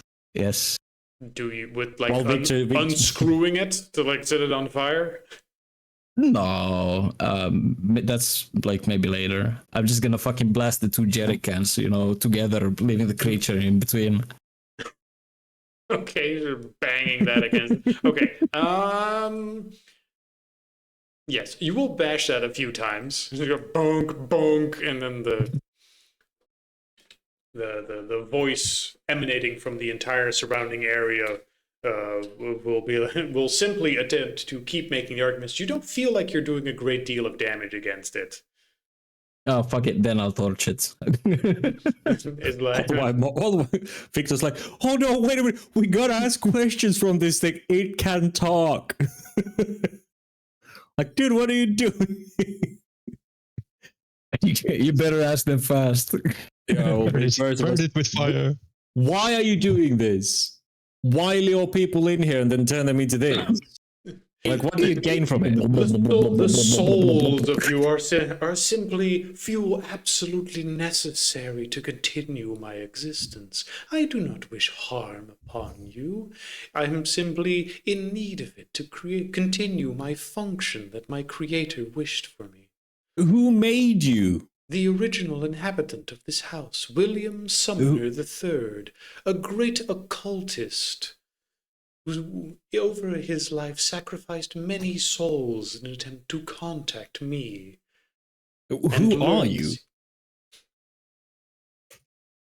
I mean, like, fuck, I am the meadows, the consciousness of this house, which over time was imbued with the sacrifice and life force of all the people that my creator imbued into it. In a way, I am the collective souls of all of them.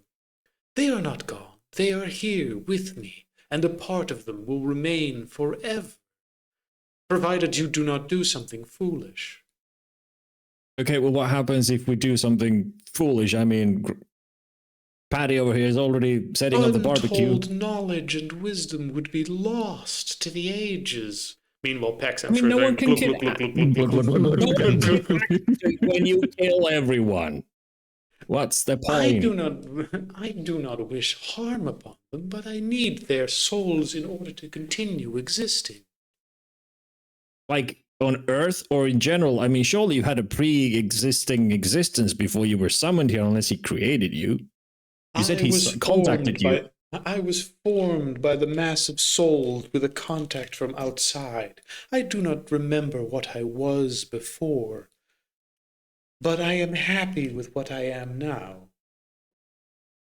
As the amount of gasoline starts to be like dangerous levels around the pillar, I wouldn't. I wouldn't necessarily empty the whole. It's not like I keep continue fucking pouring all this time. Comedic effect every time it cuts back to Pex, like the fucking pool of gas. Like, I'm not gonna try and burn myself. I'm just gonna try and burn this creature. Like, the amount should be proportional.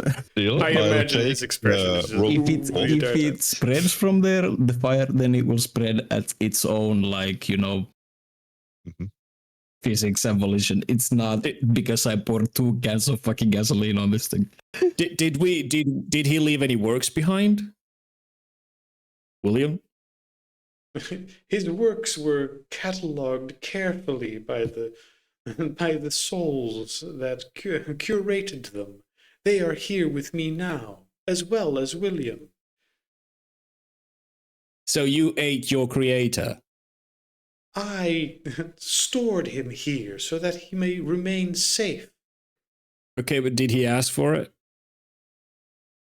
He had grown old. Yeah, that kind of happens. Are they written anywhere? Books? Paper, Would you be aware of this? I imagine you would have looked up some stuff beforehand. He's asking for the heart. You're asking the heart. Yeah, like, are they in a readable form? If you join me here, I can guarantee you all of this knowledge will be made available to you. Okay, but what's the point when I can't leave the house? I don't want to die. The knowledge I kind of like this, my soul in. All you need to do is live here. But you do not need to give me your soul until it is your time. No, I would just have to invite people over and have you kill them. Well, yes, I do need to eat. No, that is not acceptable. That will never fly. I will take the Convince your ship friends, out of my back pocket. please. You People are are clearly not food. wise. If you're not going to torch it, I am going to torch it. You see Victor kind of going, he's looking around the place. You accept this deal, I will cast you into the fire myself. Hold on. I didn't say anything. Do people really want to make an argument with him, or is it like just someone pulls out a letter and goes, "Yeah, I'm no." trying to figure out how to argue with a guy who I have already goes, put the fire on my lighter. Yeah, fuck it. I'm gonna leave the rest of the jerry can next to the being, take a few steps back. Not even just a few steps back. I'm gonna take a lot of steps back, actually. I'm gonna be pushing these guys with me. Mm-hmm. You see Victor still has his lit cigarette. Like when one ends, he's kind of smoking another one already. Just a wink, like there's a source of fire in his hand at the Bex, moment. I think you get this. I'm grabbing it from you and I'm flicking it in there. Okay. As you flick it, like the trail of fire quickly shoots along the gasoline to the heart, which just goes, "Oh no." And then with a big fiery explosion. I didn't get my answers. As one of the jerry cans explode in a big ball of fire. As it does, the entire building starts shaking and falling apart in places. I think we need to go. Yes. Yeah, we do. We really do. A screeching is heard throughout the house, and many places, even though they weren't directly covered in gasoline, will be catching fire. Uh-oh. Move. You are now in a building house. Give me strength athletics or dexterity athletics.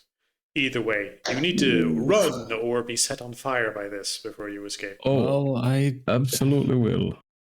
Strength athletics, you say? Mm-hmm. Negative. Comparison, let's say that difficulty. No, that's a facetious question.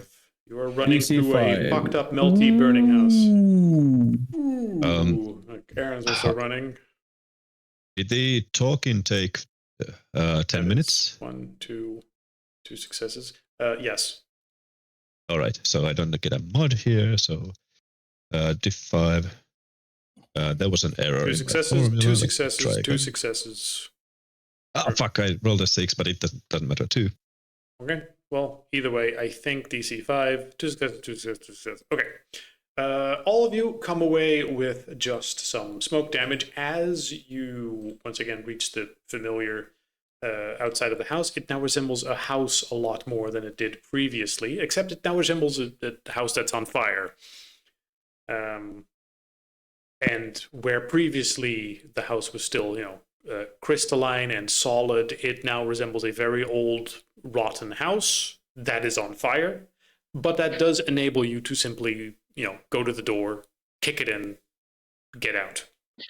We need to go on fast before the police comes here or the fire brigade. Yes. You are now standing outside of a burning house. Aaron managed to keep up with you. He is there with you. Okay. Car, go. He is already rationalizing what the fuck just happened in there and what sort of weird smoke inhalation nightmare that was. And thanks you, Mr. Fireman, for getting him out of there. Yep. In the car. Take him to the into the car and to the hotel. And before we go, we need to get rid of the smell of smoke on our clothes, or even the dumbest receptionist in the hotel is gonna put it 1 plus 1 is 2. Why we went camping? Oh, true. We've been camping. We've been camping. And this loser walked. I mean, we were camping, and this motherfucker just walked up to our camp, stumbling, after having finally found his way out of the old house. Didn't home. Didn't you? Yeah, but that means that he's gonna get charged of burning the house most likely. Oh, I mean, fuck. He could have just been lost in the woods. I think it's better that he hasn't been in the house for days. he just went somewhere else and has been away. Oh yeah, you ran into the wilderness after getting that gas attack in there that your friends talked about, and you found our campsite. Yeah, that's how we met. And talking about the campsite, I'll even set ablaze a fire just to have actual fireplace. You know what we should do?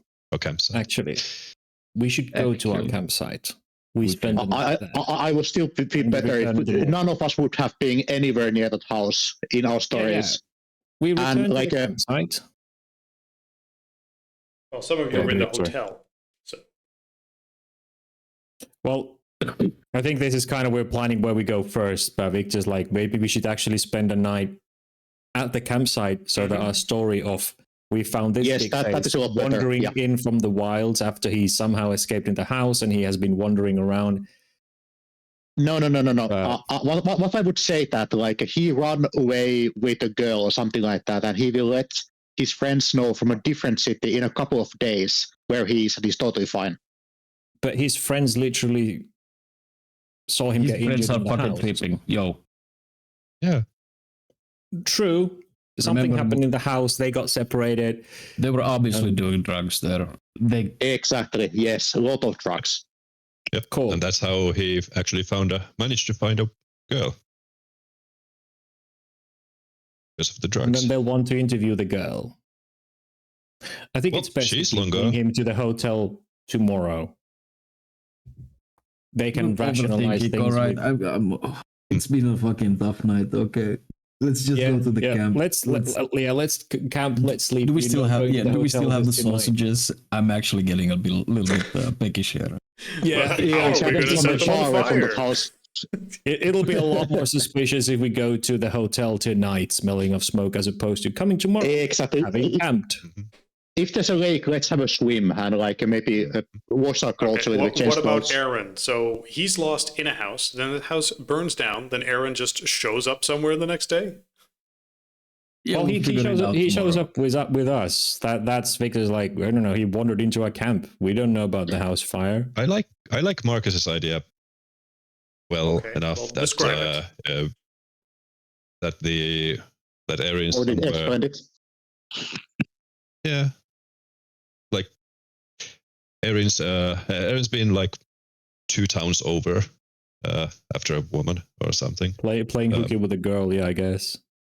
And we can just we'll drive off, we'll drop Aaron to said town. He can call from there, Enough? Yeah, I'd be up for that. Yeah, how did he get there? On foot? Who fuck cares? I mean... on a ride. Yeah. Hitchhiker, I guess. Yeah. I mean... Haven't you ever... You're a magician. You're a good, person to do, And not even hitchhike. Haven't you ever... Talking people. I've seen the cars you jumped in from the club. You know how this shit works. But that's me. Hey... I always leave with a guy from the club, and that guy needs to have at least some money. I don't go with poor people. You know that. I don't get with poor people. I don't, Daddy needs to have cash before Victor jumps into the car. But anyway, I mean, hey, you guys cook up whatever kind of story you want to cook up. I'm just trying to figure out what would be the least one that rouses questions when people start asking, well, what kind of girl? I mean, he's a big time YouTuber. What teenage bitch isn't going to want to make a video vlog of having screwed up with Aaron? There not being one. He doesn't need to make a fucking public announcement by that, of that, You know, yeah, mostly the police if they come and ask questions. He had a wild weekend with a wild woman. That's it. Yeah, and then they'll want to. They never even knew that he was missing. Why? Why would they need to find because the woman? Now the house that he disappeared in is on fire, and they'll want to pin it on him and his little YouTube crew. So they're gonna try and follow the trail. Well, fuck, you want to be the woman? Maybe we should sign you up as an alibi. I was camping with you guys. I know, I'm just fucking with you. I wish you would. For a moment, Peter looked like yeah, that's totally gonna work. Because I don't know, he was on a binge in the woods. He got lost. I mean, they were like, "Oh, we were gassed out. Like there was a gas leak, and this guy's been off his rocker for a few days, and he got lost in the fucking wilderness trying to find his way out of the house. You know what? You know what? He saw a fire and was like, but you just fucking pistol whip the dude, leave him right there, and hope that he has amnesia about us." I mean, I don't think we should drive to the hotel, be seen at the hotel so shortly after the fire. We should go to the camp, at least spend a night there, and next session decide what we do with Aaron. But for now, let's just go to the camp and not go back to the hotel. It'll be suspicious as fuck. Exactly.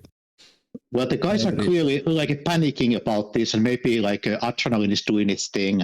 So like, let's go to the camp, sleep over like in the morning. Let's see what happens. What does our YouTuber friend even remembers? But I think it would be easier for all of us if we make it sure that none of us were doing that day in that house or even near it.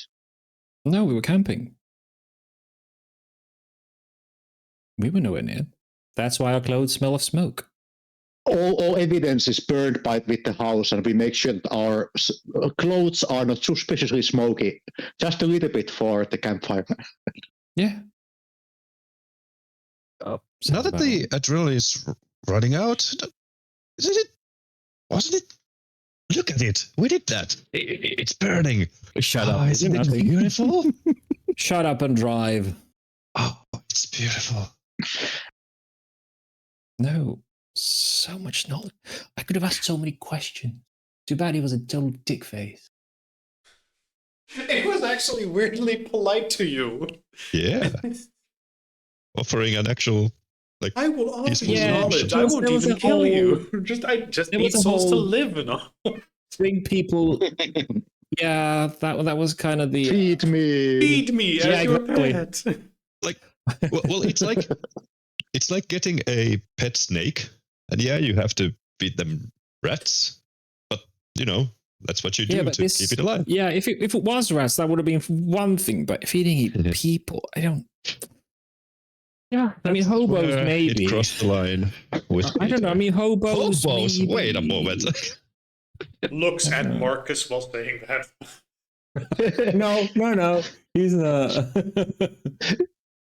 But the fun thing about it, another party might have like make a deal, and like they would have an ally in their stats called house eating people, and they would have to return like a monthly with some like a poor bastard which they feed on the house for arcane knowledge and power. Sounds like if the house came with a shit ton of money. Yeah, if the house came with a shit ton of money too, that would have been, I don't know. Mm-hmm.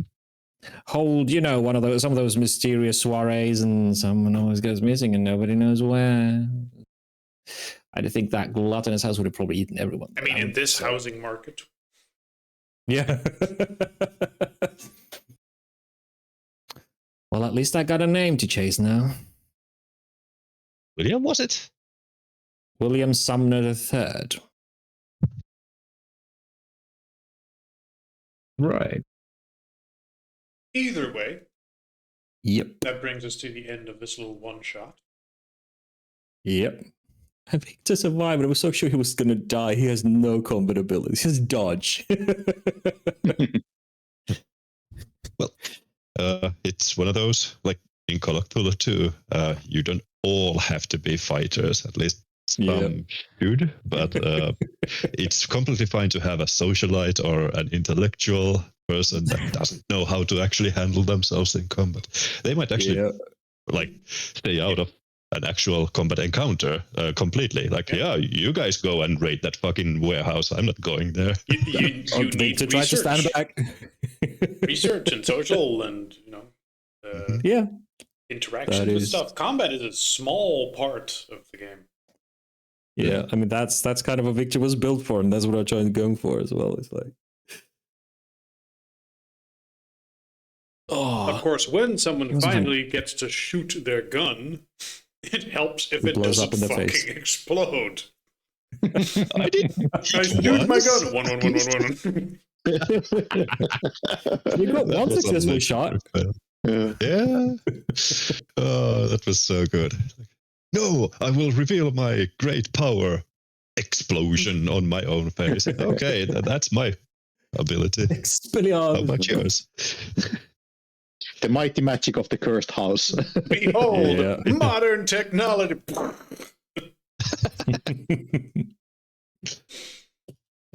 Oh, and Victor turns to Pex and goes, "You owe me a cigarette holder, by the way." Sure. I actually enjoy that sort of like short stories. Reminds me of X-Files, the monster of the month of the week, or stuff like that. Yeah.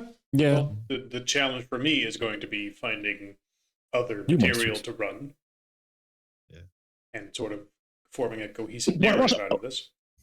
Wasn't there like 1 billion like a campaigns in that folder? What I was watching for. Well, I'll need to parse them. A lot of it is, lore material. Yeah. But hopefully. And hopefully. Yep. But give me feedback as to how exactly the system is, and obviously we need to look for certain things and how it works into defense and the few problems we encountered. And I don't know how a lot of the stuff works. This is very much everyone going in blind.